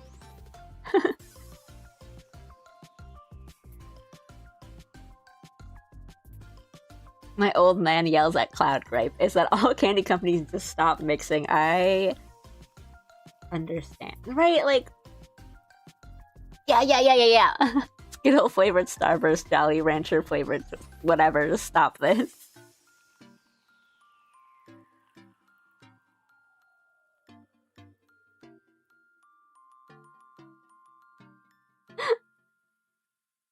Imagine it's your birthday and someone gets you a birthday cake, are you?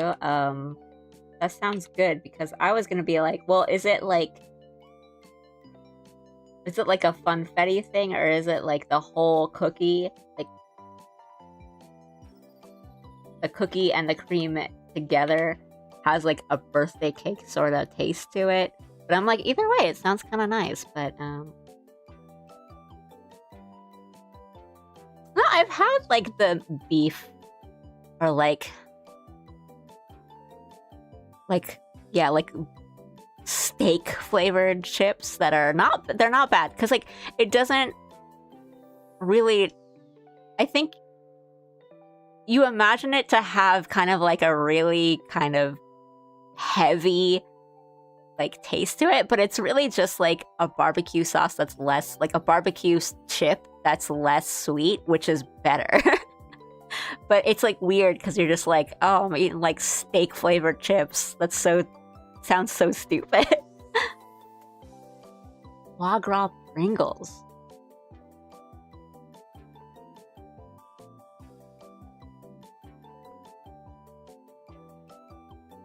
Yeah, they have some of those kind of flavors here where it's just like garlic and steak, and it's like they taste really good, but you have to like have a mint after.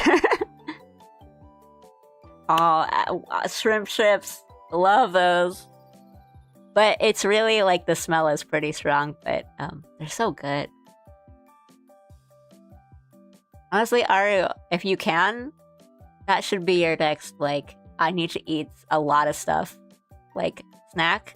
Because you can eat like a lot of, like, a bag of shrimp chips is a lot of shrimp chips. I've had pizza chips. I don't like them that much. They're okay. I don't hate them. I think there's always just like a little, like, pizza chips kind of have a sweetness to them that you don't expect.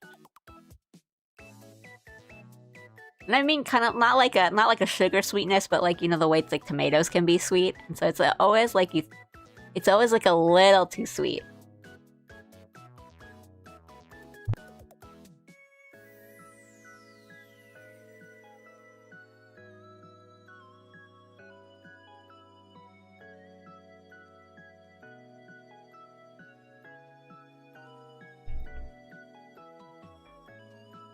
Yeah, the ones that look like little like crinkle fries. But I know there's like different ones. There's like the little discs that you fry with the different colors, and the ones that like stick. Like, I like those too. Those are really good.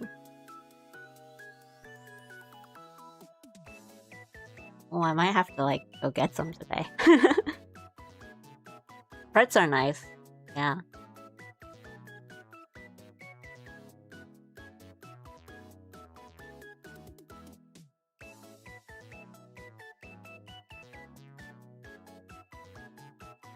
Alright, I scrolled up a bit and I saw Pop-Tart ice cream sandwiches. That sounds like less good. I don't know. I feel like the Pop-Tarts don't have enough structural integrity, or like, they might have to be a little different. I feel like they might just like snap. Depending on how much ice cream is in between.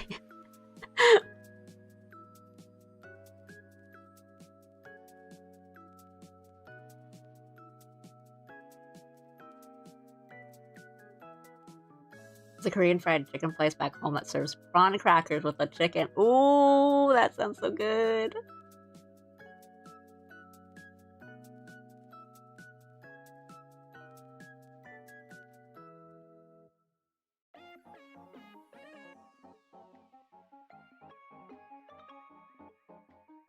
Favorite chip flavor? Go.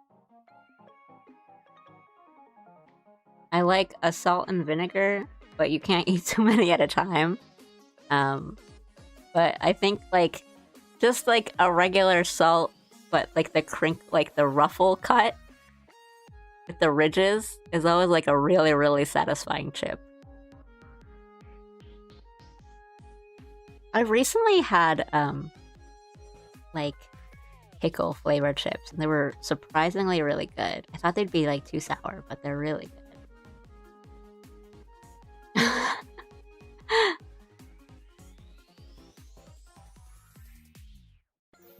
Acne. Well, when you're young, it's normal to have acne. Yeah, I haven't had prawn crackers in a long time. If you've got exams coming up, you should eat well. I hope there's something you can do. That's crazy.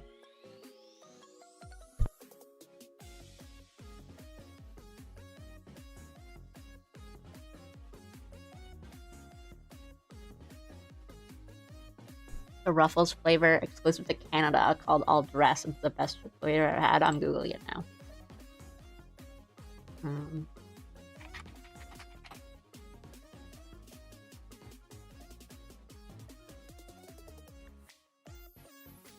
Unique flavor blend of barbecue, ketchup, sour cream, and onion, and salt and vinegar. That's like literally everything. That sounds like it could be either really good or really not good. But also maybe good in that it tastes just like anything else. Yeah, healthy body, healthy mind.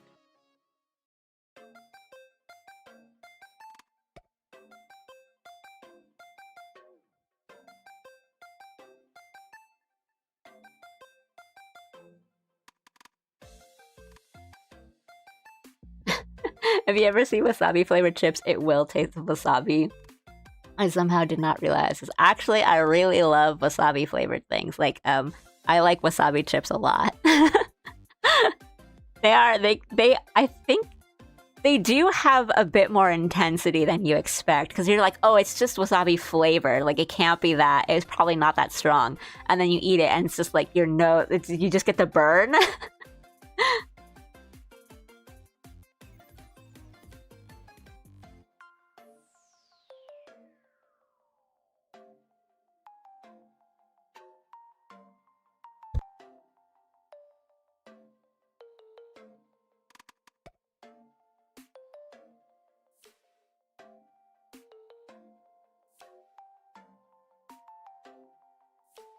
I think I'm simple. I don't really need anything too crazy. I just like popcorn.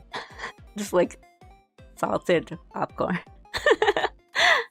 That's like always my go-to snack. Well, it's also that I've had go-to snacks in the past that are now associated with like certain memories that now when I have them, I'm just like, I just like, can't help but think of that like core memory that it formed, or not like a single memory, but like, so for example, I used to eat like Wheat Thins a lot, but Wheat Thins were my study snack. So every time I had like a really big exam coming up, or if I had a big paper I needed to work on, I would just snack on like Wheat Thins a lot. And so like now whenever I eat Wheat Thins, I just think about like, it wasn't even stress. It was just the thing I would eat if I was working or studying on something. And so like now I still like Wheat Thins, but whenever I eat them, I just think about like being a student, like preparing for an exam, and I'm just like, I can't do it anymore.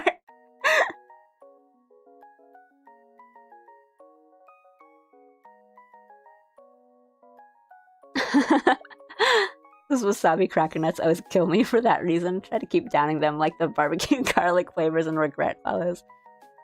Yeah, there's like I'm fine with them on like chips and like peanuts and stuff, but they have it's like ramen snacks, like it's like the noodles, the ramen noodles that are like fried and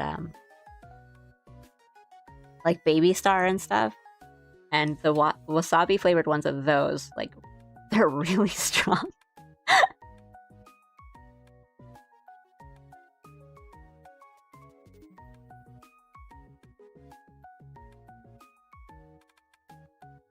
I don't know if you guys have like a snack like that that's like really associated with a thing.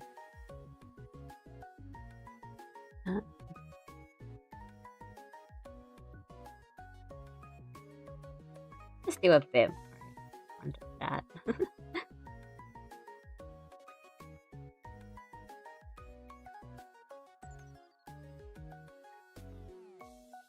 Well, quote unquote, real wasabi. I think that's the thing. It's really hard to get actual, like, real raw wasabi.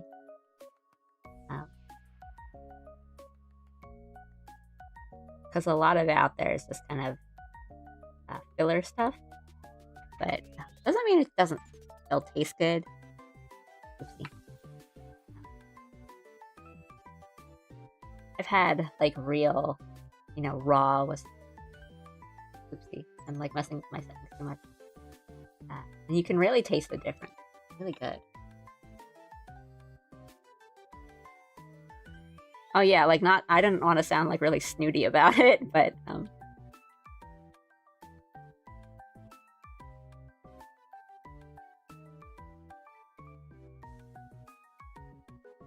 ooh, Soba on the beach at Kamakura. That sounds so good.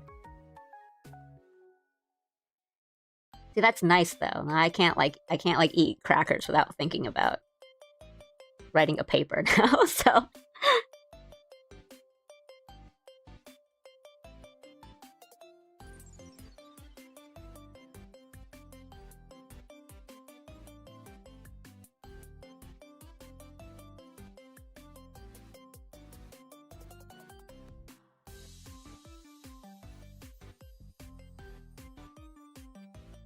Now, while we're on the topic of like weird combinations of things probably found in America, on the last trip I went like a month ago, on like one of the last days, we wanted like desserts and snacks, but we don't want to like spend a lot, so we went to like just a grocery store, like a Safeway, to pick up like some desserts and snacks.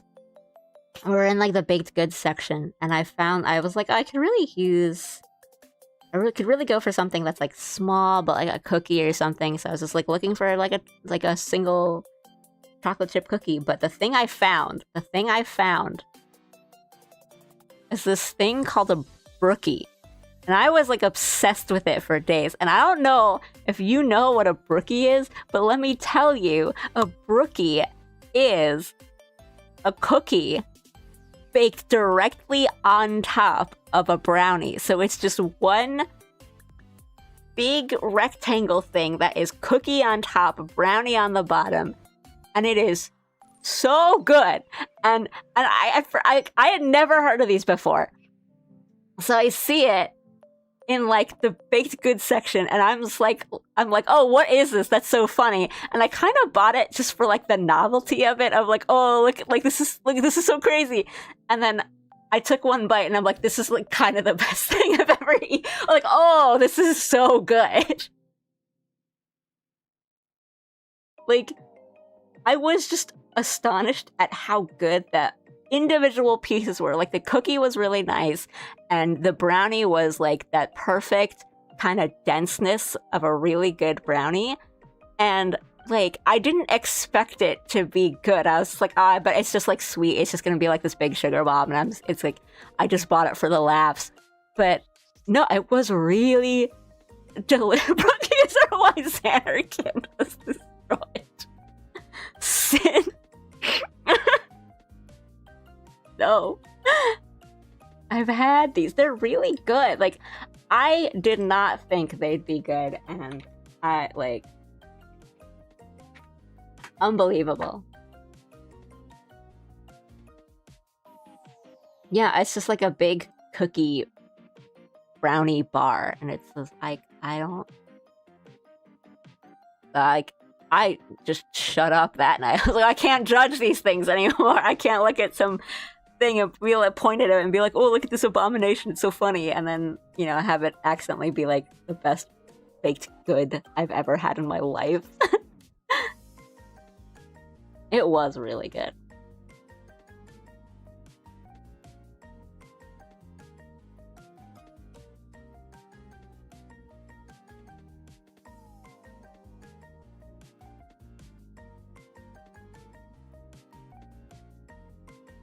Back in high school, during swim meets, we had a guy who brought rookies for all of us every meet.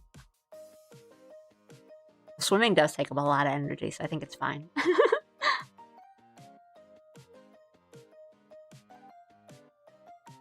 I remember a story where I accidentally bought tofu. They advertised it as ready to eat, and I thought it meant that I could eat it right away without realizing the juices were still in the packaging. Oh man.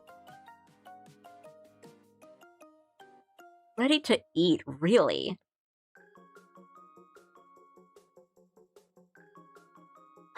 Put it on a plate.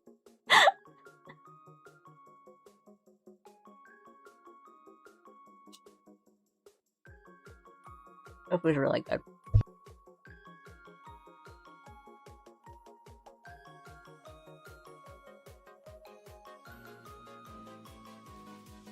America will mix random BS together, and once in a while they'll strike gold.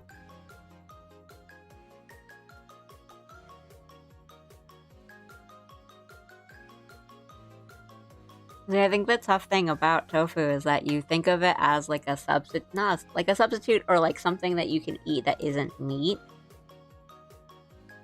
right? But I think like the best tofu is like at its best when you cook it with meat or like in some sort of meat-based sauce.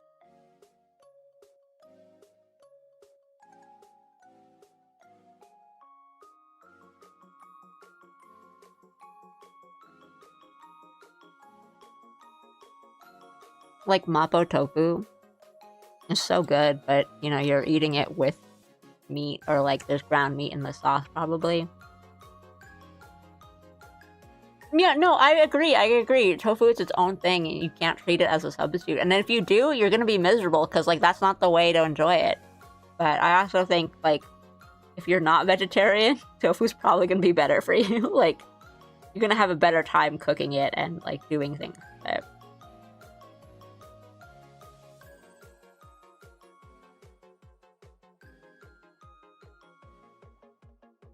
Right, it just has this image of being so healthy and, like, a nice, healthy option. But yeah, fried tofu is so good.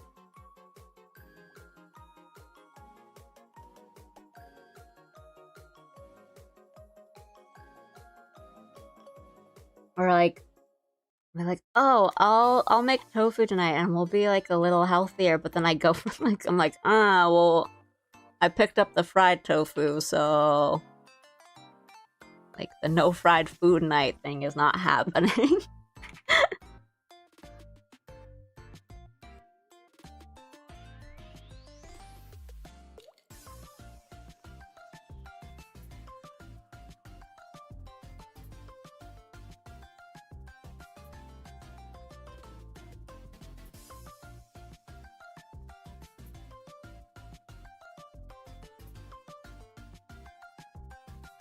Or like, it can for sure be the main part, but it's like, I think it's just like stuffed tofu is really good too.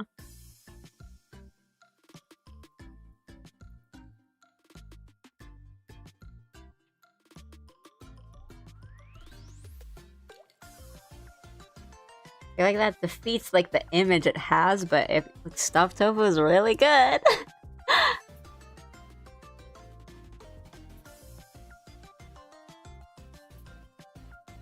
Could go for just tofu and kimchi.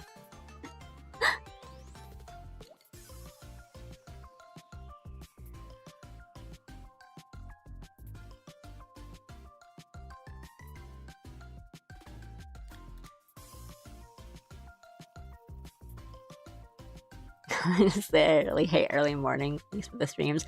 Is it? I'm trying to remember. I think you've told me you're approximately the hour of your time zone before, but I think, yeah, it's like early morning for you?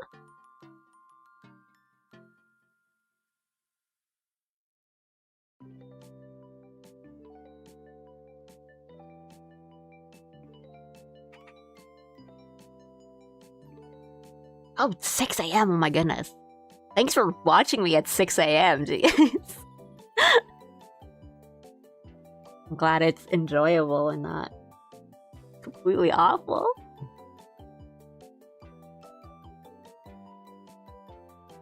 That's rough. Well, I'm glad I'm making it better. But also, oof.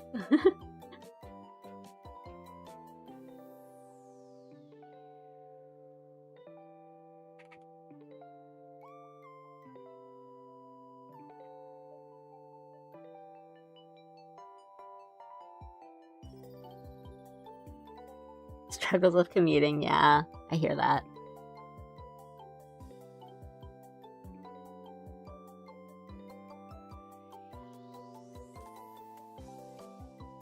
I mean, it's nice to be awake in the morning with the sun.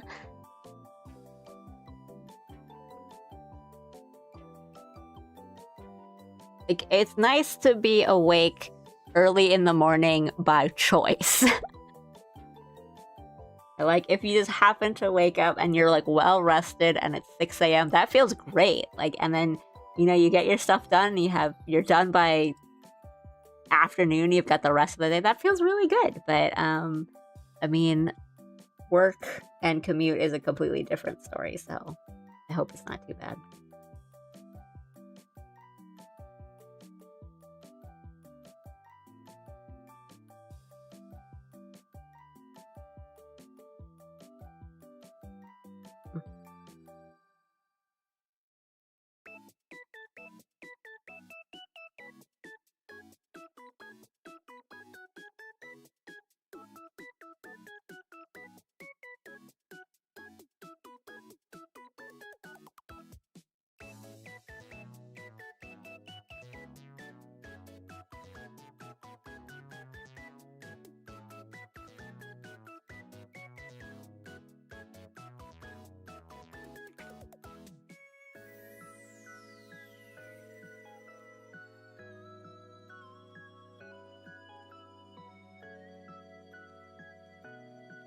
I don't even know how people stay up that long. Sunrise is at 8 o'clock. Oh, never mind. No, and that sucks. Because, like, yeah, I've definitely, just for, like, school and work and stuff, I've definitely had to be up at, like, early hours of the day. And I think it's nice when the sun is up and you're up early. And, like, that feels good. But when you're up before the sun, that feels really bad. Because, yeah, I've had to do those things where it's like, you know, I get up at 6 a.m. and I'm already out the door before the sun rise, and it sucks. It feels really bad. But if the sun's already up, it feels good, because you're like, ooh. But yeah, I mean, I used to be able to do, like, pull all-nighters and be fine, but that ain't me anymore. That ain't me.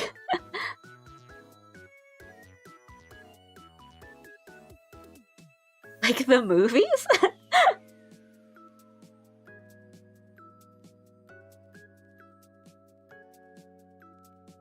No, I think as I've gotten older, I've just liked the daytime and the mornings a bit more. Just like, it's just nice to be in the sun. Whereas now, when it's nighttime, I'm just like, I'm not doing anything. Like, the sun is down, I'm not doing anything anymore.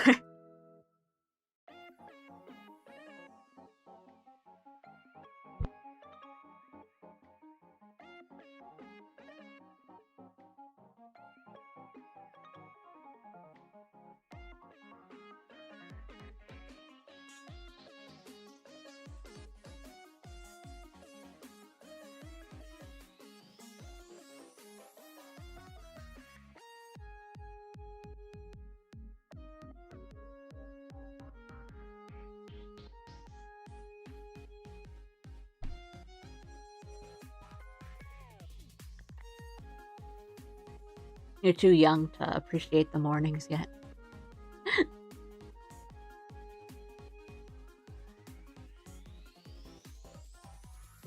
I was definitely like a night person, and now I'm like, if you ask me to do anything,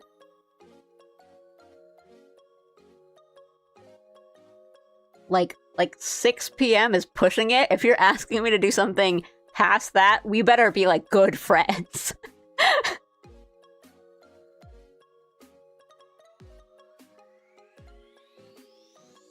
Ooh, yeah, like a cold morning, but you're warm and cozy. That's where it's at.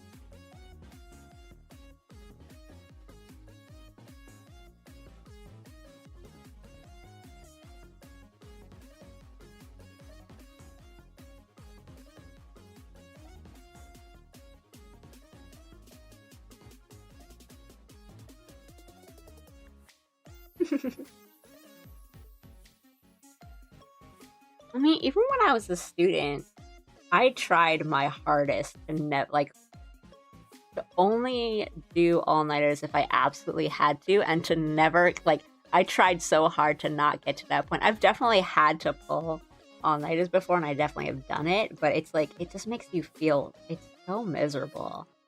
And if you just can... And then once you do it, you're, like, out of commission for the rest of the day as soon as you, like, hand in your paper or whatever you had to do. And you're just, like, out, and then you wake up. It's, like, worse waking up at, 5:30 p.m. Like, when you take a nap, like a really bad nap. You wake up from a nap, and it's like, yeah, like 6 o'clock, and you're like, man, I messed up.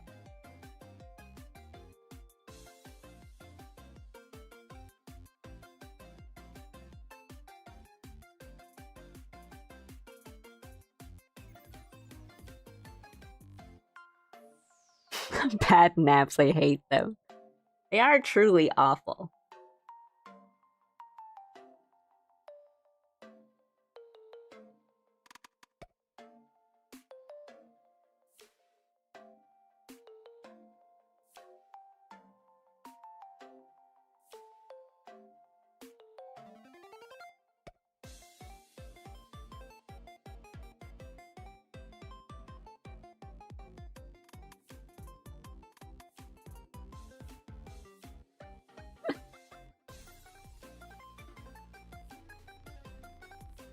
Just when you wake up from a nap and you feel worse, it's just like, what did I do to deserve this?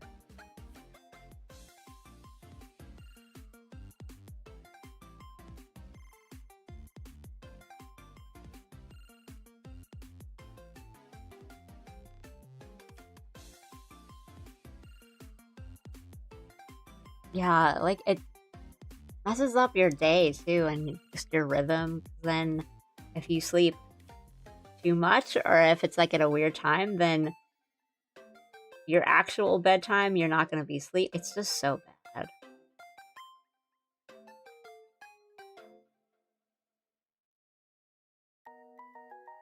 But see, I think that's a nice thing about having to work or like be up really early, is that you can take a nap in the middle of the day and get up and feel fine. And not really have to worry about, like, well, can I fall asleep in like a couple hours when it's 11? Like, yeah, you can, because you woke up at 5:30 today.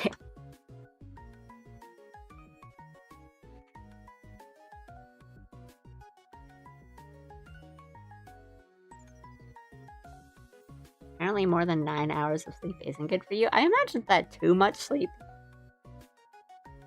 is not good. And I think it's, like, hard to not think of sleep as, like, a deficit sort of thing, where it's like, oh, well, last night I didn't sleep that much, so today if I sleep a bunch, then it'll, like, make up for that difference. And that's not really how it works, but it feels like that's how it works. Like, I don't know about you guys, but I feel like I gamify a lot of things where I'm like, oh, well, it's like a cooldown, like, debuff sort of thing, like... Like, there's, like, a status bar to cleanse, if that makes any sense. Like, I didn't get enough sleep, but sleeping now will, like, clear my debuffs.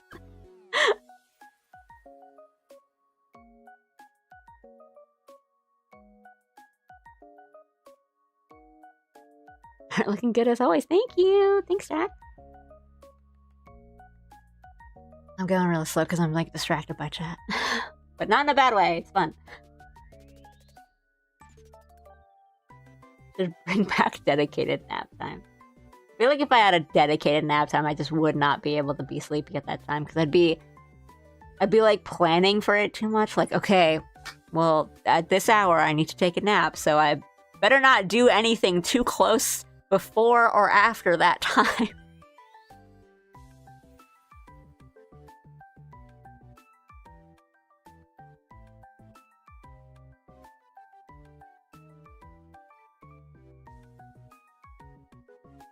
No, but for real, like, I kind of...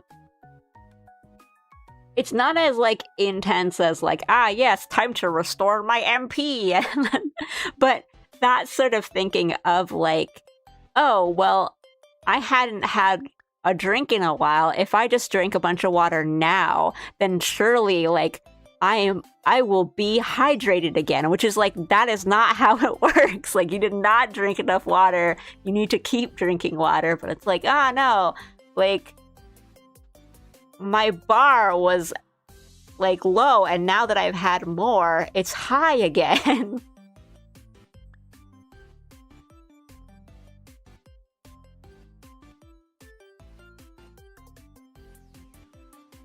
I just forget about the caffeine that is in tea sometimes. I'm like... Because, right, like, you guys are saying that, oh, I like to drink tea to restore energy, but I like to drink tea to relax. And it's like, you can't have both. I mean, you can, but... right, I just forget about caffeine. Any less than that, I have to get serious and drink iced coffee.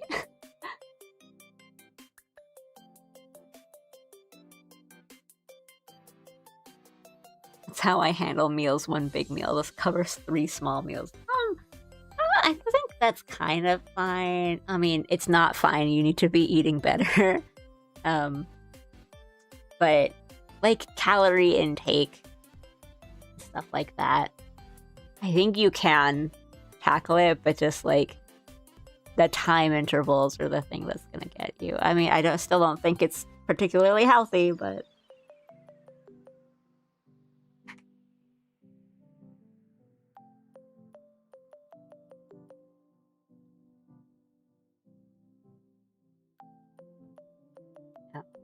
Hang on. Let me get rid of these lines.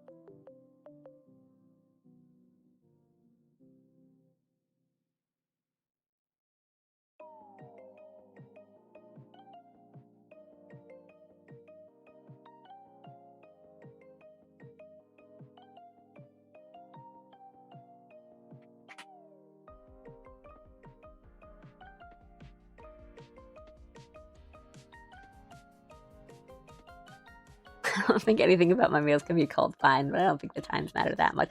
I know I have read or heard or something that, yeah, like, times don't matter too much because, you know, there's always that thing of, like, oh, well, if I eat something just before I sleep, then I'll, like, gain weight or it'll be bad for me. But I think it's just a thing of, like, if you are hungry, you should eat sort of thing. So I think, yeah, like, timing isn't so bad as you're getting, you know, the proper nutrition and calorie intake and stuff, but still. I mean, I can't talk too much. I'm definitely guilty of that, of just like, well, if I just have, like, a really big dinner tonight, then I can skip breakfast and I can have a little snack instead of, like, a big lunch. So I'm guilty of that too. So I'm not gonna big sister you guys too much.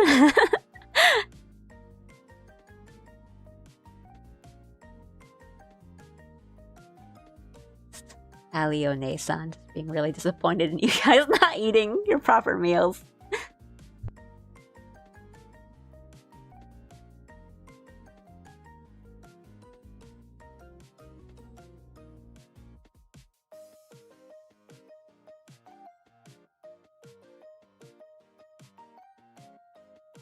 One time I almost went to a concert while having not eaten for the entire day. That's asking to pass out.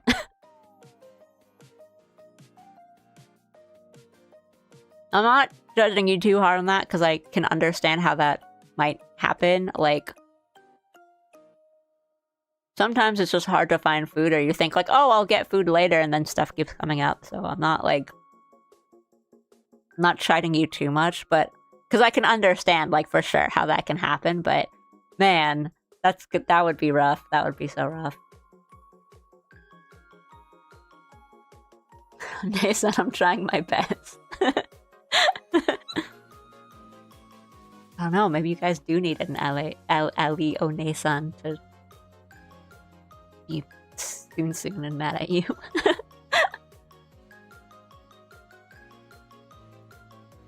Yeah. Like, especially if you're going from one thing to the other, you can just, like, forget to eat. Or, like, you leave thinking, like, oh, I'll eat something there, or, you know, I'll eat something in between, and you just don't.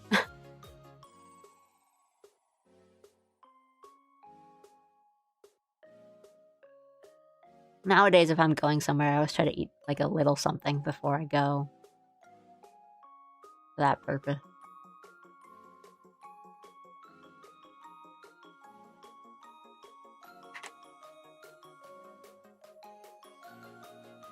Okay, well, I've been going on for a while, and I know it's getting late and or time for, I don't know, work maybe?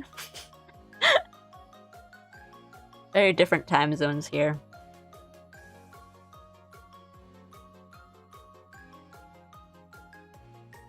But yeah, I don't want to keep you guys too long. I gotta leave in 5 minutes. Yeah, I think it's a good time to wrap up. We've been going on for a while. Oh my gosh, we have been going on for a while. My paper. I'm like the opposite. I always eat really slow. But, yeah, we'll do more streams this week. And I don't know. We'll definitely do some game streams this week, but maybe, like, co-working streams are good. For just hearing what's going on with everyone in chat. Like, maybe more co-working and drawing streams and chill. I draw, you study kind of things might work. But I don't know. I'll see how I feel. I'll see what we stream tomorrow and the days after that. But yeah, I'll definitely want to stream a bit more this week. So tomorrow might be either more art or coffee talk, maybe? Something chill. And, yeah, something like that.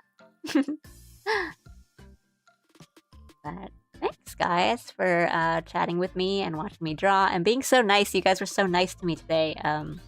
All the compliments and thinking about my art, chatting with me about abominations of food and different things. It was really fun. I hope you guys had fun.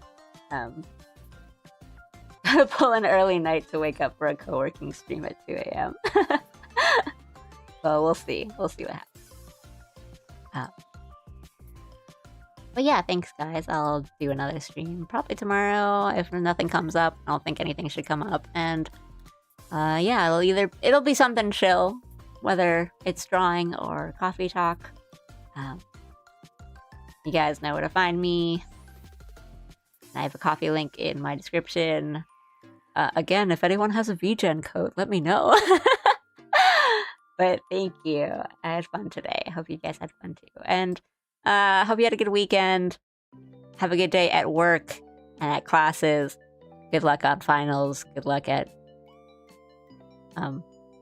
work. I don't know if you guys have like big year-end projects for your jobs, but John Beeson. Yeah. I'll see you guys on the next one. Arigatou gozaimashita. Thank you. Bye-bye.